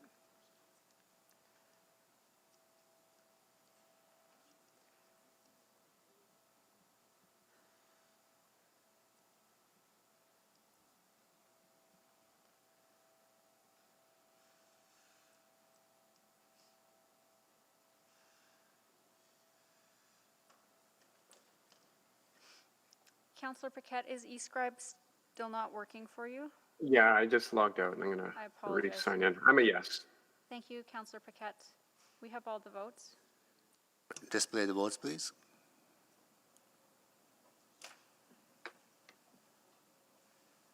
That is carried. And now we vote on number 3.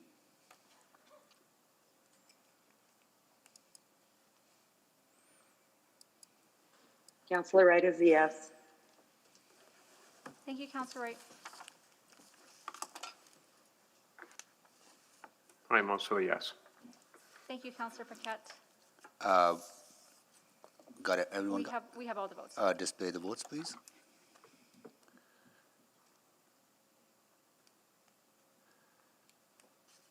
That is carried. Okay.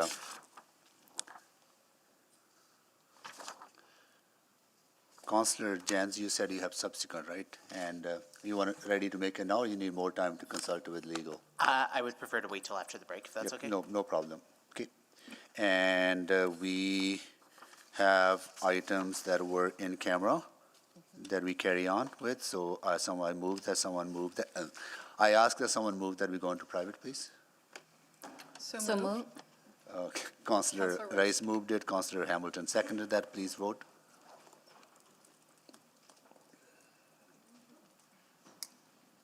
I'm a yes, but before we move into private, I'm just wondering if I can have one of my staff move into private with us? Would we make that decision in public, or we'd make that That decision? decision has to be made in public, and that Okay. decision has to be made before you go in private, Mr. Mayor. Okay, then we'll recall the vote on this one. And is everyone okay with Councillor Wright having her staff present in the in-camera discussion on 9.1, right? Yes, it's 9.1. I might not be, I will be intermittently available over the next little bit here. Okay, got it. Is everyone okay? Thank you. Can we just get the name of the staff Yes. member so that I'll we send can it to you, see? Kristen. Thank you. Thank you. Is everyone okay? Councillor Paquette? Yep. Okay. And Councillor Wright, obviously you're okay with it. Okay, all right. Okay, Yes, I am. Okay, we don't need to vote on it then, right? We got a consent. You had unanimous consent. Got it. Okay. yeah. Now, Councillor Now we Rice moved the motion to go into private, and Councillor Hamilton seconded that. Please vote to go into private. Councillor Wright votes yes. Thank you, Councillor Wright.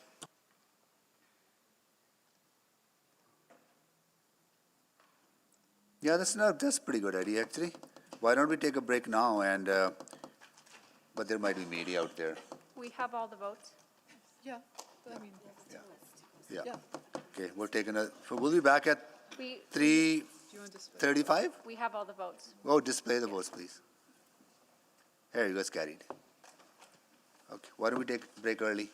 Be back at 3:35? Is it cool? Yeah, 3:35.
doors.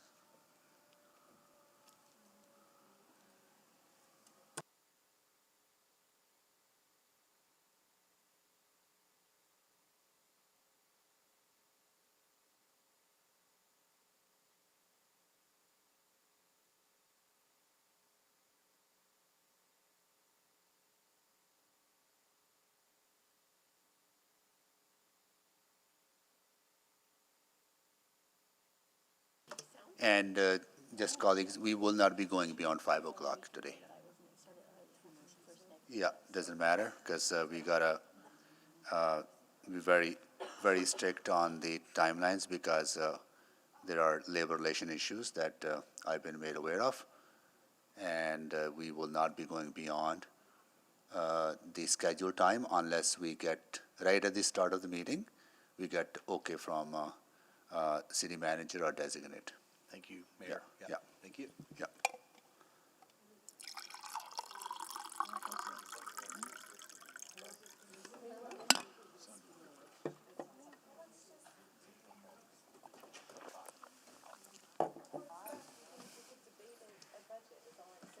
What? Oh, the transit? We are live from City Hall chamber. Okay, thank you. Councillor Cartmel, can you take the chair so I can move the motion on 9.1? I have the chair. Thank you. Would you care to move a motion, Mercy? Yeah, I'm just waiting for the wording. Here we go, and I will read it into the record that the mayor, on behalf of City Council, write a letter to the provincial and federal governments based on city's priorities for 2023-2024 provincial and federal budget as outlined in attachment 1 of the October 3rd, 2022 Communications and Engagement Report, that the Social Development Branch 2022 operating budget be increased by $2.66 million to allow the Bissell Center's day services to operate extended hours 7 days per week until the end of May 2023, to be funded from the COVID-19 funds appropriated within the Financial Stabilization Reserve, and the agreement with the Bissell Center be in form and content acceptable to City Manager, that the October 3rd, 2022 Communications and Engagement Report CEO 417 REV remain private pursuant to Section 21, disclosure harm to intergovernmental relations. Here you go. Can you move it up? 24, advice from officials, and 25, disclosure harm to economic and other interests of a public body. I think Councilor Jens wanted to second that, right? I don't know. But Seconded. Seconded. Thank you. Motion on the floor. Don't think there's any questions. We've talked about this, so please vote.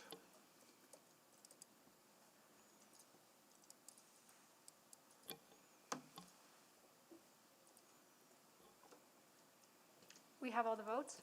Please display the vote. That is carried, and I'll return the chair. thank you. And I'll get the chair. And on 9.2, any commission members wish to move the recommendation? Councillor Stevenson? Sure, yes, happy to do so. As I fill in some space, I'll just wait for that to come up. Great.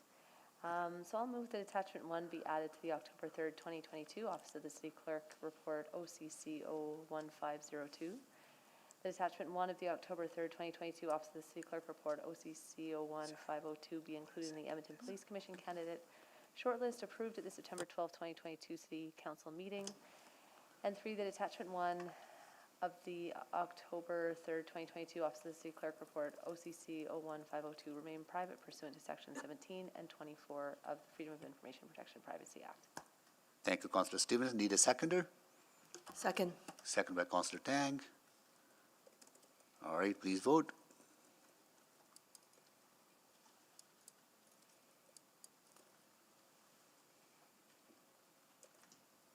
We have all the votes. Display the votes, please. That is carried. Okay, now we are into motions pending. Edmonton Metropolitan Transit Services Commission, further follow-up. Councillor Knack. Yes, thank you, Mayor Sohi. And just based off some advice from Ms. Houghton McDonald, I might need to update the wording just a little bit, so I'm going to restate if that's okay. It'll look very similar, but point one will be that administration bring forward an assessment of the implementation of the Edmonton Metropolitan Transit Services Commission Phase 1 service plan with any relevant recommendations by February 2024, and I'll explain the difference in timing later when I introduce. Number two is the same, that the mayor on behalf of City Council write a letter to the to regional members of the Edmonton Metropolitan Transit Services Commission stating that Edmonton is committed to the region and to regional collaboration for Phase 1. And then number three, that administration in collaboration with Edmonton City Council create a draft mandate letter to be provided to the Edmonton representative on the Edmonton Metropolitan Transit Transit Services Commission that outlines clear expectations for consideration of Phase 2.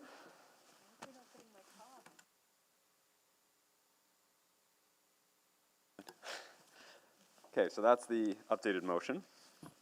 I need a seconder before I can. Second. Second by Councillor Salvador. Thank you. Can we see it on the screen, please? One moment, please. Here we are. Go ahead, Councillor. Yes, most of this was something was what we had discussed during the debate, so it was putting sort of words into action. Just a few notes in point one, the reason for the change. We originally were going to say fourth quarter 2023, but administration felt it would make more sense to align it with the report that comes back in February 2024, which is their annual service plan reports. So it just felt that was more aligned, so I wanted to follow what they requested. And in point three, and I heard the words from afar around updating how we create the draft mandate letter, because it's ultimately council's draft mandate letter. So why we had to change the wording a bit is that we can't really ask administration to create our mandate letter if they don't know what our mandate is. So what I don't quite yet know is exactly how that happens. I think there will likely need to be either a council meeting where it's a particular item where they can ask some questions, or they might need to seek council feedback. But we have to provide them feedback to allow them to put that in a letter, and then we can ultimately decide on it. So it just can't be on them because it's not fair to them. They can't read our minds. So that's why we've updated the wording in point three. Otherwise, everything else is exactly what we had discussed at the meeting. So that's it. Thank you, Councillor Knack. Any questions? I do have one. I'm sorry, Councillor Rice, go ahead. Just for the timeline, and the Phase 1 will be in operation next year, right?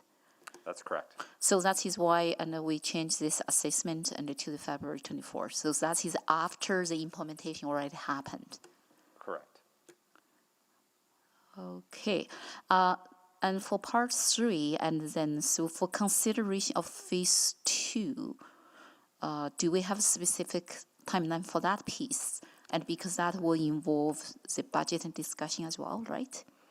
Yeah, there's no timeline yet on that because Phase 2, if council decides to go in advance of Phase 2, which council is yet to decide, that's still about a 5-year away from now conversation. Mm-hmm. So there's not an immediate rush, but at the same time, we probably don't want to take too long so that whoever the commission member is has that as that body of work is beginning. So I would expect that maybe sometime, in my head, I didn't put a date because I don't want to rush that, but I would guess maybe Q2 next year. That gives enough time and not trying to get us to get feedback in the middle of budget either. So for the timeline, and then, so correct me if I'm wrong, my understanding is wrong.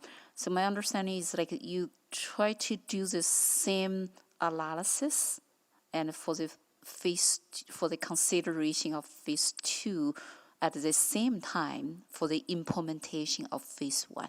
So my question is, do we need to wait for implementation Phase 1 and then start to do the analysis for consideration of Phase 2, or we need to do at the same time? So the motion come across to we are doing at the same time.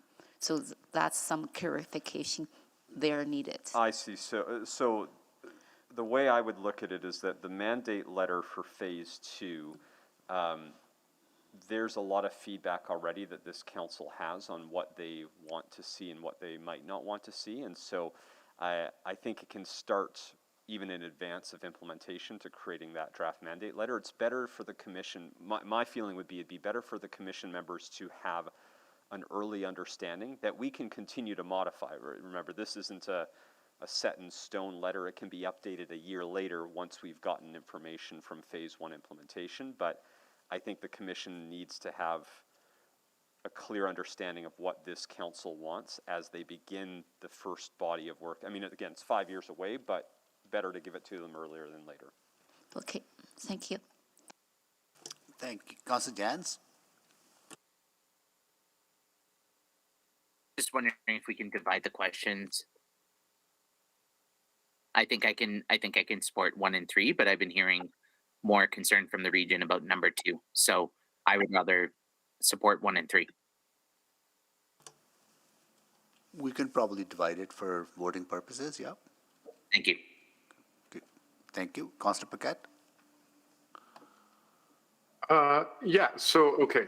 So I just want to unpack this, make sure I understand. Okay, so we're going to assess phase 1, comes back in February, yeah. Number 2, that the mayor, he writes a letter to say that we're committed to phase 1, which is obvious because we're doing it and an assessment will come back. Number 3 is a little bit more problematic in that it's sort of laying the groundwork for the possibility of council presupposing a next step. So, Councillor Knack, do you want to maybe speak to that a little bit? Sure. I mean, speaking for myself, having listened to the discussion, I have not heard this council committing to phase 2. But we do still need to do work around that if there's any, if it's going to happen, if this council decides that we want to do that, we need to actually give clear direction around what we would expect. But at this stage, I'm not sure this council wants to advance to phase 2. But if we don't do anything, then there's no way for them to work on the type of information. So right now we have no information to judge whether we should do phase 2. We need to give a mandate of what type of information we want, what we're expecting of the commission to provide us, so that council can make an informed decision about whether or not they want to do the next phase. Yeah, okay. I would say that, I mean, do you think that it might, in a passive way, signal an intention to go to phase 2? I'll just say that I would move that we take 3 out, except the mayor indicated that we'll vote on each item on its own. So I think that will satisfy that concern. Okay, thank you. Thank you, Councillor Paquette. Councillor Rutherford? Yeah, I guess just to the mover, can you explain a little bit more the intention of point 2? Because I'm worried about sending that letter when we actually haven't made the final budget decision, and we were very clear to the commission that there was going to be a lot of factors to weigh in budget. So it's tough for me to answer because this was actually Mayor Sohi's original comment. He was going to make this motion, but we've bundled it into one piece. So I can't answer for the mayor, but I understood the debate that he felt that this would be of value for us to send. So that's why I've included it in this motion. But I know he can't answer. So I'm caught in a slightly, if he's willing to adjust the rules, maybe he could answer that question since it was his original request. Yeah, I think the intent of my ask was that there were some concerns that somehow people were perceiving that Edmonton is not committed to regional transit system. So I wanted to signal to partners that we are. I think we have given them enough signals already. I spoke about it at the Chamber of Commerce event it was yesterday or day before, it was yesterday, and we had a meeting with the mayors of regional municipalities, so they know that we are there. But I do share the concern from Councillor Rutherford that we're not presupposing the budget discussion by giving that letter, that kind of commitment. That would be my concern. But my intent was to make sure they know that we are regional partners on regional transit. Yeah. Okay, I think with that answer, I would like, because I mean, I think you're already, as a mayor, you're already, like you said, you're speaking at chamber, I think that there could be more harm, like you said, in presupposing. So I'd like to move that we strike out number 2. Okay, we need a seconder for that, to strike out number 2. Second, Michael. Councillor Michael Jans? here. Okay. All right, so we will vote on that now. Any other questions any questions on removing number 2? Councillor Stevenson? Well, I noticed that the motion doesn't speak to a timeline. Is there any way that there could just be an understanding that that letter would be sent in the new year, following our budget deliberations?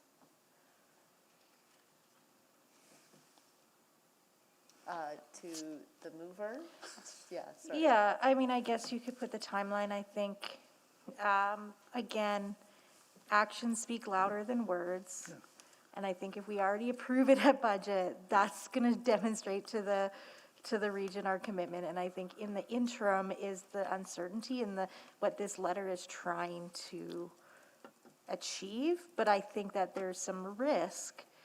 The thing I'm trying to say is there's also risk in sending that letter, and then what if we don't approve that at budget? Yeah, and I mean, that's an absolute concern, and I wonder if that's just in the finessing of the wording of the letter to say that we're committed to this.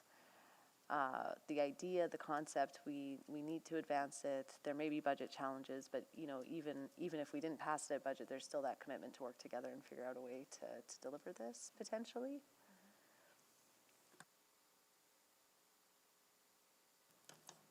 Okay. Thank you.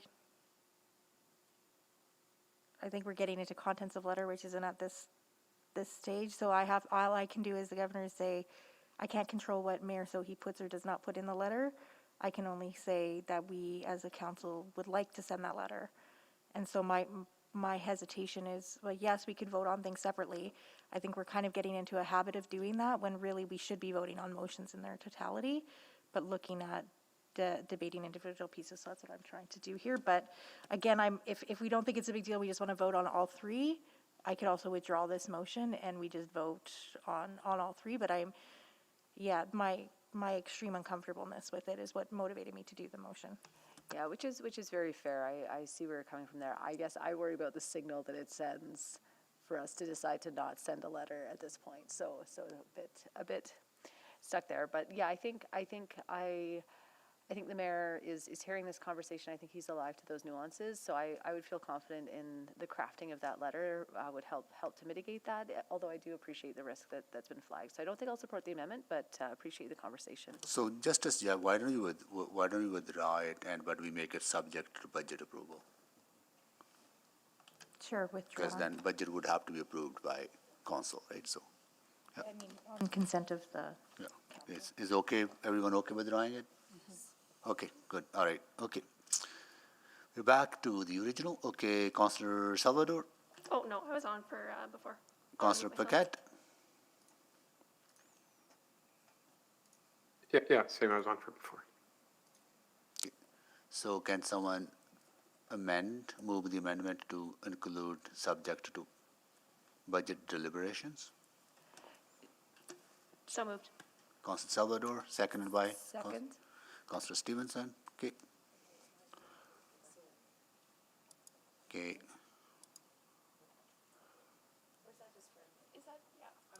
That's probably, is it friendly? Yeah. Yeah, okay, it's friendly. Okay.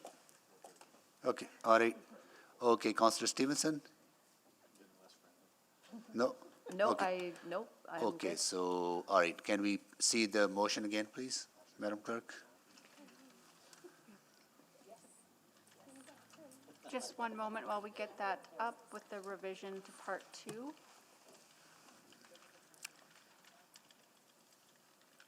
Yeah.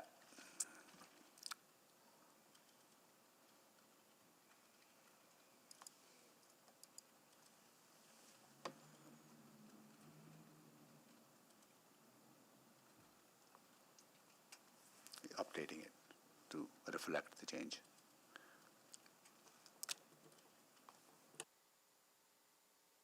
Subject to budget deliberation has been added. Okay, all right, so please vote. Yeah, right, we decided to separate it, okay. Vote on part 1.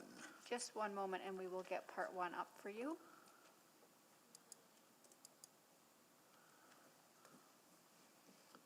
Okay. Ready? Please vote. We have all the votes. Display the votes, please. That is carried. Now we vote on part 2.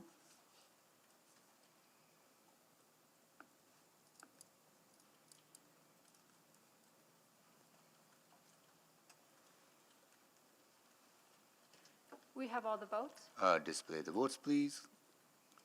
That is carried. Now we vote on part 3.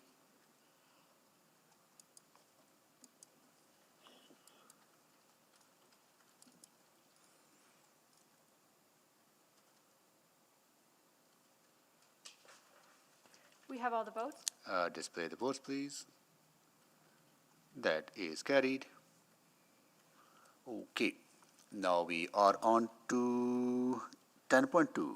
Airport Express service from Edmonton International Airport to downtown Edmonton. Thank you, Mr. Mayor. So I'm surprised to find myself making this motion.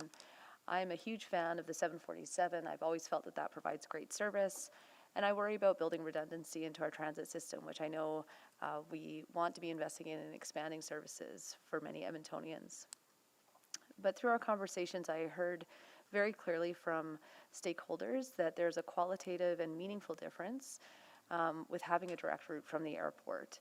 It's essential for attracting events and conferences to our city, which in turn strengthens not only our downtown by filling up hotels and restaurants, but this economic activity has broad positive uplift for the whole economy.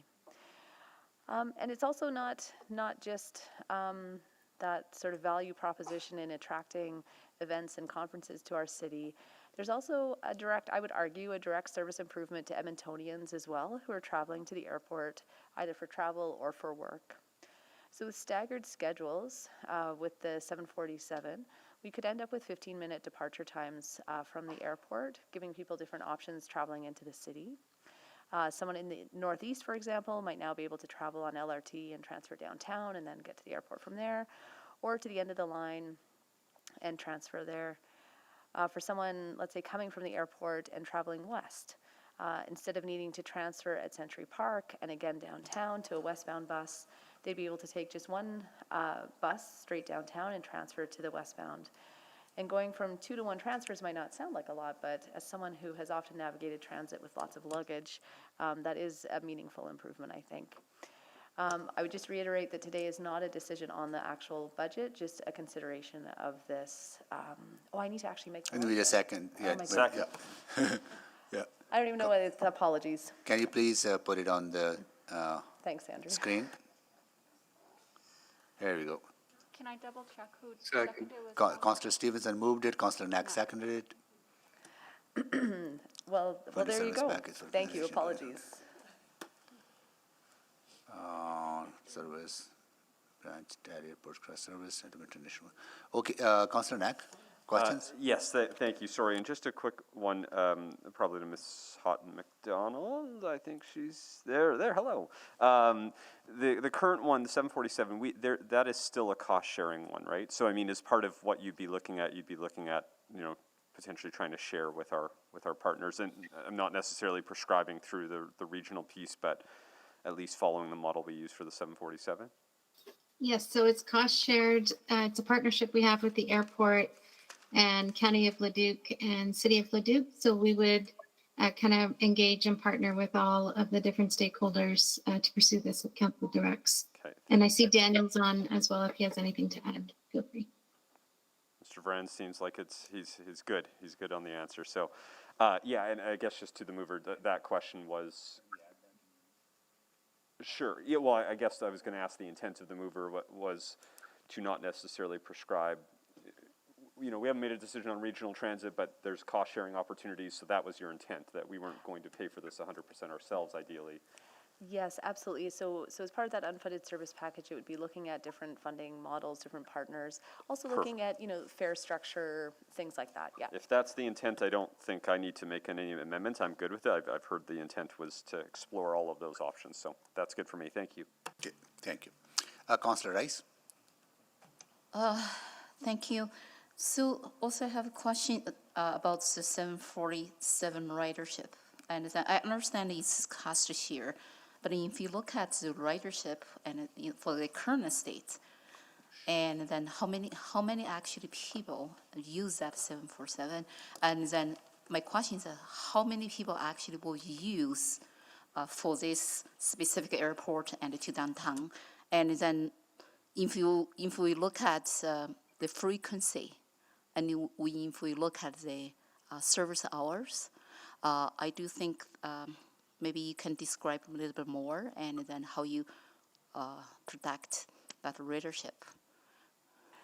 Sure, and I think that's some technical questions for administration as well. But I think for me, what stood out in the information that was presented to us was around the vast proportion of taxis that are direct from the airport to downtown. So I think inevitably we may see a shift of ridership from the 747 to this new route and sort of, for lack of a better word, sort of cannibalize some of that ridership. But I think we also grow the ridership by providing people an alternative to the taxis that are there right now. And would also note that, again, the 747 has a different fare structure that allows recouping of some of those costs, although administration could speak to the details of that. So if we already have regional transit network in place and specifically cover this route and from airport to downtown, and we already have the existing public transit and from ETS to cover this route as well. And to me, and then without knowing the readership factors, with that uncertainty, I don't think this investment and how much could get in return and for this. But I appreciate the intention for that. Yeah, and maybe just a clarification that the Transit Commission, and administration can correct me if I've got this wrong, but the Transit Commission is not providing a direct airport to downtown service as part of phase one. It's indicated on the map that we saw, but that will not be part of the service rolling out in the new year, if I am correct in my understanding. That is correct.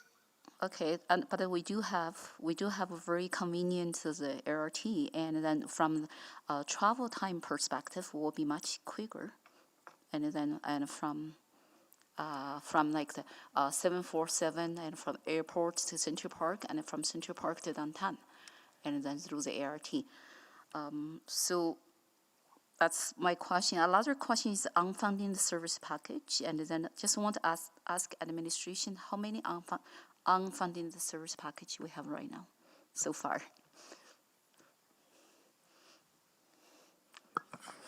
I don't have the number off the top of my head. It's a substantial number. And then by looking at the time right now, it's already October. Our budget discussion will start the next month. I'm really concerned about how much work would add to the administration for that workload.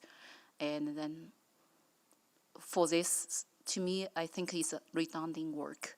And then it's not, at this time, it's not necessary. And maybe we can look at from long-term perspective for future. Yeah, Okay. Thank you. Thank you, Councillor Rice. That concludes the questions. Please vote.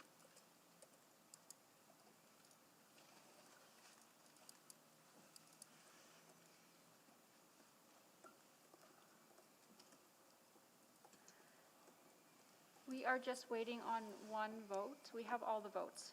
Display the votes, please. That is carried. Councillor Tang, 10.3. Thank you very much, Mayor Sohi. I'd like to move that the 2022 operating expenditure budget in community recreation and culture community services be increased by $325,000 on a one-time basis to provide funding to the Punjab United Sports and Heritage Association, or PUSHA, to construct the water, sewer, and gas line installation at Ivor Dam Park with funding from 2022 council, should say contingency. Councillor, second by Councillor Cartmel. Okay, make the introduction, please. Yes. Ivor Den is a park located in the southeast Edmonton. It has a very unique history, which, in the last while, the park has been handed over to 4 community organizations to steward, manage, and operate. They have been following through with their role and responsibility, taking care of this park very diligently. And it's a fairly major park with a significant focus on recreation and sports, but to date, it is not fully serviced. The community has been fundraising for years for some of these servicing and utility, but a capital utility project like this takes time and resources. And over the summer this year, the community shared the good news that they received federal Canada Community Revitalization funding for community infrastructure projects like theirs. However, this funding requires match funding and a very short execution period. The project needs to be done and the money needs to be spent by March 31st. So given this tight timeline, I'm proposing council contingency upon advice from administration as a source of funding.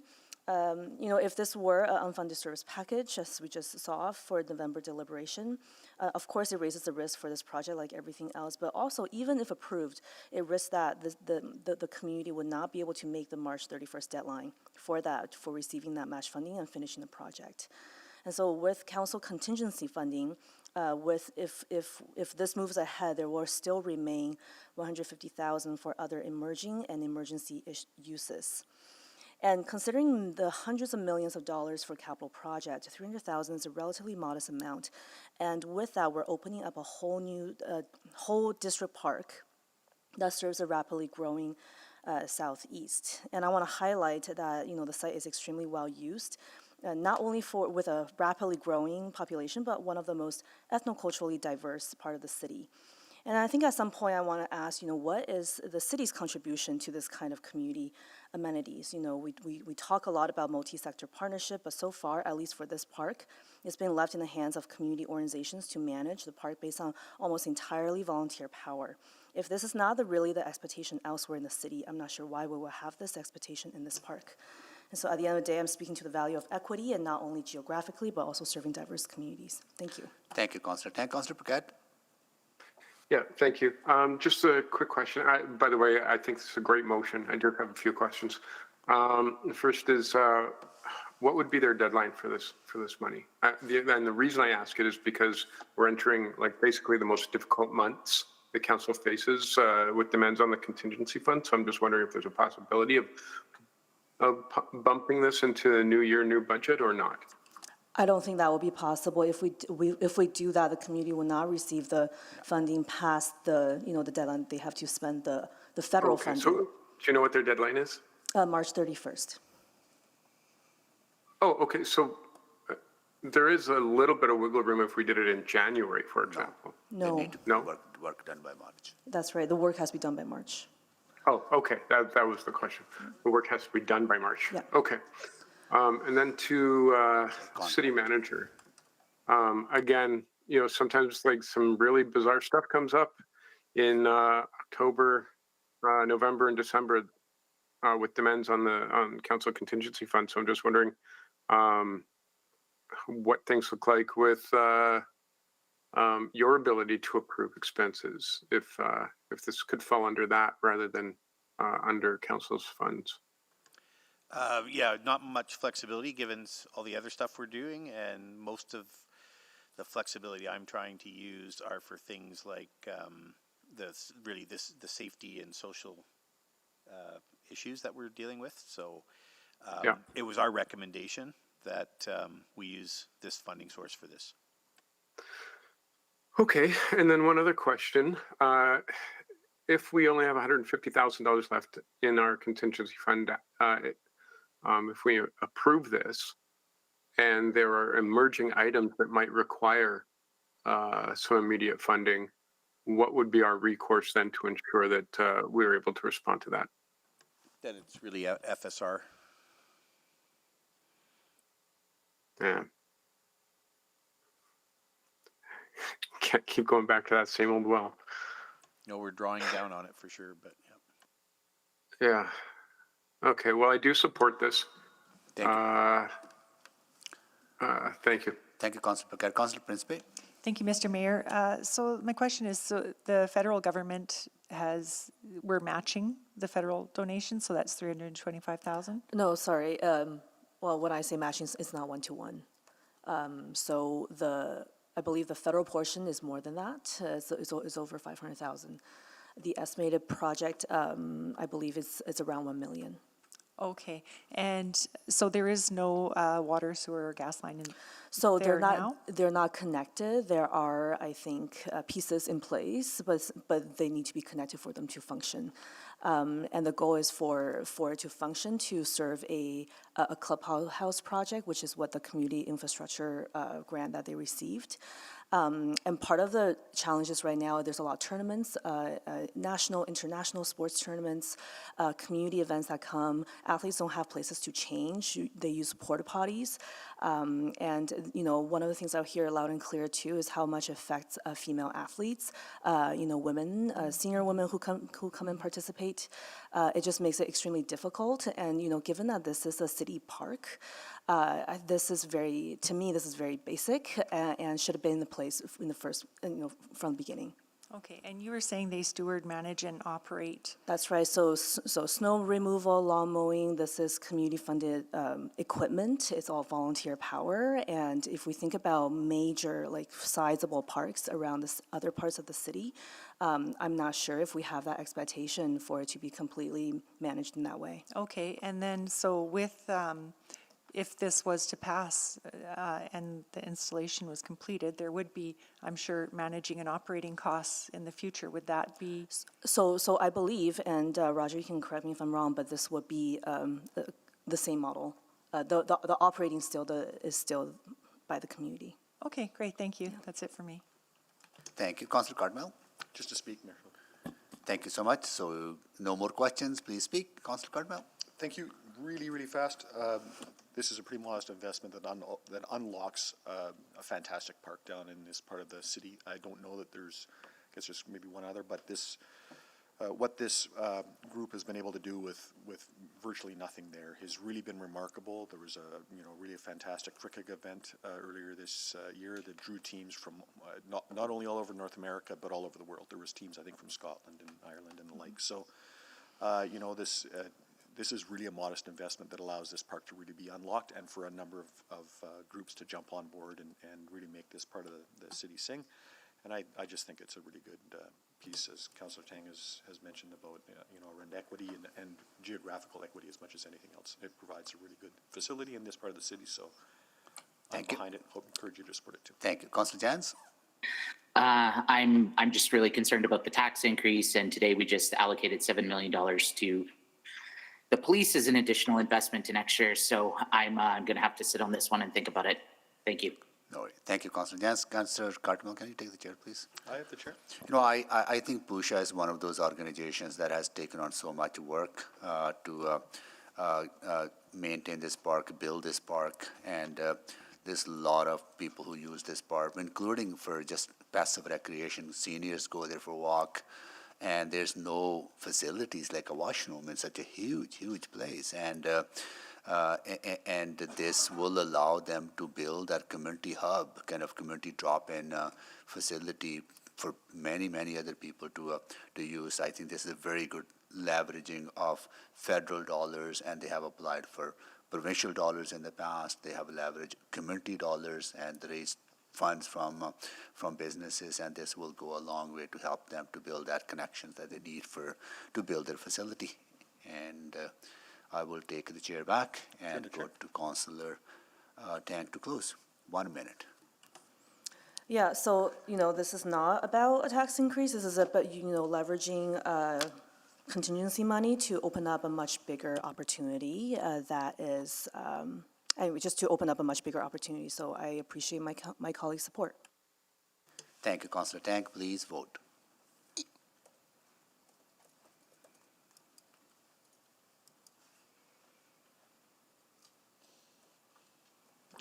We have all the votes. Display the votes, please. That is carried. Okay. Notice of motions or motions without customary notice? No? Wow, surprised. We are adjourned right at 4:59.